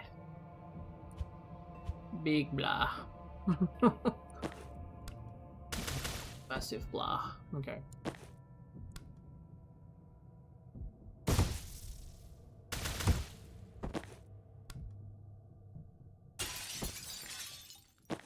That works. Run away. Run here. Send the transfers back. Set that up. Take cover. Yes.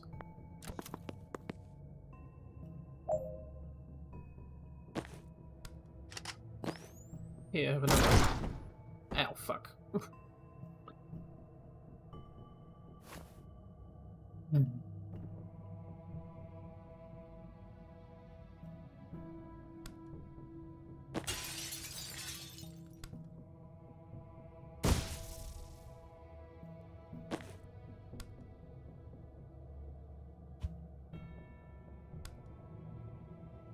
Gonna be a riot priest. There is gonna be a riot priest. I should save this. So,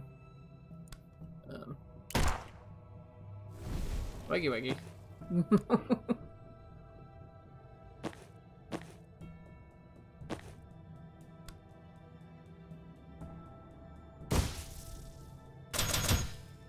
Just bully this man.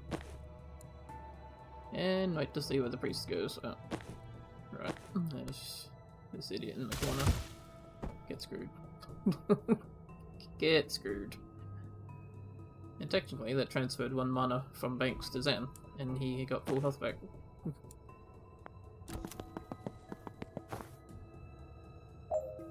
You are nowhere near anything.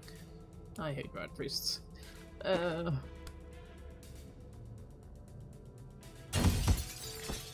some drugs.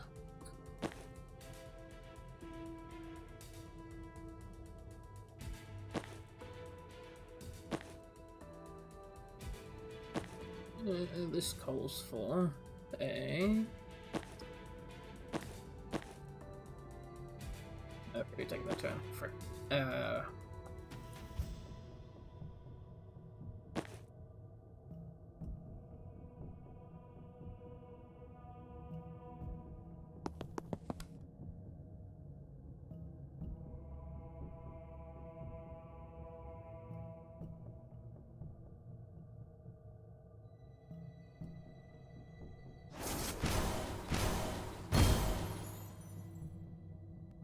Such mana. You are unsteady now? Yes, very good.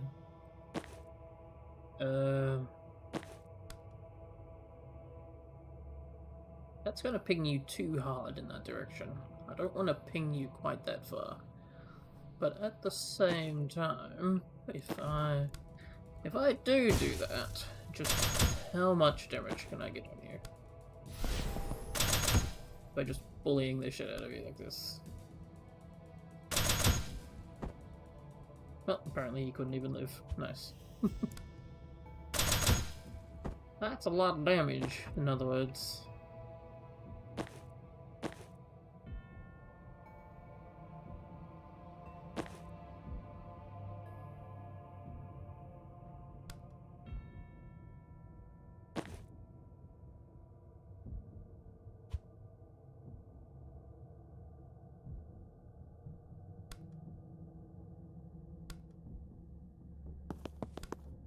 I don't want this idiot taken care of.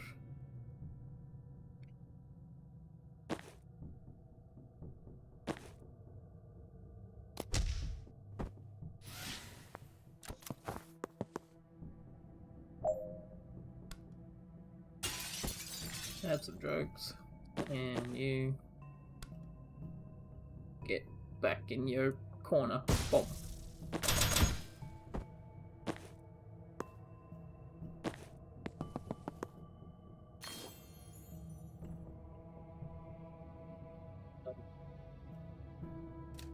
I already had the other one from a different run, so that works.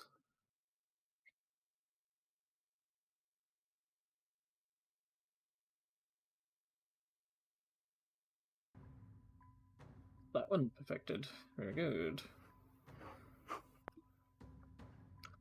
Beams are all perfected. Okay. Wait, where are these gonna show up? There's so many more of them.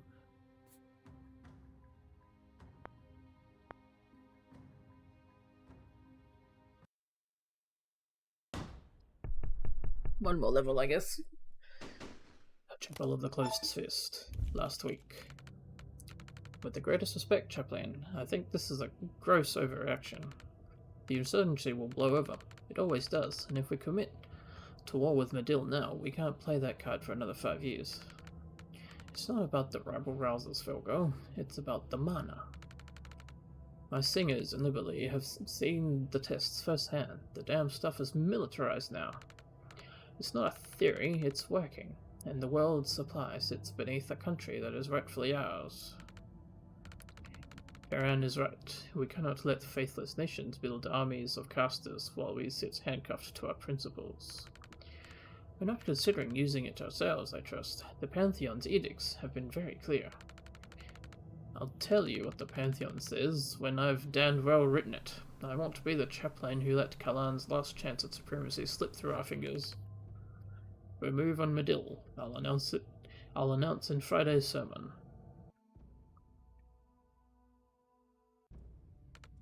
Holy shit. Was that as bad as it sounds? So much worse than we dared to hope. We wanted something with a kick. We got nitroglycerin. The Medill stuff is what we wanted. I never dreamed he'd just openly admit they lie about the Pantheon.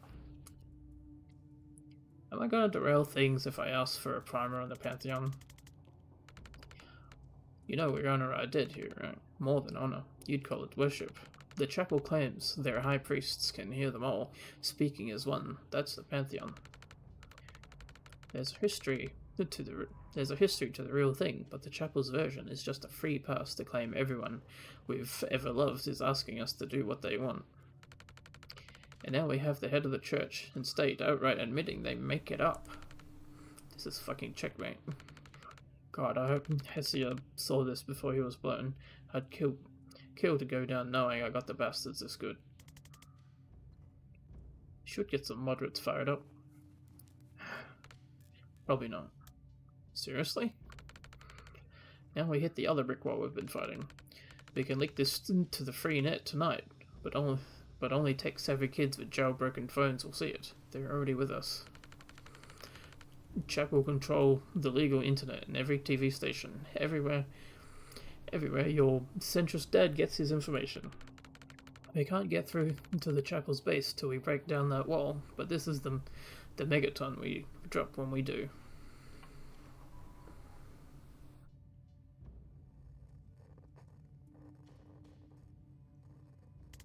Surely it'll make waves outside of Kalan. It might make news, but what good does that do us? What information is new here?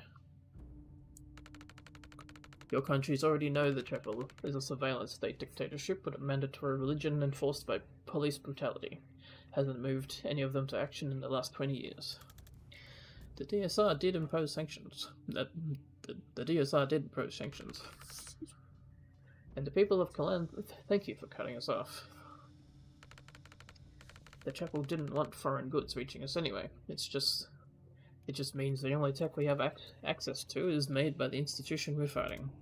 Fair point. Now shut up. I'm not trying to shut you down. I'm just tired. I'm tired of being told we have the world's moral support by nations that won't commit a single dollar to actual support. We're not even asking for troops. A shipment of Freenet phones would have turned the tide at Chalice Square 5 years ago. Is there a plan to get this out? I've heard rumors that there's a strike ready to go, just waiting on a payload worth the blood price. Could be bullshit though. I'm just a soldier. They don't tell me what I'm hitting next till it's time to hit it. I might spill it to a foreigner, to foreigners like you. Sounds like a tomorrow problem. Yeah, I don't want to spend tonight talking about politics. With this big wins this big don't come around too often in a fight like ours. There's an old military tradition from the 1600s. If your victory spared more blood than it cost, you drink the difference in Clarent. We drink the blood of the dead? No, it's the blood of the living, right? She gets it. Can't speak to the symbolism, but the blood maths checks out. Also cat. Come on, we've got 3 cases of 1975 we liberated from a minister's cellar, and he would fucking explode to know the foreigners and faith traders were the ones who got to drink it.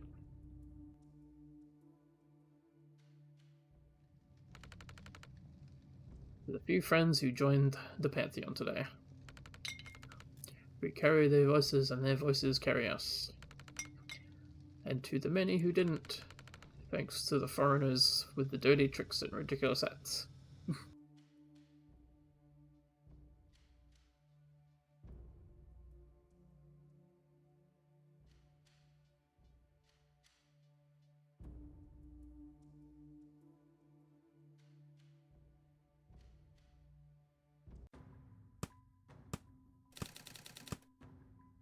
Let's start getting the Kalan situation in here.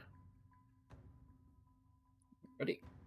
Dal, one of our team, sheltered us at Rebel Hideout.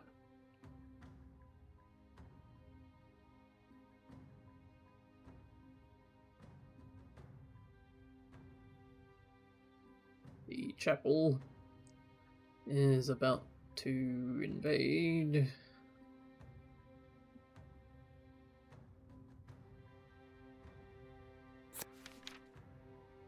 Oh dear, that's a lot of words. The chapel is both church and state in Kalan. It's started harmlessly enough as stricter interpretations of Khorism, which has always been Kalan's primary religion, but since most of Kalan's secular groups split off to form Medil in the 70s, the religion, literal fascists, derp, has gained tighter and tighter control over Kalani's lives and freedoms. This is why I asked you to write this one, Jay. No, Kalandi was national faith before 1720, that's where Kalan comes from. No, the chapel engaged in ethnic cleansing as early as the 50s. Fine, all you need to know is what we're fighting for. The right to elect our own leader, the right to publicly accountable justice system, release of all surviving persons, incarcerated without trial, all four are classified as heresy. About to invade.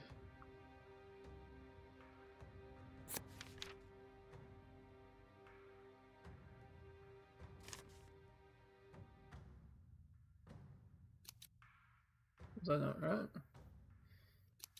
Does it turn red when it's right?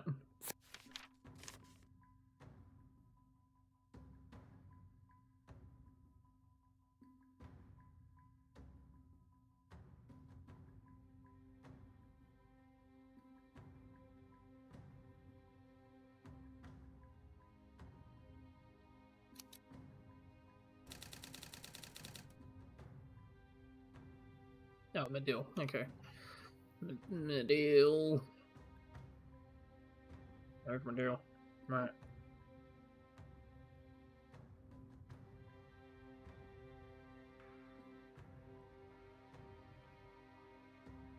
Medil? Oh, down there. Independence.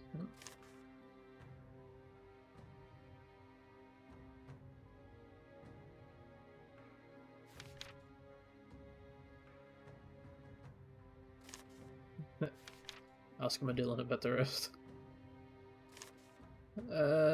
Pause if you want to read it, I guess.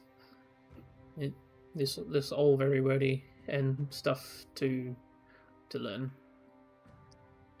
Motives of chapel made at the chapel of Civil Tongue, no, chapel of Close Fist. It must be broadcast at that, and then there. All state-authorized media in Kalan is controlled from this huge tech hub, from TV channels to a state-sanctioned internet. If you want to get something in front of the average Kalani family, it has to come from here.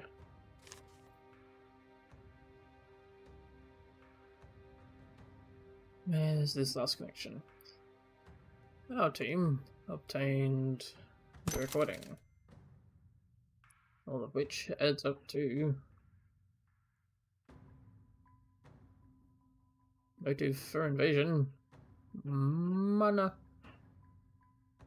No? That's not the motive. Right.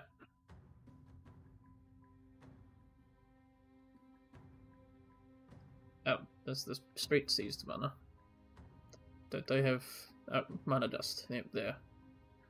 I mean, I was nearly right. From the mines in South Medil, the rarest ingredient in synthetic mana is beryllium calcite, and most of the world's supply comes from the mines in southern Medil. Valuable resource in the energy industry for decades, but now there's whispers of reactor finding and military use for synthetic mana. Global powers like the Chapel are taking an even keener interest in controlling it. And has military use, probably for the mana.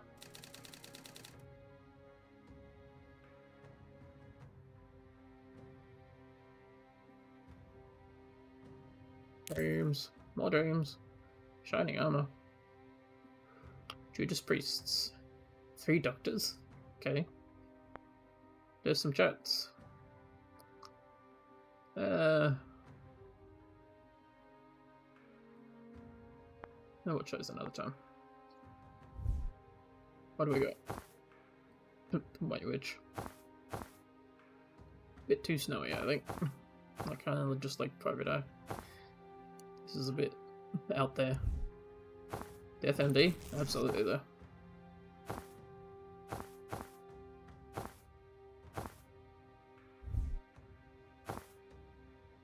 Block.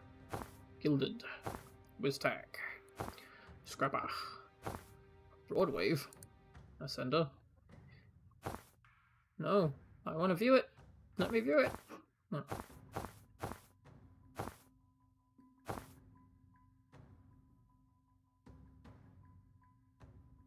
I guess I have to unlock that in some way to have it appear. The rest of this stuff, I'm not particularly sold, although this tech does look pretty good. A lot more clean look.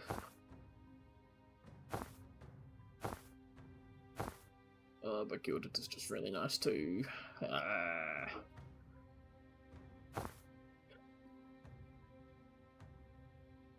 like the halo though.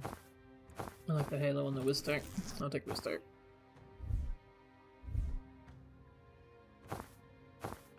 Dark out. Dark outs.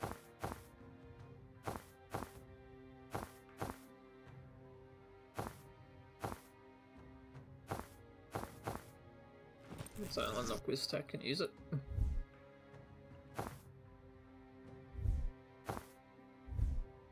Wiztack team.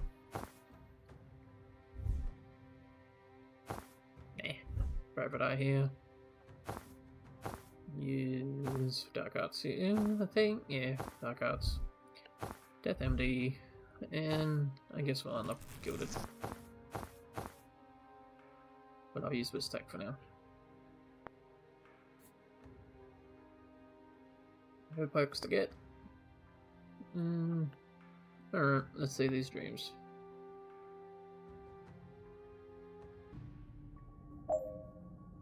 Oh, it's a lot of dudes. That's a lot of dudes. Enemies by turn 2.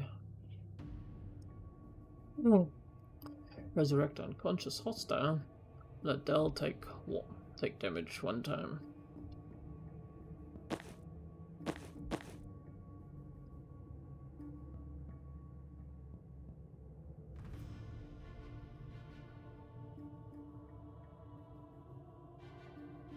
Well, for starters, I think we can probably...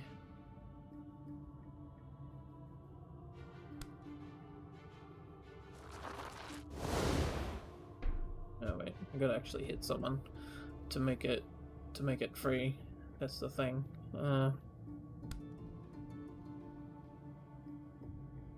If I charge into the block.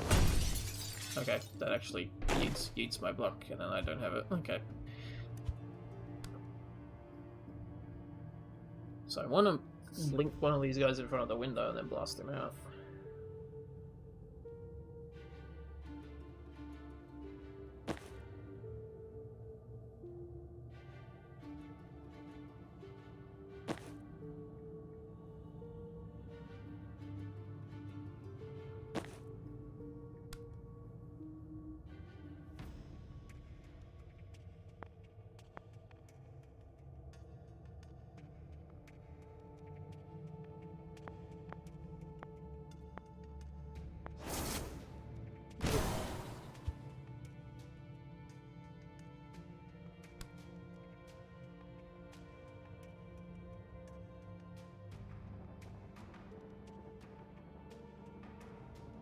I can soften these 2 up, maybe.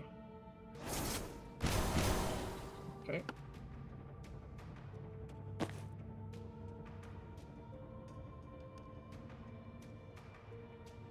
Blah. I'm not sure how to proceed.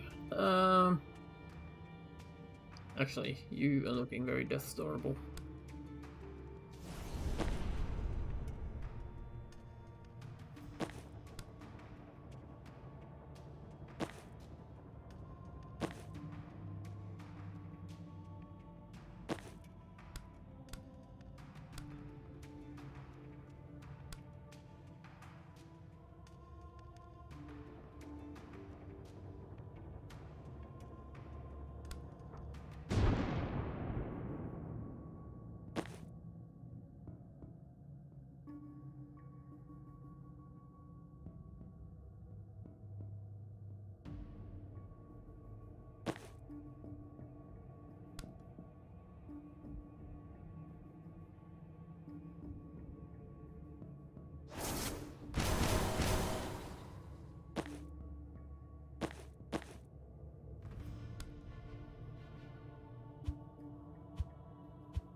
Take it all back, because I just realised I could do that. So let's soften these guys up. Oh, right. It only works because I knocked that guy back. Okay.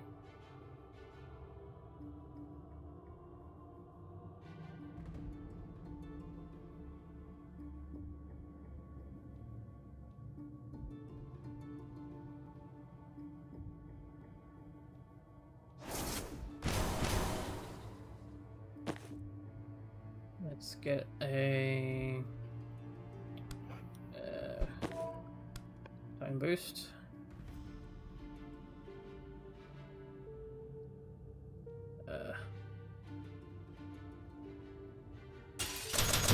Get some drugs involved.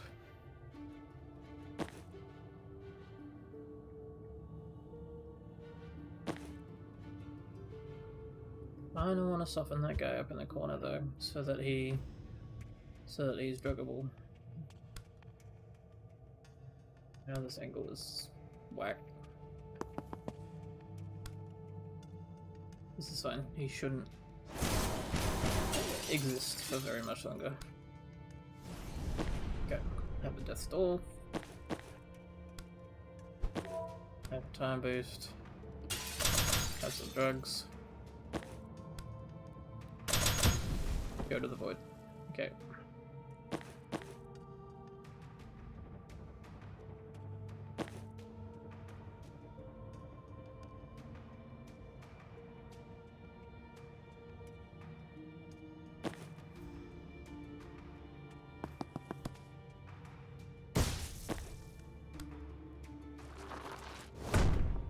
Out the window.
Damn it.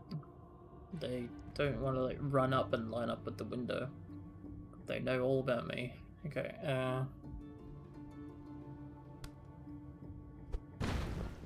if I throw the block, will you go around? Yes. Set him up.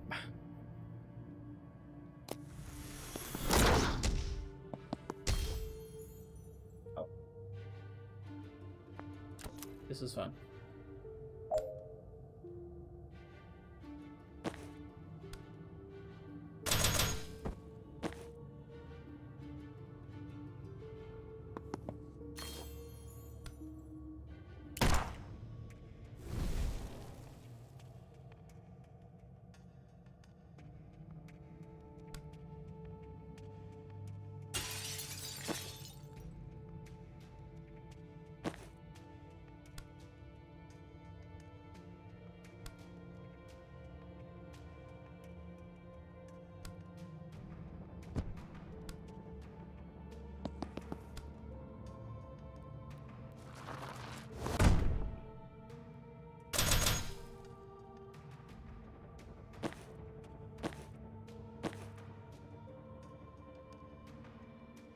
There's no mana.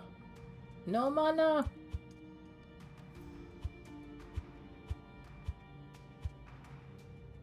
Can I grab that mana? Oh, there's like mana on the table here. What the heck?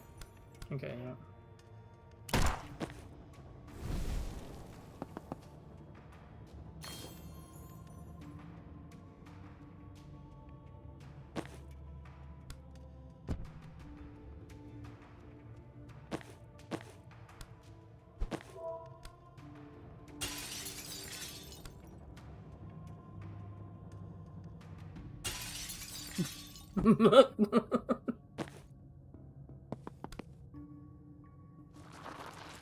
Yeet! Wee! Wee!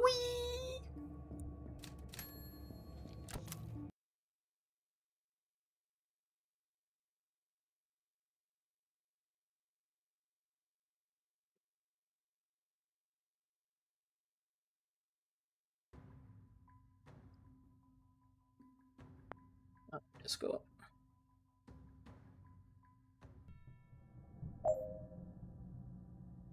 Whole team must reach the green.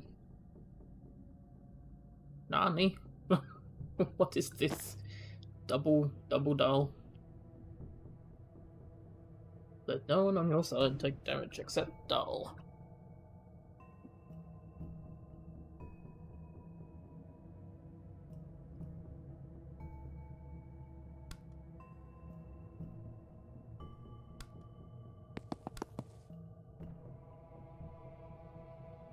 How are you dealing 2 damage?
Oh.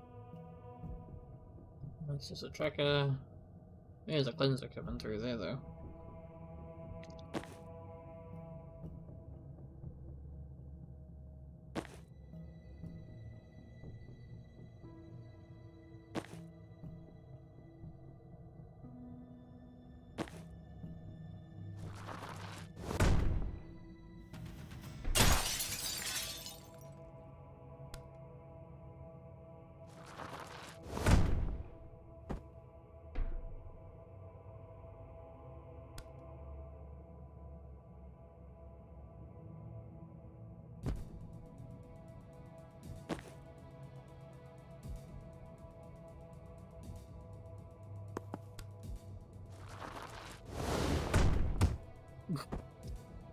Real Soviet damage. Right. Can I make this even worse? Hey yo.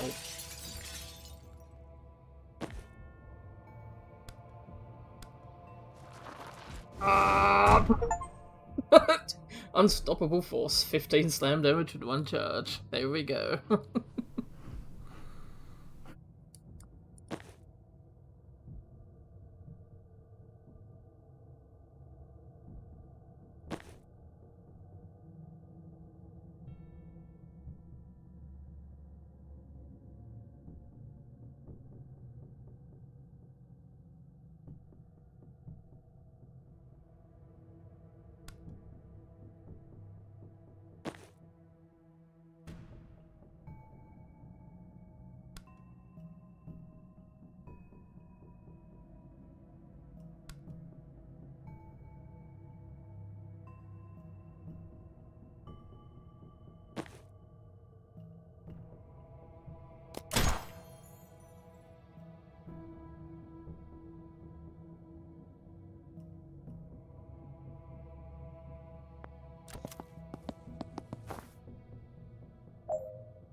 Yeah.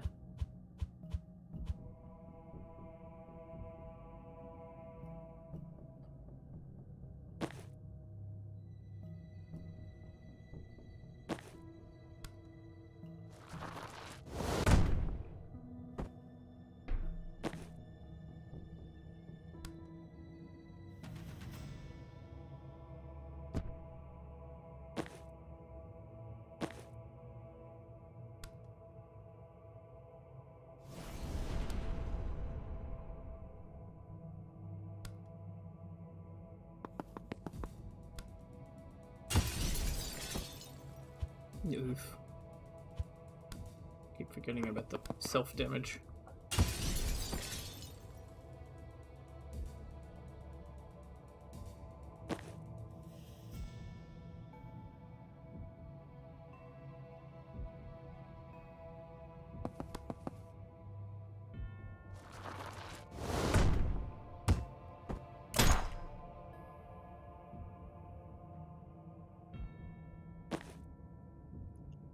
No mana to lose there, so this is fine.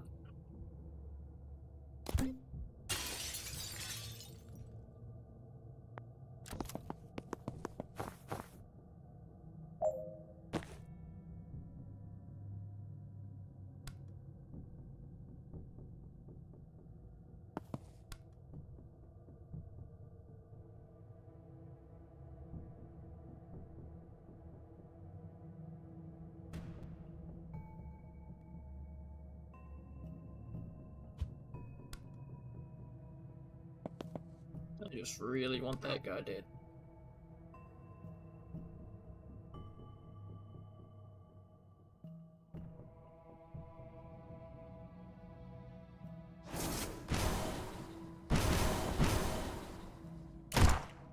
Eh.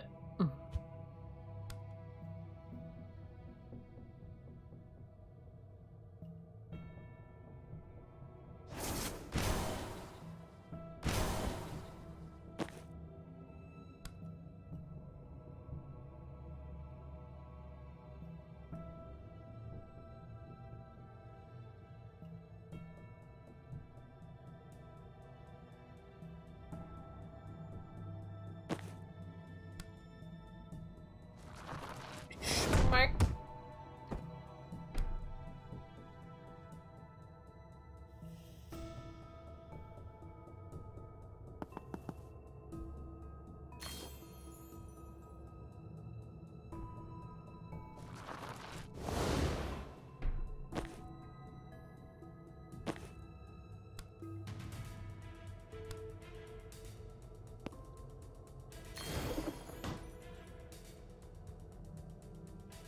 Oh, it was over. And I just got mana, and he's gonna steal it. Great.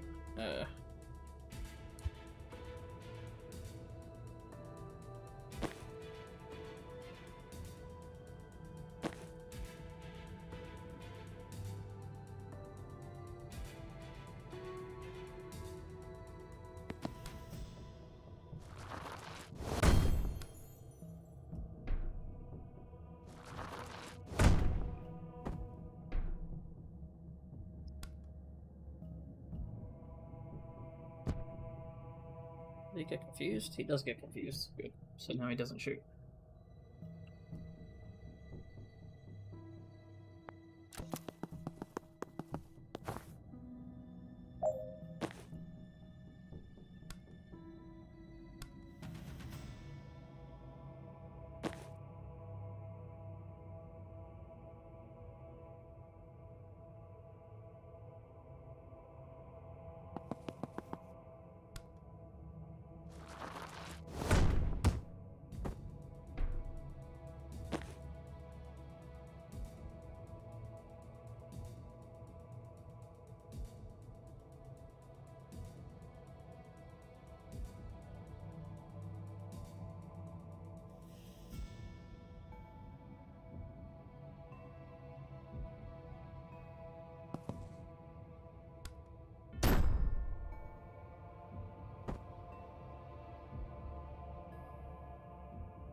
winning. Just win the level. Didn't say I had to knock anyone out.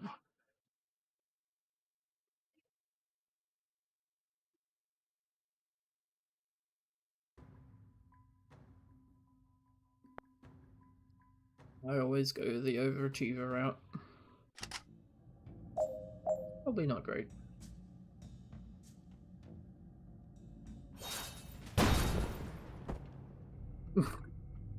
Well then, that's rude.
Ah, not good.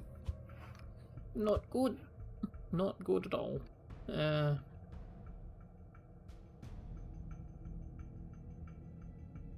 These positionings all whack.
Bonk.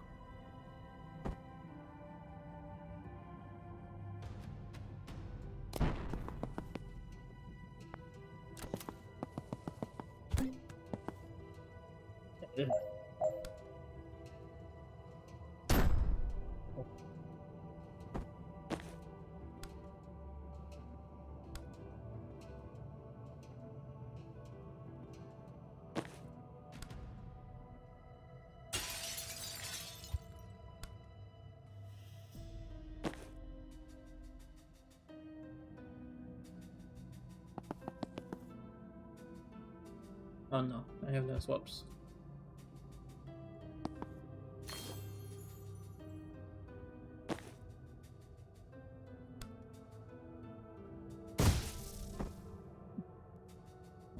Kind of hard place moment.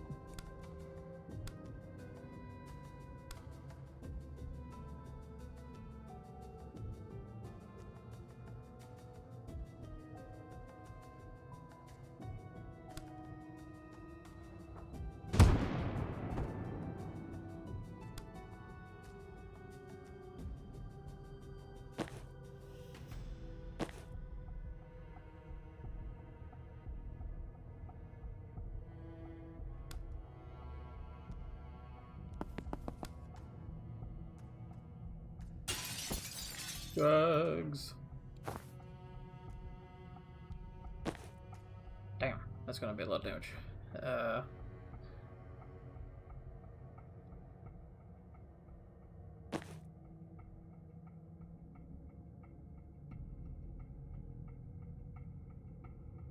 That's going to be a lot of damage. Fine.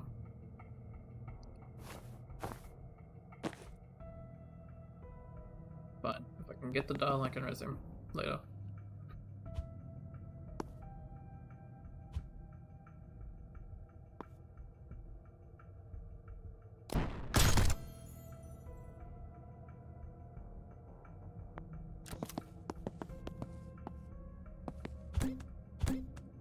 What in the fuck?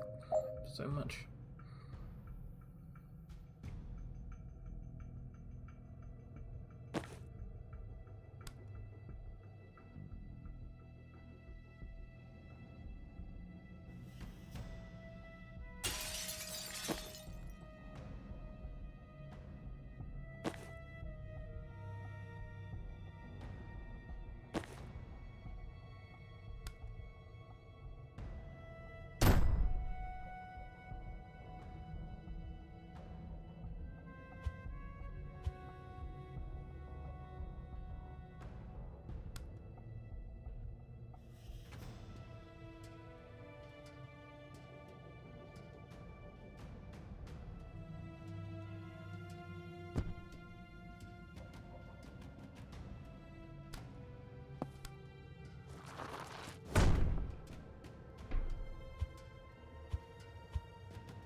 And that's what that one started. Very good. I guess that classifies as my one more mission, huh? So, I guess with that, back to main menu. Oh yeah, that's a 5-hour stream.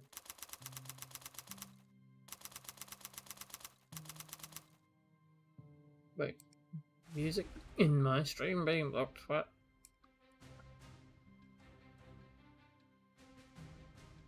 Whatever. I have no such sound. I've only been having the Reach Wizard soundtrack game. Okay. But, well, whatever. Well, doesn't seem like many people have come through, but if you're watching at another time, or if you're watching now, thanks for watching.